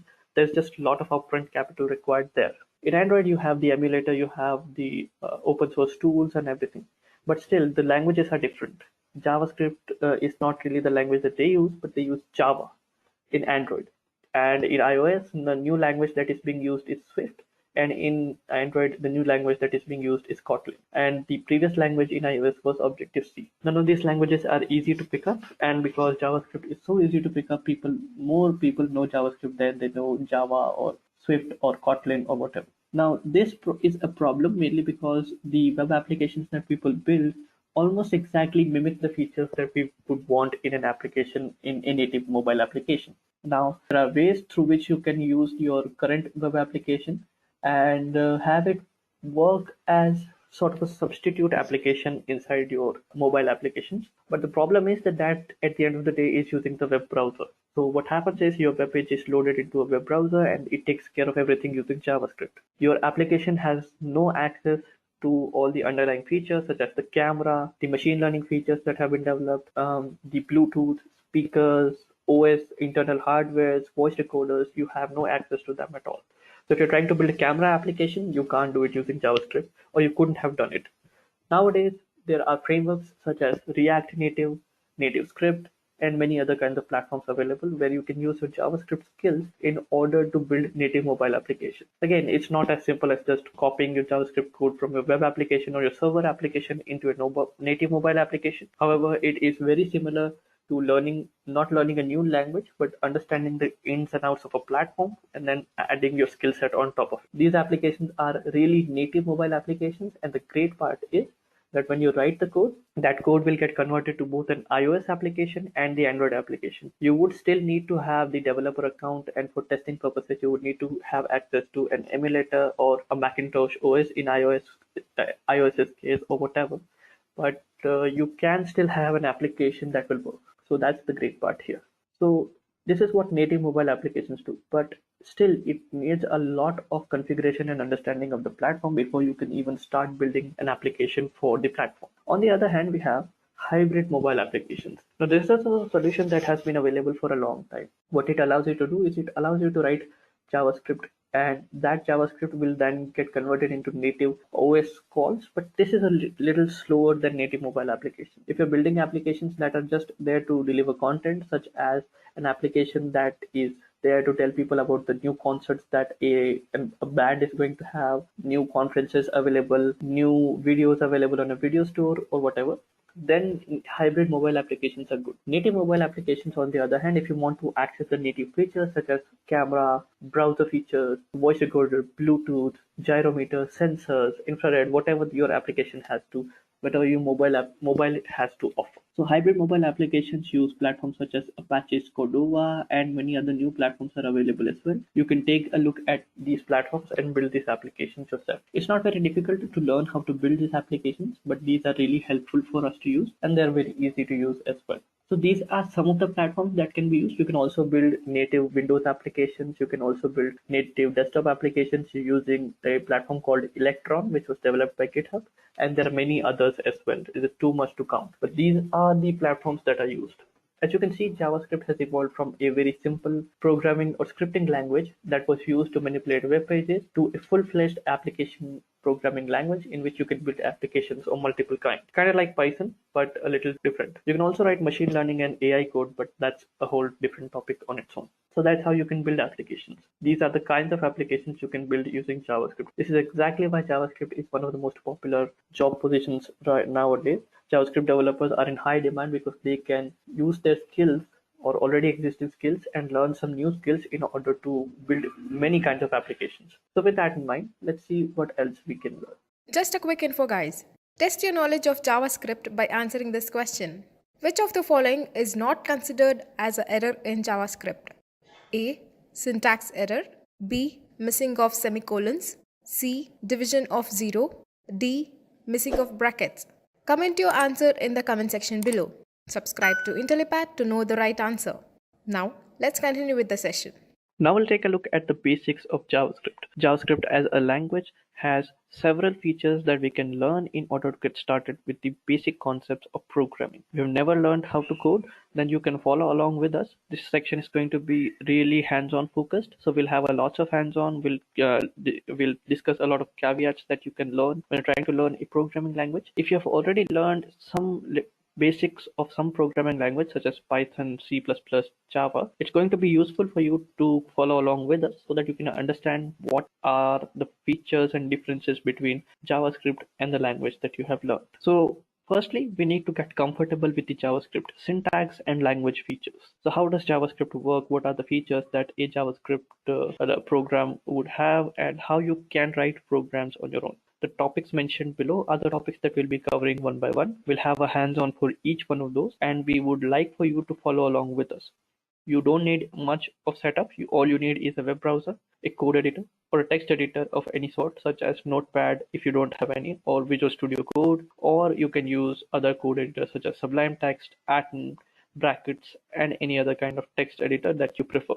And for that, we'll go through each of the topics one by one, and we'll cover as much ground as we possibly can. So let's get started with this. The first thing is variables. Now, in case you have programmed before, you already know what a variable is. But if you don't know, let me just clarify this for you. A variable is basically a name given to a memory location in which we can hold some data. That's basically all that is. So if you want to get as an input a user's username and password, you can store them inside a variable. That variable is then going to take care of everything that you store inside it. So we have a container. That container has a name. That name is then going to be used to reference to whatever value we put inside it. Think of it like a bucket inside a memory. Think of a memory as this empty room. We have a bucket. We put it with a name on that bucket. We put it inside the room, and in the room, inside the bucket we put some information, something. Let's say that I want the username. So I create a bucket named username, put it inside the memory, and now whenever I want to use a person's username, I would first ask them, okay, enter a username. That person will enter the username. That username that the user entered will be put inside the bucket. And now whenever I want to access or remember what the username that the user had entered was, we'll take a look at that. So that's how variables work. Variables allow us to store data. Now it's called a variable because the data inside it can change at any time. It's variable depending on what is the last bit of information you put inside it. So that's the way it works. It allows us to store and remember data that we would need in a future computation or a future process. Now, variables store data in computer's memory or your system's memory. That means that they are volatile. So in case your program accidentally closes, anything that was stored inside a variable will be lost. If you don't want to lose it, then there are ways that you can store it inside a file or whatever. We're not going to be covering that, but that's how variables work. The data that you have inside a variable can then be stored inside a file, on a web server, on other data storage platforms as well. But as of now, when you're using a variable, we're talking about data inside a memory that was given a name so that it can be accessed later. The data inside the memory location can change. That's why it's called a variable. All right. So now let's take a look at a hands-on in which we'll be learning variables. So we would very much like you to follow along with us in this hands-on, and we will cover variables in this hands-on. Again, you don't need much. All you need is a code editor. I'll be using Visual Studio Code, and you need a web browser. In the web browser, just any web browser that you use the same setup that we had earlier, in which we had created an index.html file. Open that up in the web browser and in the code editor, so that when you make changes to the code, you can refresh the browser and see the changes being reflected here. Open up the console as well, because this is where we'll be using the web browser. This is what we'll be using inside the web browser as of now. So again, I will just use the script tag so that I can just embed my code here. But the basic understanding here is quite simple. The code that we're writing is JavaScript, and we want some input from the user. Now, I will tell you how you can get input from the user in a moment. Right now, let's take a look at how you can declare a variable. So in a variable, there are multiple ways of doing with things. First thing I'd like to show you is how you can write a comment. Comment is basically something that you write that you want the person who's reading the code to be able to understand, but you don't want your browser to interpret that code. You're basically saying this is something that is not code, that is just something that a person who's reading the code is supposed to get. You don't have to worry about it. Don't interpret it. This is not code. Just move along and skip this line. So there are two ways of writing a comment. One is you can use 2 forward slashes or the division symbol, and that is a single line comment. So single line comment. Let me just change the theme so that it's a little more apparent. Yeah, hopefully this is visible now. So I have a single line comment, and now I can have a multi-line comment as well. This is what happens when you have a divide symbol followed by an asterisk or a multiplication symbol, and this closes when you have a multiplication symbol and a division symbol. So start and the end. So the way you start it is this. You basically just create this symbol, and then you write the code that you want, or write the thing that you want to write. So this code is using a variable, and I can write it in a new line.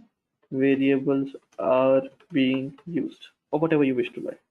This is to explain the code so that the person who's looking at the code can understand what it is doing. Now, a single line comment is good if you just have a single line description. If you have a multi-line description, then you can have a multi-line comment, right? So now let's show you about the 3 things that we need. So there are 3 things that we need to understand. First is declaration, and second is after declaring the variable, we use the variable, or you can also call it initialization, and the third one is using the variable. So the way it works is this. To declare a variable in JavaScript, you are likely to use a keyword called var, var. Var is a keyword that was developed in JavaScript so that you can use variable of any kind. If you come with other programming languages, then you would have to use the keywords such as int, string, or whatever to describe the type of language. Here you just need to use the var. And now I need the name of the variable. Let's say user name. And this is what is called a declaration. I'm saying, okay, I'm going to be using this variable. Now, JavaScript to a certain degree is a very relaxed language. So even if I were to not use the var keyword and say hello, and then console dot log the username, it will still work. It might throw an error, but it will still work. So it doesn't even throw an error. Now that is a problem that when you're writing the code, there are certain tricks that you can use. One of these is something called use strict, which will work in a JavaScript file. I don't know if it works here or not, but that way it will be very strict in checking whether or not a variable is there. So it says, okay, the username is not defined and you're using it, and it will return an error. So that's one way. Now, if you want to use the username, just use the var keyword. Now it's defined. And if you want to initialize it immediately, initialization basically means assigning a value to the variable. As soon as you're creating a bucket, you're filling the bucket. So you can do it this way. I have it here. I refresh and it works. Even if I were to instruct the browser that be strict and don't allow any problems in my code, it will still work. So that's one way of doing it. Now that's called initialization. That's the second part. Now declaration is this. You just create a variable and you say, okay, I need this bucket. I'll use it later on in my code. I don't need it anywhere else. I just need it right now. Now, how you can take the input of the user, there are various ways. One way is using prompt. Now, this is only available in web browsers and this is not used commonly because in web browsers, you're not allowed to take users input like this, or you don't usually do. But if you want, you can just prompt the user and say, enter username. And whatever username is entered, you can just put it inside username. Save it, and then you can print it. So if I go ahead, refresh this, it says enter username. I call it John, press enter, and this is how I can get a user's input in JavaScript. Now, again, you don't really need to use it, but you can if you wish to. So that's what declaration and initialization is. And then using a variable is, again, the simplest thing that you can do is just print it. Now, printing is not the only thing you can do. There are several operations, which we'll discuss when we're discussing operators. But basically, when you're trying to learn a new language, understanding how variables work is really crucial. I can declare multiple variables as well, such as username, and another would be using password. Now I can declare them on the same line if I wish to, or I can declare them on multiple lines like this, so that I use the var keyword again and again, or I can just put it like this. And again, if I had another variable name, I could do the same thing again. But it doesn't matter how you do it. What matters is you're describing some type. We would always recommend that when you start a JavaScript file, you use the use strict declaration, so that when you are using a variable that is not declared, it doesn't become a headache to understand how it works and where things happen and how things happen. So always use this if possible. If you are new and you don't want the safety and instructions, then you can leave it, but we recommend that you keep it here. Now, again, if you're coming from different programming languages, you would think that you would need to describe the kind of data that is going to be stored inside it, but such as a string, integer, or something like that. But that's not really the case. This is called a loosely typed language or dynamically typed language, in which the type of the data is just something that the language figures out automatically. Data types are still available and we'll discuss them now, but the reason why they are not available in the same way in other languages is because in JavaScript everything is loosely typed. So if you have data in one language, one type, and you want to convert it to other type, you can do so quite easily. Let's discuss this now. Let me just save this up and let's see what else we get. Alright guys, now let's take a look at data types. So as we discussed that there is a way for us to get data from the users and put that data inside a variable. That variable is something that we can use later on. So for instance, we took a user's username as some information using the prompt function. Now that's not the only way that you can take data. In fact, in a web browser, you usually don't take data like that. You use a form that the user will submit, and you will then get that data and put it inside your web browser. web browser's memory, and that's where you use it. Now, the real issue here is that something we haven't quite touched on thus far, which is data types. So as you can see, that data is of different type. One, the username, that could be a long string of text, long line of characters, one after the other. The other is numeric data. So you're asking for a person's age, their salary, their height. All of this is numeric information. Then there are other kinds of things such as true or false. So if you're asking a person if they are above the age of 18 or not, if they are senior citizens, you can get this information simply by taking a look at their age and determining if it's above certain threshold. But there are certain instances where you don't want that information. You just want to know if they are above the age, if they are senior citizens in their own country. That's another way. And so many different kinds of data. So what does that tell us about the languages that we use? Well, one thing to understand is that different datas have different operations available to them. So if I have a number and I say, okay, I have 5, multiply it by 10. That makes perfect sense because multiplication is an operation that can be performed on number. Now, if I were to take a look at some other kind of information, such as if I were to say, okay, I have a username, multiply it by 10. You're not going to make any sense of that because it doesn't make sense of multiplying a name by some number. It makes no sense to do that. So your browser is going to complain, your program is going to complain saying, I don't know what you're asking me to do because this is not how this works. Now, how does the browser or the language know what kind of data is stored inside a variable? Is it a number? Is it a long text?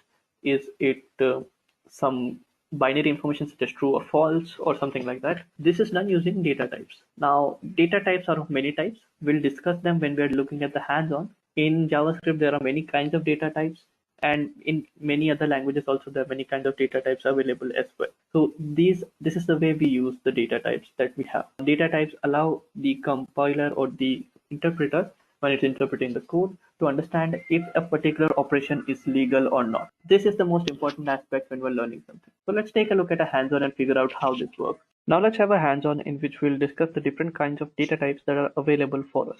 So for that, all you would have to do is just follow along with us. Open up a web browser, same as before, and open up the text editor. You might also not need the text editor right now because we'll just be writing it in the console, but it's a good practice. So I want to declare a variable x is equals to 1. Now, this is obviously a number, but if you want to take a look at the data type of a number, you can use the type of keyword and type the name of a variable that is available next. So x, it will give you number. So it indicates that it contains a number. Now, even if I would just write the value here, it will work just fine. Even if it was a fraction, this would work. Any other kind of value would work. So that's a number. Numbers are quite self-explanatory. These are just values that you can use. Similarly in mathematics, the same way that works in mathematics, they will work here. Okay guys, a quick info: if you're looking for an end-to-end training in JavaScript, IntelliPath provides a full stack web developer course which covers JavaScript and all the JavaScript frameworks you need to know. For more details, check out the description box. Now we also have the username. Let's enter the username of John, press enter. If I were to now, let's take a look at the value. Its username is John. And now if I were to take a look at the type of the data, it is string. So string is nothing but just data enclosed within quotes. So even if I were to write one inside quotes, it will be a string. So if I were to do it this way, this is a string. So one thing to understand is that it doesn't necessarily have to be double quotes. As you can see here, let me just expand this up. It doesn't have to be double quotes like this. They can also be single quotes like this. And this is also a string. Here you go. Empty double quotes and empty single quotes are string. Anything within a double quote is a string. Anything within a single quotes is a string. So if I want 1, 2, 5, 7, 6, 1, 5, 4, 8, these are numbers, but these are strings. If I were to remove this, then this becomes a number. Now, the other thing to understand is that even if we have strings like this, the important aspect of the strings is that they are just a collection of characters. So that's the way it works. But if you want to add some sort of a text inside it, such as, let me just show you. Now, if I were to write, okay, John said, let me just, John said, and now if I want to quote it, I can't use double quotes, as you can see here. This will give me an incorrect syntax and I'll get an error. So if you have started a string with double quotes, if you want to add more quotes inside it, you can use single quotes. So just this, John said he's not coming. So that's a single quote, or he is not coming. You can write it this way, and this is still work. Now, if I were to do it the other way around, if this was a single quote, then also this would not work. So I would have to create a double quote, and this will work. So as you can see, these are how the quotes work. Now, this is called a string. What about values where you just have values such as true or false? So if I want to check, well, if a user enters a username, and if I want to check, well, is the username the same as John? So in cases like this, you get the values such as true or false. These are two values that are used inside JavaScript and many other languages, and it's of type Boolean, type of true, and it's Boolean. So as you can see, this is considered to be Boolean. Now there's another type, undefined. This basically means that the value does not exist. It's not defined. We don't know what the value is. If I were to create a variable, let's say bad, and if I were to type bad, it has no value assigned to it. So right now it's undefined. If I were to check the type of bad, it's undefined. So I can't perform any operations. Now it comes time for operations, and we'll take a look at more of these operations when we're covering operators. But just to give you a quick overview, for X, we have a variable of 1, right? So I can perform for operations such as X plus 1.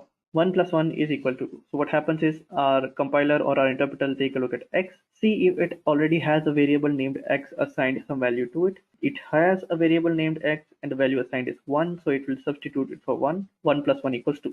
That works. Now for username, I have John. If I add username plus 1, I'll get this gibberish value in which it just concatenates the word John and 1. So that works. Now if I were to get the bad variable which has no value and I were to press 1, it gives me another return that says not a number. So depending on the kind of value that you have, you will get different output. That's one way. And if I were to use true plus 1 and get enter, you will get 2 because underneath true is represented as 1 and false is represented as 1 as well. So these are the kinds of values that we have, and this is because we have a simple dynamically typed language in JavaScript.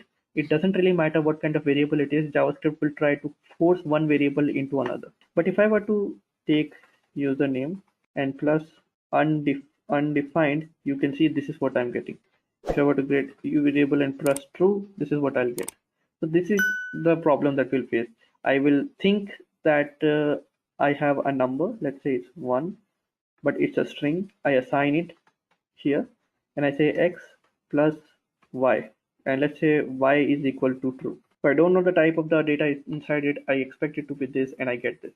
Or if I would go x plus 12, instead of getting 2, I'll get 112 in string. That's a real problem. That's how we can understand how this works. And this is why data types are important. Our operations, what operations we can perform is going to be shown here. Similarly, if I had username multiplied by 2, I will get not a number because this makes no sense. I don't know what you're doing. So I'm giving you a result that is not a number.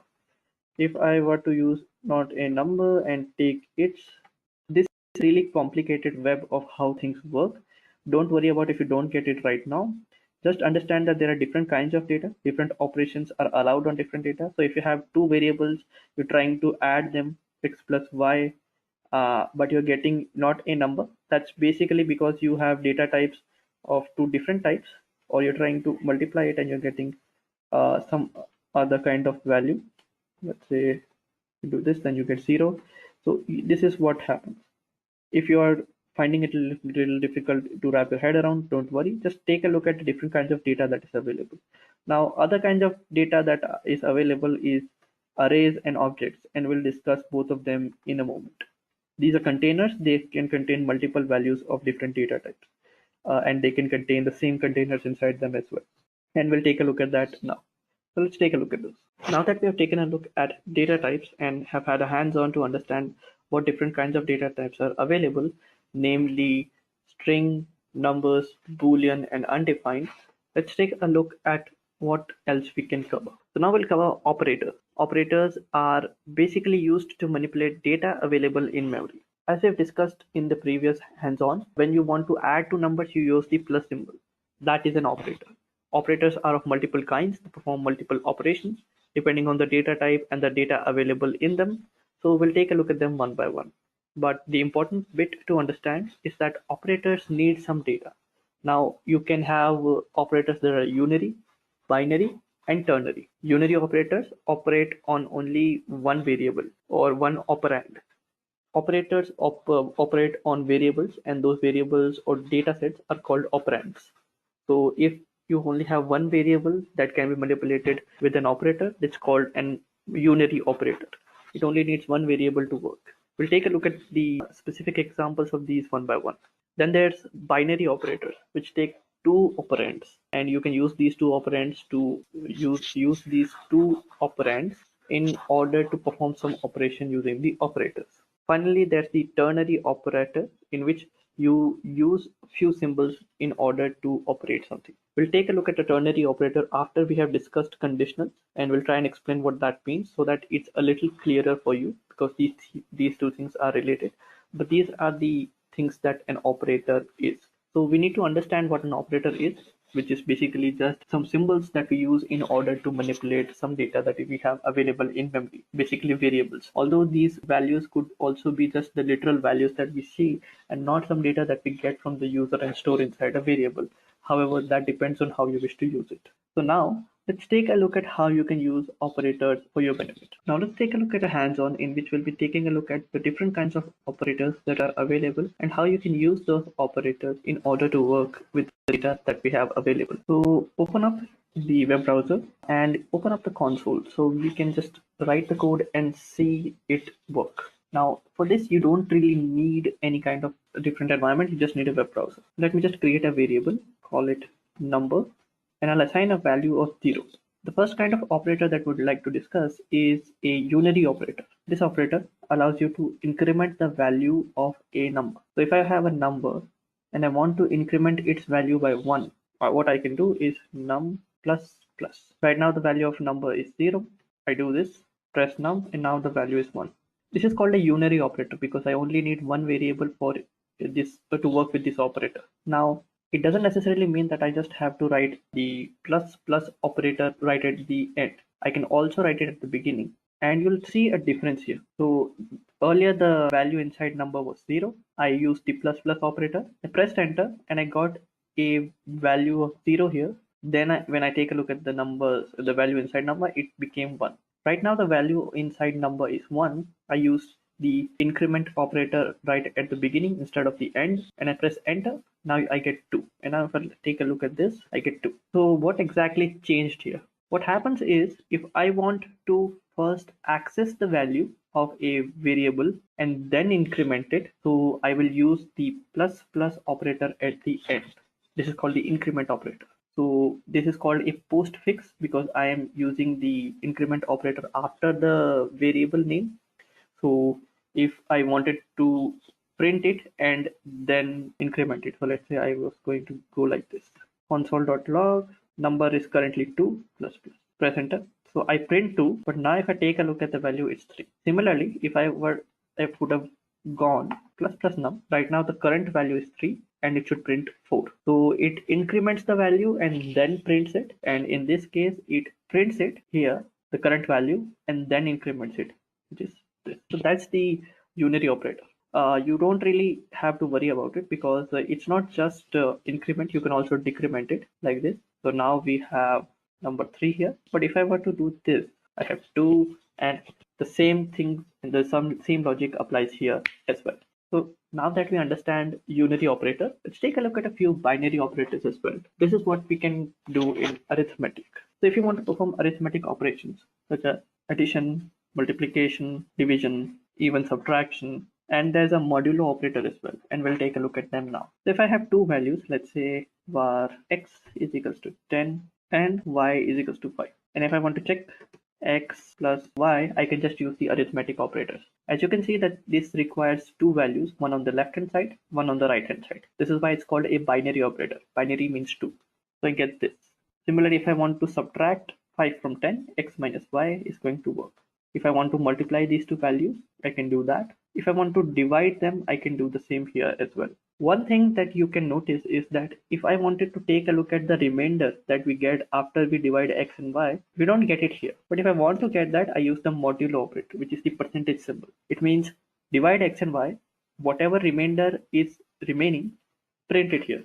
Since 5 is perfectly able to divide 10, that means that you don't get any remainder. But if I were to divide 12 by 5, if I were to do that, 12 divided by 5, I'll get 2.4, which means it doesn't perfectly divide 5 and the remainder is 2. That's the way it works. So that's one way of understanding binary operators. These are the arithmetic operators that have been available to us or for us to use in JavaScript.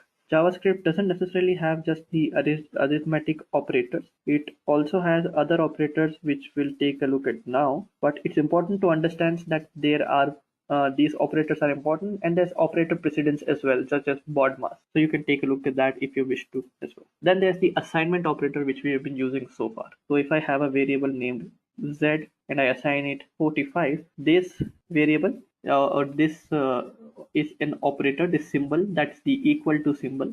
This is called an assignment operator. Now, if I want to assign a new value, I can just use the assignment operator and this works as well. So that's the assignment operator. Again, it needs two values, so it's a binary operator. And then we have addition and multiplication, which is something we have already taken a look at.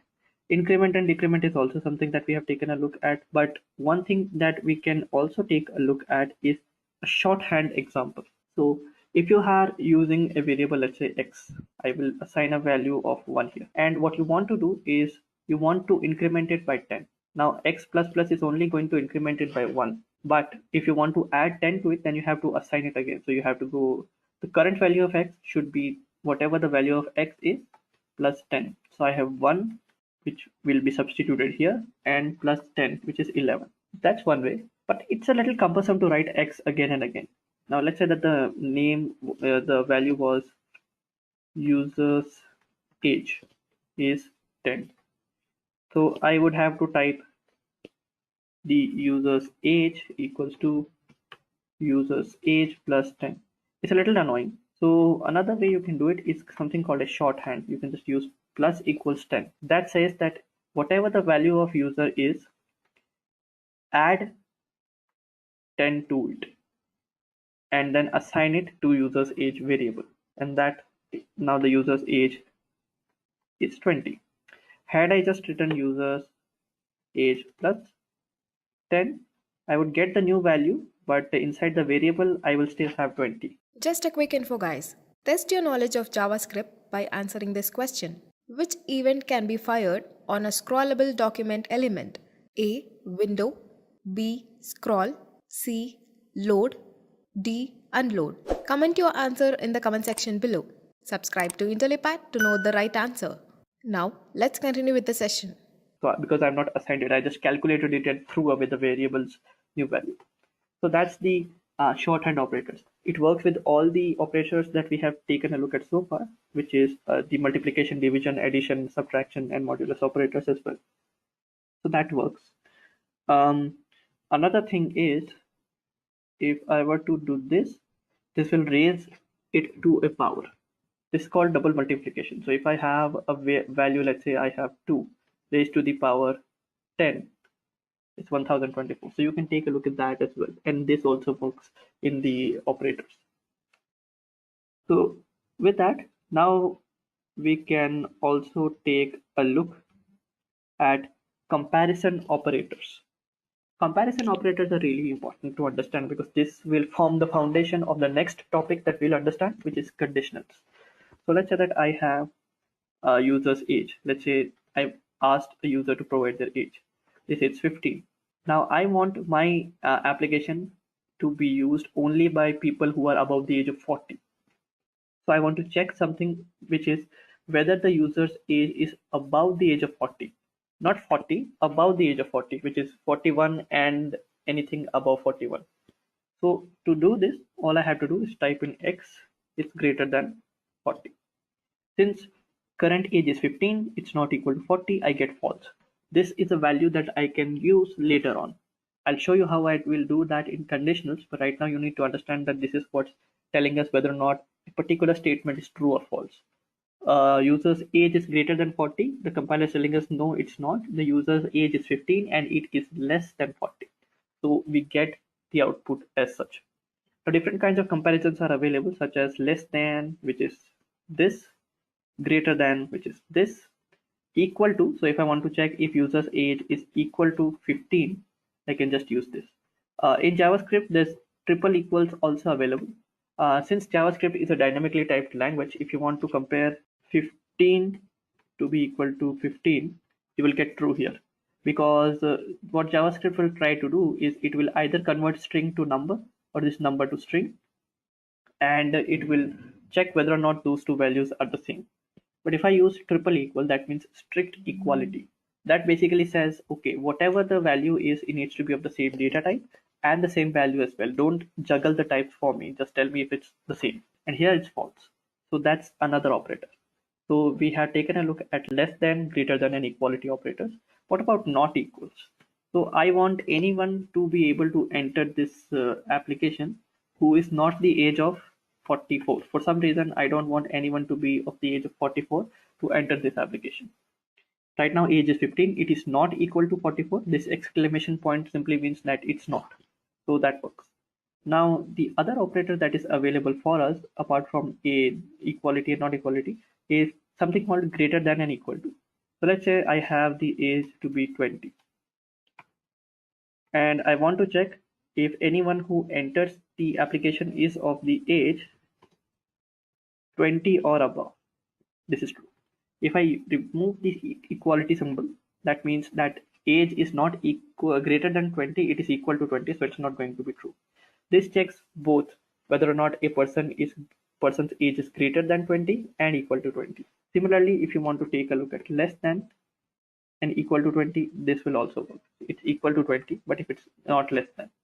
And again, if you want to take a look at whether they are equal, that's true as well. So these are the comparison operators that we have available. Now we have logical operators as well. Now logical operators allow us to bunch together the different comparison operators. Let's say that I have the age of a person to be 18 and their monthly income, let's just variable age is 18 and income is equals to 15,000.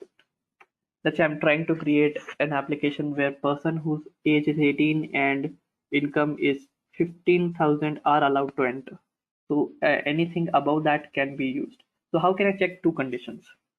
Basically, is the age equal to 18? That is true. Is the age equal to 15,000? Oh, sorry, not the age, it's the income.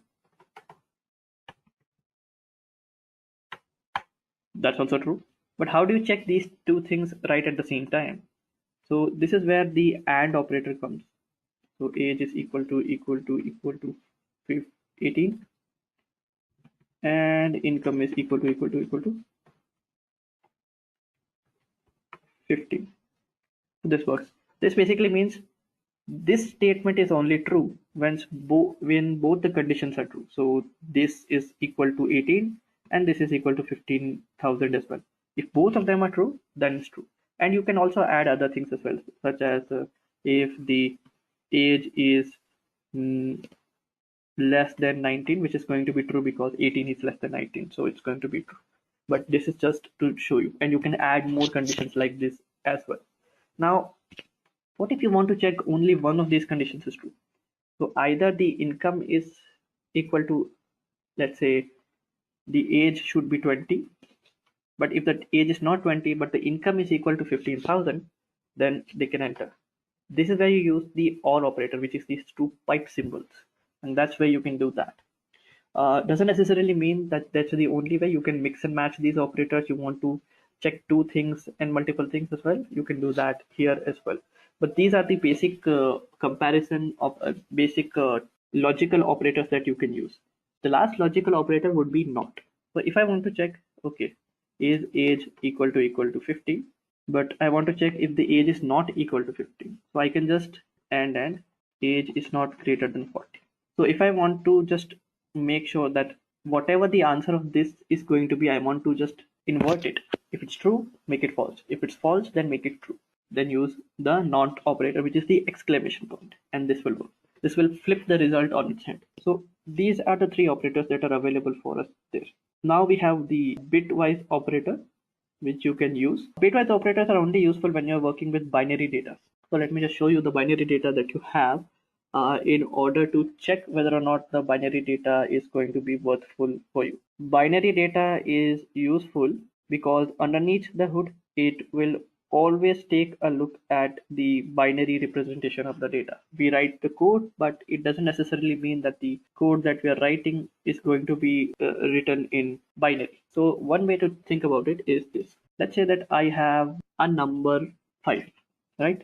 Now that number, if I want to take a look at the binary representation of it, I can just write toString. It will convert it. This is the toString, and so this is basically something that will work if I just type it. Variable x is equals to 5, x dot toString 2, and this is the binary representation. The reason why we have to write 2 here is binary is something that needs 2 as its base. So the normal decimal number system that we use, which has numbers from 0 to 9 being used throughout, in binary you only have 1 and 0. So underneath the hood, your computer can only understand ones and zeros. So that's why binary numbers are so important in computer. Now let's say we have this, and we can perform different kinds of operations here. So x is 101 and 2 dot toString 2, y is equals to 2, and if you have y, you can take a look at 10. So we have 101 and we have 010. This 0 is just padded at the end so that these three variables come in line. So now if I want to perform some binary operation such as AND, or not, in case you're not familiar with this, don't worry about them. But if you are, you're working with some low level techniques, then you can just use x and y. And then what you can do is you can just z equals to x and y. So it returns the value of 0. We check the binary representation of this as well, and we get 0. The reason why is because if you remember, we have 101 and 10. So what happens is it takes a look at the 101 and 010 numbers, and it takes a look at the adjacent pairs. So these are the two numbers that are right next to each other. So if they are both 1, then only the output will have 1 in that place. So 0 and 1 will return 0.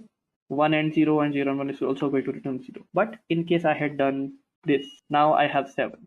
And if I want to check y, I can just switch z. If either of the number is 1, then we're going to get 1. And 111 in binary will convert to 7 in decimal. And there are many other operators available as well, such as 11, 2, shifting the numbers by 2 and something like that. So 11 by 1 is 22. And if I were to shift 11 to the left side by 1, it's also this. So that's the way binary operators work. There are many other binary operators available for you to use as well, but that's one of the ways you can do it. So these are all the operators available for us to use. In many programming languages, multiple operators are available for you to use. If you have already worked with any programming language, these operators may seem familiar.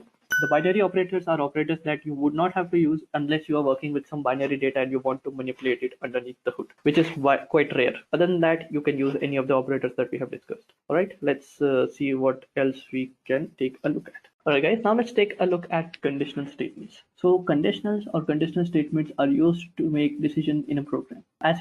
As we have taken a look into operators and we determined how we can use conditional or logical operators in order to figure out if something is true or false. Based on these values, we can then define how we want our code to perform. So for instance, if we have some code, and in that code, what happens is you want to get the user's input and then determine whether or not a person's input, the input that the person gave, which is the person's age, is less than 18. If it is less than 18, then they cannot access your website. Let's say that it's a voting portal and above the age of 18 is the person that can vote in your country. So that's the threshold that you have determined. So that's the way it's supposed to happen. Now you can check using the operators that we have discussed, but how do you determine what code to run? when a particular condition evaluates to true. This is where conditionals come into play. Now, in conditionals, we have multiple ways of dealing with things. We have if, we have else, we have switch statements, we have if else, nested else if statements, and there are many other kinds of operators that are many other kinds of conditional statements, which we'll take a look at. Also, we'll take a look at ternary statements.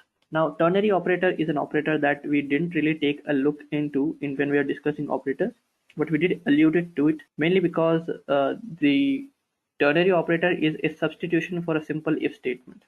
So if you have an if statement that's really simple and don't want to write that much lines of code, you just want to write a single line of code that will explain it all. Ternary operators are really useful in that. It's called ternary operator because we have already discussed unary and binary operators. In a ternary operator, we have three operands. So in unary operator, we had one operand, which was the increment and decrement operator and the variable that whose value we were incrementing or decrementing. Then we had binary operators such as addition, multiplication, and division operators, and other operators as well, such as assignments and all. And now we have ternary operators. So these are the things that we'll discuss in the hands-on. So let's take a look at that next. Now let's take a look at loops. Loops are used to run multiple times until a specific condition is met. So let's say that you have some code that you want to run multiple times until a specific condition gets met. Let's say that you want to print the multiplication table of a number that the user enters. Now, for that, you could write 10 console.log statements, in each of which what you will do is you will increment the number from which you're multiplying that number from. So let's say the user enters 3.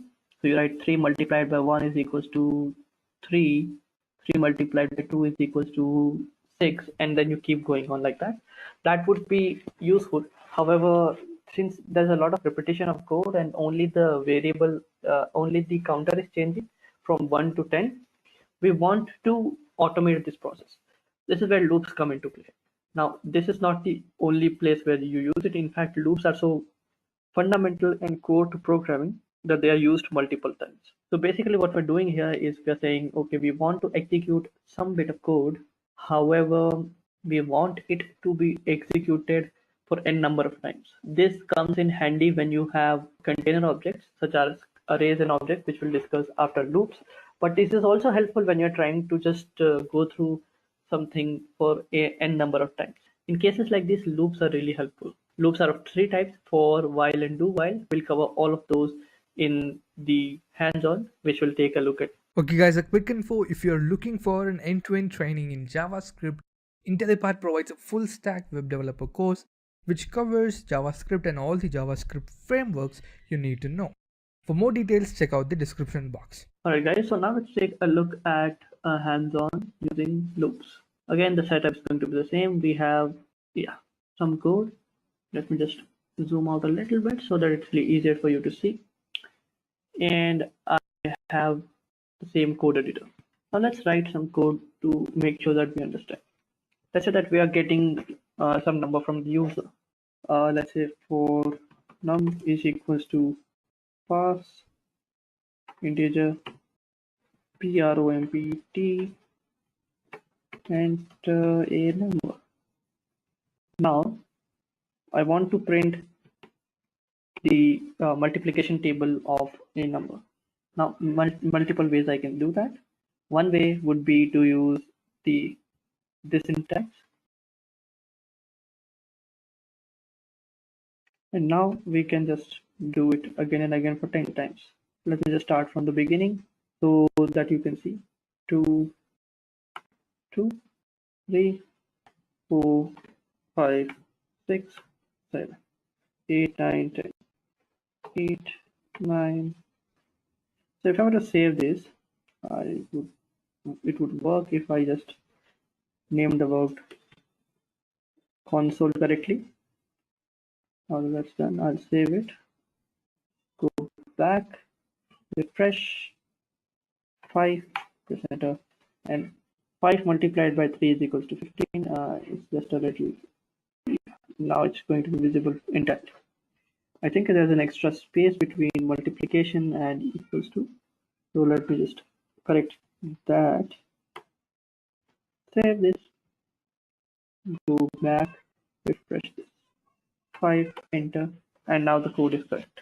So 5 multiplied by 1 is 5, multiplied by 2 is 15. Oh, that's not correct. Again, as you can see, the mistakes that we are making even when we're manually trying to recreate some code. It's 5, press enter. 5, 10, 15, 20, 25, 30, 35, 40, 45, 50. 1, 2, 3, 4, 5, 6, 7, 8. Yeah, so it's correct. Now the issue is that let's say that the person says, okay, I don't want it just to be there just till 10. I want it to be there till 20. So 5 multiplied by 11, 12, 13, 14, 15, 16, 17, 19, 20 till then. So now again we have to write the same code and we have to make the same changes. This is very tiresome. So in order to overcome this, if we take a look at the code, the only thing that is changing is this number, right? Here and here. So we can change that. And here where loops come into play. So for variable I is equal to 0, I will be the number that we will multiply it for. I is just a common variable name that we use for loops. I is equal to 0, I is less than, let's say, 10, but we want it to start from 1, less than equal to 10, and I plus plus. Now all I need is just one line of code. The rest all can be put aside. So number plus I, save this, go back, refresh, 5, enter. So 5 multiplied by 1, 2, 3, 4, and 8 works. So what just happened is, so this is the piece of code that's different. So let us explain this one by one. So it has 3 parts. The initialization phase, in which we initialize a variable with the initial value. Here we have initialized a variable named I with 1. The condition phase, where we check if the condition is true. If this condition ever evaluates to false, that means we have met the condition we wanted to meet and we want to quit the loop. And this is the change phase in which we increment. So the way it works is our JavaScript interpreter takes a look at the loop, creates a variable, assigns value 1, then checks if 1 is less than or equal to 10. This condition evaluates to true, so this code gets executed, and then we increment 1, so it becomes 2. So we check again, if 2 less than or equal to 10, it is, go back, put number plus, and we create the string where number multiplied by 2, which is the current value of I, is equals to number multiplied by 2. Then we increment, it's 3, and the same way we keep going till we reach 10. We check if number is less than or equal to 10. 10 is equal to 10, not less than. So we execute the code. Incremented by 1, it's 11, and now this condition evaluates to false. So we just come out of the loop. Nothing left to execute, so we just end our code. So that's the way for loops work. For loops are the oldest loops. They are used in many programming languages. Any programming language that you wish to use, you can use. Now, if I were to show you the same problem that we had earlier, let's say that the person says, I want the program to show me the multiplication table till 20. Run this, and it's showing till 20. You can even go further to 30, 40, 50, whatever you want. But now it's just a number changer. So as you can see, it allows us to not repeat ourselves, allows us to not errors, and allows us to write code that doesn't contain any error because most of it is automated by the computer. So that's just one kind of loop. There are many kinds of loop available, and we'll take a look at them one by one. Now, instead of getting the input from the user because it's a little tiresome and a little difficult, I'll just assign it right now. 5. So this is one kind of loop. Let me just comment it out so that it stays here but it doesn't get executed. So this is none. Now I'll show you while loop. So this is what it looks like, but here some things are going to be different. So the initialization phase, I is equals to 0, I is less than equal to 10. Then we are going to use the same thing that we had written earlier, and I plus plus. So as you can see, we have the same 3 bits, but their position has changed. Earlier, we had them all written in the same place. Here we have I, which is the index variable, and it is at the top. We can declare it anywhere we want. It doesn't necessarily have to be here. Similarly, if we had declared it earlier some places, we can just drop the var keyword and it will work just fine. Now, we have I equals to 0. Now we check if the number is less than equal to 10. As long as this condition is evaluating to true, we will continue printing whatever it is inside the code and we will check again. So we check it, we print, we increment, check, print, increment, check, print, increment, check, and we keep doing it again and again. If I go back, refresh, I get the same thing. However, this time it's starting from 0, and that is because I had my variable set to 0 where it should have been set to 1. Although 0 works, but still it's the way it works. And now we have that. So this was a while loop, and this works as well. Again, let me comment it out so that you can see. And now let me just show you the do while loop. This is what it looks like. So we just need a condition here, and it's going to work exactly the same. Variable is equals to this. This is the code that we want to execute, and the while loop is going to be just if the I is less than or equal to 10. And finally, we have to increment it as well. Again, this is going to work exactly the same. So I go back to fresh, it works. But there's a bit of an issue here, or not an issue, but the difference between while loop and do while loop is not just semantics, because they look exactly the same. But what happens here is, let me just remove this. Yeah. So now it's going to print it, then going to print it again. What happens is, if I were to change this variable to be 11, and if I were to change this variable to be 11 as well, what happens is, if I go back and refresh, 5 multiplied by 11 is equals to 55. So what's going on here is, in the do while loop, we have the variable set to be 11. We print whatever we wanted to print, then we increment the value by 1, and then we check the condition. In the while loop, we check the condition and then we print something. So that's the whole difference. It's called the entry controlled versus exit controlled loops. In entry controlled loops, before the loop starts, we take a look at the condition. If it evaluates to false, nothing gets executed. In exit controlled loops, at least once the code gets executed, but if the condition evaluates to true after the execution of the code, then we get this. Even then, we will still print something. So for instance, if this code is printed, that means that this condition, even if it didn't evaluate to true, we will still print it once. Then it increments, so 11 becomes 12, and we check if 12 less than or equal to 10. It's not.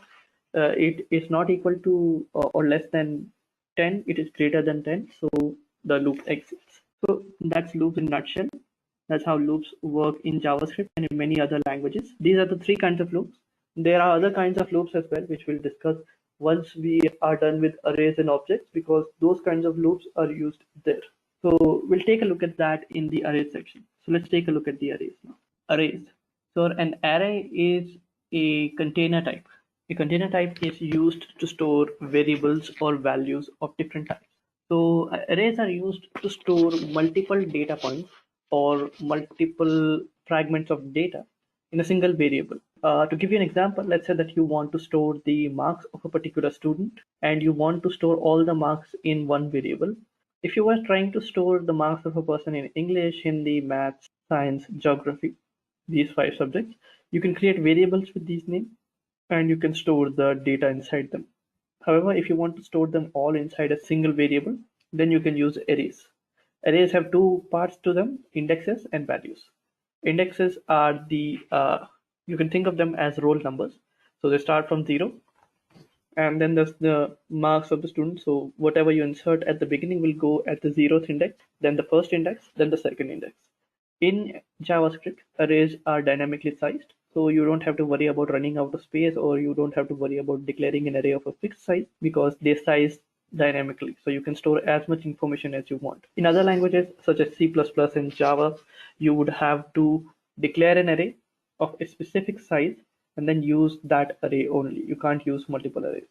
So that's the difference between the arrays in JavaScript and other languages.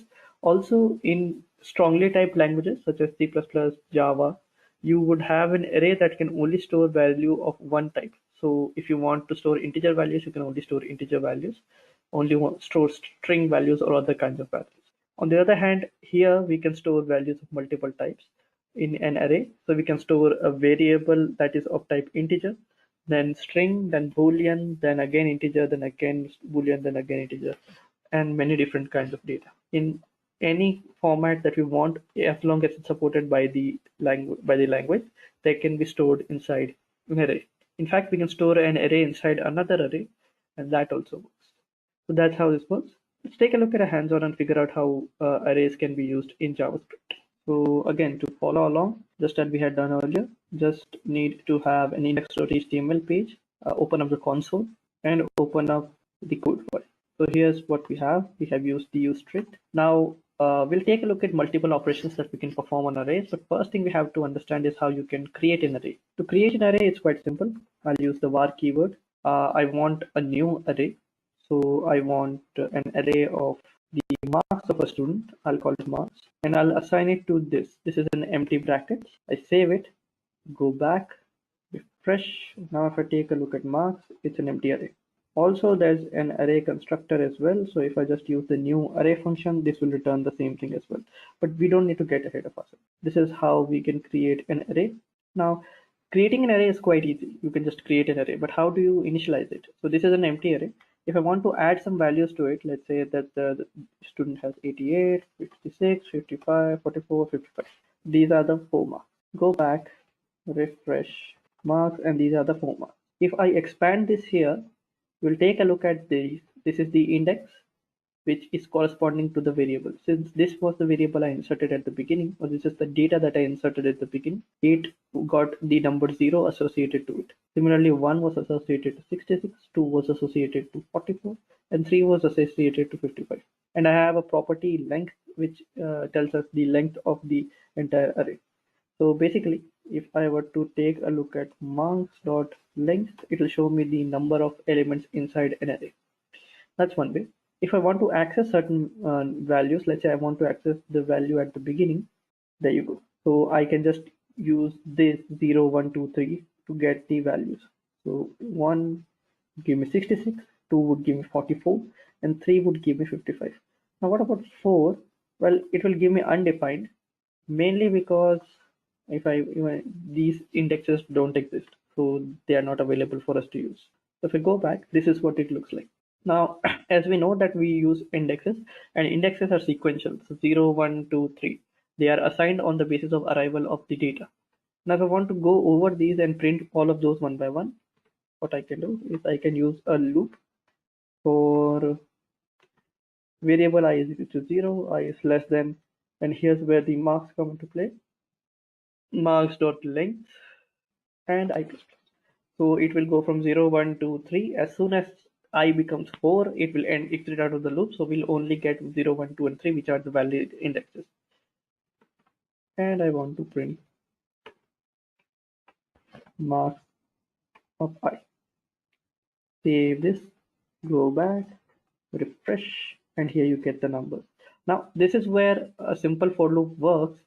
But another thing we can do is, instead of using this, because it is a lot of values, what I can do is for variable x in marks, and if I print x, go back, refresh, here's where you get 0, 1, 2, and 3. So you get the indexes, and you can do it there as well. And there's a for off loop available as well that you can take a look at. You refresh, and here which you get values. So if you want to take a look at the indexes, you can just go for x in, and it will get you that. If you were to go for off, this is how it would work. Just a quick info, guys. Test your knowledge of JavaScript by answering this question. Which of the following is not considered as an error in JavaScript? A. Syntax error. B. Missing of semicolons. C. Division of 0. D. Missing of brackets. Comment your answer in the comment section below. Subscribe to IntelliPad to know the right answer. Now, let's continue with the session. So this is how these variables work. In other languages, you would have to do something like this, especially in Java, but here it doesn't work like that. So that's the way you can loop over an entire array. But how about you have an empty array and you want to enter some values into it? The easiest way here is, if I go back to my code, I'll just show it to you here. Let's say ARR is equal to a new array. Now if I want to add new data into it, all I have to do is ARR, this is empty right now, dot push. Push is allowing me to insert some values. The F here means I have to put these brackets here. This means it's a function. Don't worry if you don't understand functions right now. I'll explain it to you in a moment. But let's say that I want to enter some item. If I want to enter just one number, I can just enter 15, press enter, and now ARR has 15 values. But if I want to enter more numbers, 16, 17, 18, all of these will be inserted as well. And there you go. It returns the length of the array. So whenever we insert something, it will get back the length. So since we inserted 3 values after 1, we get 4, and this is what's returned. So we have these 4 values. Now that is done, but let's say I want to remove the element. I can just pop, and this will remove things at the end. Now instead of getting 15, 16, 17, 18, I get 15, 16, 17. If you pass in a number in pop, it will remove, it won't make much of a difference. It will still remove the same thing.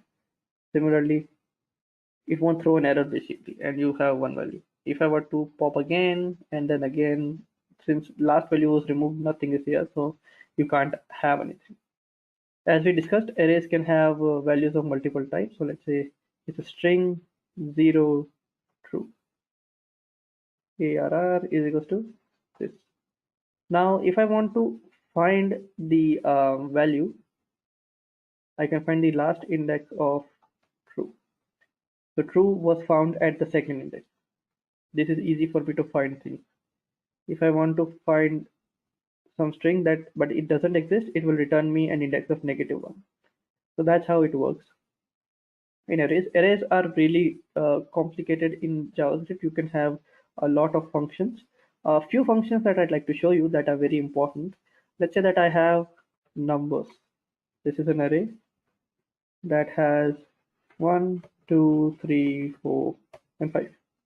Now suppose I want to create a new array out of this array, and what I want is all of these numbers squared. So 1 multiplied by 1, 2 multiplied by 2, 3 multiplied by 3, 4 multiplied by 4, and 5 multiplied by 5. Simple logic that we have learned so far is use for loops. Go over each value for var x of, and inside it we pass in nums. Let me just show you in the code. So I'll just copy here, paste it here, then var result is equals to an empty array for var x of nums. We get x, and result dot push x multiplied by x. Now if I console log the result, save it, go back, refresh, this is what we get. So we get 1, 4, 9, 16, and 16 and 25. This is exactly what we want. Now this works, but as you can see, again, you have to write so much code to get something really simple done. In other way, if you want to do it, I can show it to you right now. Result is going to be equal to, and I take nums, and I'm going to call a method on it called map. This function, it will take another function, and I'll display and show you what that means. But this is called functional programming. We'll discuss more about this when we are discussing functions. But right now, just take a look at what happens. I'll just return x multiplied by x. And this is done. I save, go back, refresh, and I get the same output. So as you can see, multiple ways of doing the same thing in JavaScript. Some are more concise, however, it takes a little bit of time to get around those. Some are really easy to use. So we have understood how to declare an array, how to add elements to an array, remove an element from an array, access elements from an array, and loop over the array.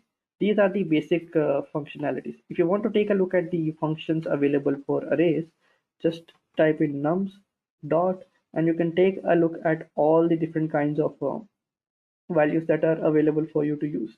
Shift, unshift, slice, reverse, reduce, and many other kinds of functions such as index of and last index of. The difference between the two is that index of will give you the first index that it finds of a number. So let me just display that for a moment. Let's say that array is equal to 1, 1, 2, 2. Want to find the index of 1, I get 0. But if I were to find the last index of, this will give me 1. So if you take a look at this, first time I encounter 1 is at the 0th index, and the last time I do it it's at 1. If I were to change this variable here and add 1 at the end, now if I were to use index, the value is still the same. But if I were to use the last index of 1, I get 5. So this is the difference between the two. Let's take a look at objects. So objects are the fundamental type in JavaScript. Objects are really important in JavaScript because most of the things that we work with are essentially objects. Objects are container types. Basically, they contain other kinds of data. Objects can contain objects, arrays, and any kind of data that they want. Similar to arrays, they are also heterogeneous, meaning that they don't need to contain only one kind of data. They can contain different kinds of data. The only difference between arrays and objects is that in basic uses is that objects will use key value pairs. Now, key value pairs are really easy to understand. Basically, just like in arrays, we have numeric indexes that are automatically assigned as you add and remove elements. So as soon you create an empty array, there's no elements in it. You add new item to it, it gets the index 0 assigned to it. Then you add another item, index 1 is assigned. Then you add another item, index 2 is assigned. When that element is removed, index 1 is the highest value of for indexes there. And then when you add another item, index 2 is assigned again. So as you can see, it's sequential, increases and decreases based on the length of the array. Now the difference here is that in objects, you can, instead of assigning 0, 1 and 2, it's up to you what you assign to the values. So basically, if you are trying to create a table-like structure in which the name of the person is supposed to be the key and the value is going to be their salary, you can do so. Just put their name as the key, salary as the value, and keep doing it for all of those, and it is an object. Objects are also fundamental in JavaScript because they are very synonymous to other kinds of objects, such as if you've ever worked with say object-oriented programming in other languages, and object-oriented programming is something that we'll discuss. But in object-oriented programming, you have classes and objects. Those are slightly different from what we're covering right now. So don't worry if you don't understand them right away. Basic idea behind this is that objects are containers that can contain key value pairs. They are more similar to hash tables or hash maps than they are, or dictionaries if you are in Python. But they are more similar to those than they are to classes and objects in the traditional sense of object-oriented programming. In case you don't know object-oriented programming and hashes and all of that, don't worry about it. We'll take a look at a hands-on in which we'll understand what this actually means. However, if you are familiar with these topics, then you have a nice ground level understanding of what this is. How to use it, however, is something that we'll cover on a hands-on. Alright guys, now let's take a look at a hands-on involving objects. So for this, firstly, you need a web browser opened. You can open it up in any web browser that you want, as long as it has a JavaScript console. To get into the console, just press Ctrl+Shift+I and then click on console. Expand this a little, and yeah, now it looks. So the way you can create an object is very similar to the way you could create an array. So for arrays, you needed to use either this shorthand, which were two brackets, open and close, or you can create new array, right? And that would also create an object. Now to create an object, however, it's quite easy to do. All you have to do is either just create a new object, which is exactly the same, or if you take a look at the symbols below, you can do this as well, and you have an object here as well. So let me just show you. If you take a look at type of, it's an object. Also, if you take a look at the type of array, it's an object as well. As I said, object is the fundamental type. Every thing that's not a simple primitive type, such as boolean, string, and all of that, that's an object. So you take a look at that. This is a string, but this is an object. So arrays are also kind of an object. So now, if I want to create an object, I can just assign obj is equals to, and here we have it. So if I create obj now, it's an object. Again, if I wanted to do it the other way, all I had to do was create a new object, and this works as well. It's exactly the same thing, as you can see. Now the object is created. Now it comes time to add things to an object. Now, as I said, objects are key value pairs, right? So one way you could have done this is, if you want to create an object here, you can just add things right here. So let's say that I want to create an object in which the key, I'm trying to store the name and address of a person, or let's say name and salary of a person. So all I have to do is type in name, and the name is supposed to be whatever I want it to be. Let's say John. Then let's say salary. SALARY salary, and let's say the salary is going to be 50,000. As you can see that name is string, salary is not string, it's number. So you can do it this way as well if you want to. It doesn't really matter what kind of value you have for the values. Also, if I wanted to remove these, I can do so as well. JavaScript will automatically convert them into strings, so I have this. It doesn't really matter if I want string or not. I can also have numbers mapping to numbers as well. So let's say 2, 4. This works as well. Now if I create an object, I can take a look at the object in the console. This is what it looks like. 2 will map to 4, name will map to John, and salary will map to 5,000. In a similar fashion of array, I can also access these things by indexing into it. So if I type 2, you have 4. And that's not the only way you can access things though. If you want to access the name, I can first type object.2. This will give me an unexpected error because 2 is a number. But if I access it using the array syntax, it will work. However, if I were to access obj.name, this will give me John. If I were to access obj.salary, this will give me the salary of a person.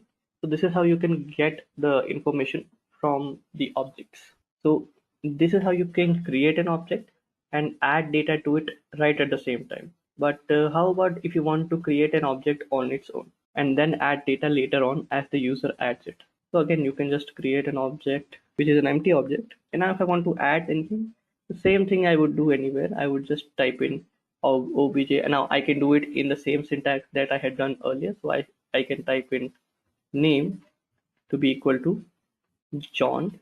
Now if I take a look at obj, this is what it looks like. Also, if I want, I can type in name dot salary, salary is equal to 50,000. And now if I take a look at obj, this is what it looks like. So this is how you can add data to an object. This is how you can create an object, how you can initialize an object, add data to an object. Now let's take a look at how you can remove data from an object. So if I take a look at this, it looks like this. If I were to take a look at name, and now if I delete it and then take a look at obj, it only has salary. So this is how you can delete it. Use the delete keyword in front of the object and the key name that you want to delete it, and it will delete everything. Now you have just one property or one key, salary, and one value. This is 50,000. These are the keys, these are the values. So this is how that works. Again, if you want to loop over an object, you can do so as well. Let me just again, yeah. So now we have obj and we have name and salary. Another thing to notice is that it doesn't really matter how you add things into the object. If I add name first and salary first, it doesn't really matter. It's really fast for lookup. Also, if I try to access an element that's not inside the object, let's say not found, it will return undefined. So just be sure to use this. So if I want to check whether or some key exists inside the object, the quickest way to do it is check if it's equal to undefined. So this is going to be equal to undefined. Name is not going to be equal to undefined because we have name equal to John. Now if I want to loop over the objects and print everything inside it, all I have to do is use a for loop. For variable key in object console.log key plus, and this is string concatenation. Then you press enter and everything is working exactly the way it should be. So the salary mapping to value, name mapping to this value, and this works easily. So this is how you can write code and have it be executed. Now again, another thing I'd like to show you, which I hope I have shown you by now. If I were to remove these curly braces, what do you think will happen? It will still print it. So the difference between the two is, let me just show you. So this is what it should look like without the curly braces, right? If I were to add another line right after this and say next property. So if I press enter, as you can see, first the loop executes this, and then next property. However, I want both of these statements to be executed in the loop. Now for that, I have to open up a curly brace and then close the curly brace. And now if I do this, this is what happens. So what's going on here is if I remove the curly braces, only the first statement gets executed in the loop's body. If I keep the curly braces, then everything inside the curly brace is included in the loop's body. So for instance, if I were to add new code lines to it, they will also get executed. So this is a good trick to remember. So if you have an if statement where you only have one thing to do, so let's say that 1 is equal to 1, then I want to print console.log true and press enter. So it will work. However, if you have multiple statements, then you don't use curly braces. Depends on the code style that you prefer as well. I would recommend that you use curly braces whenever you can, but however, if you take a look at code like this, don't think that it's invalid. It's perfectly valid. So now we have looped over the elements, we have taken a look at everything. Another thing that I can show you is the object function. So functions are not something that we have discussed thus far. We'll discuss them in a moment. But the object is in JavaScript an object itself. So you can take a look at a lot of things that these things have for us. These are the properties and these are the functions that we can use on objects to understand how to use them. You don't have to worry about them right now. This is just to show you that JavaScript has a really great inbuilt support for objects. If you ever want to use object, you want to perform some task with an object, first take a look at the JavaScript documentation on Mozilla Developer Network to see if it's not already developed. If that feature or that function is not already there, then you can implement it on your own. Alright guys, now let's take a look at functions. So functions, as we have already discussed, a function is a named block of code which is used to wrap a few statements that should be executed one after the other and given a name. Think of bits of code that is really important to you. Any bits of code that come one after the other. So for instance, let's say that you want to connect to a database. That needs certain steps to be followed.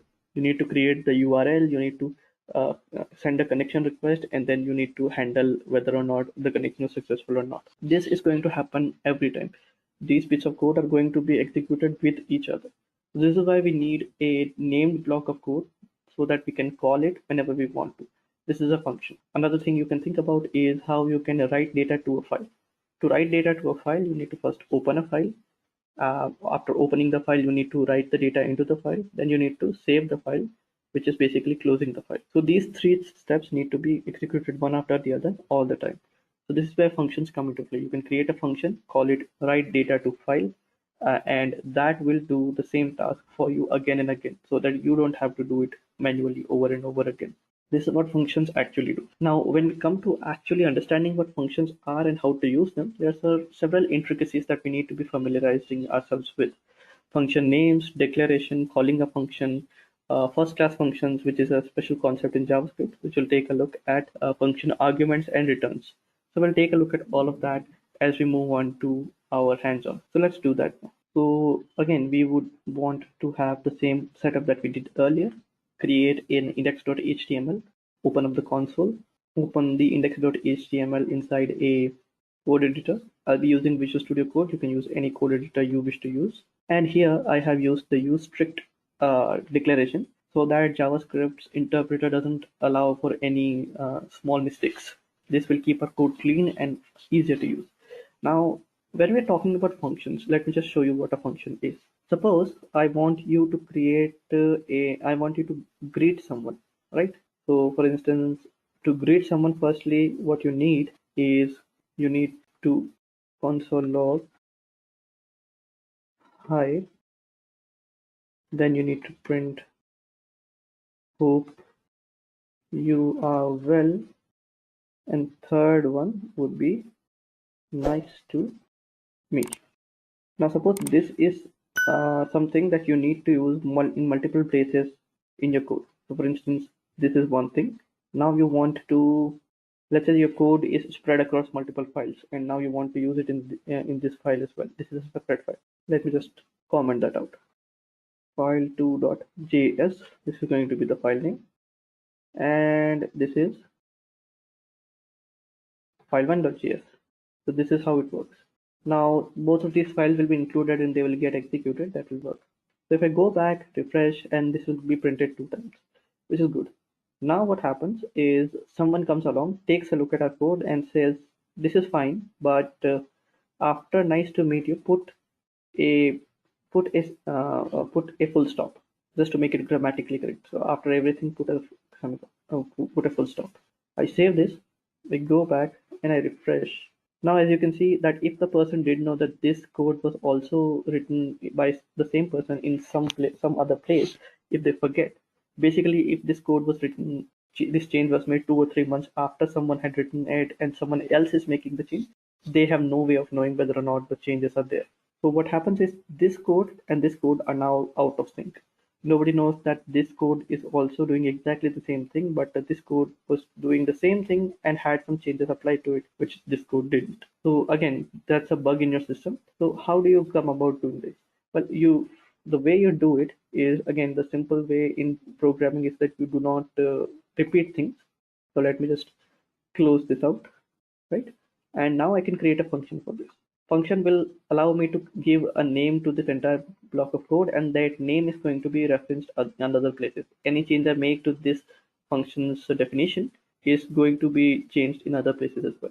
To create a function, it's quite simple. Use the function keyword, function, function. Give the function a name. I'll call it greeting. Then use these. These are called parentheses. I'll show you what they are and why they're useful in a moment.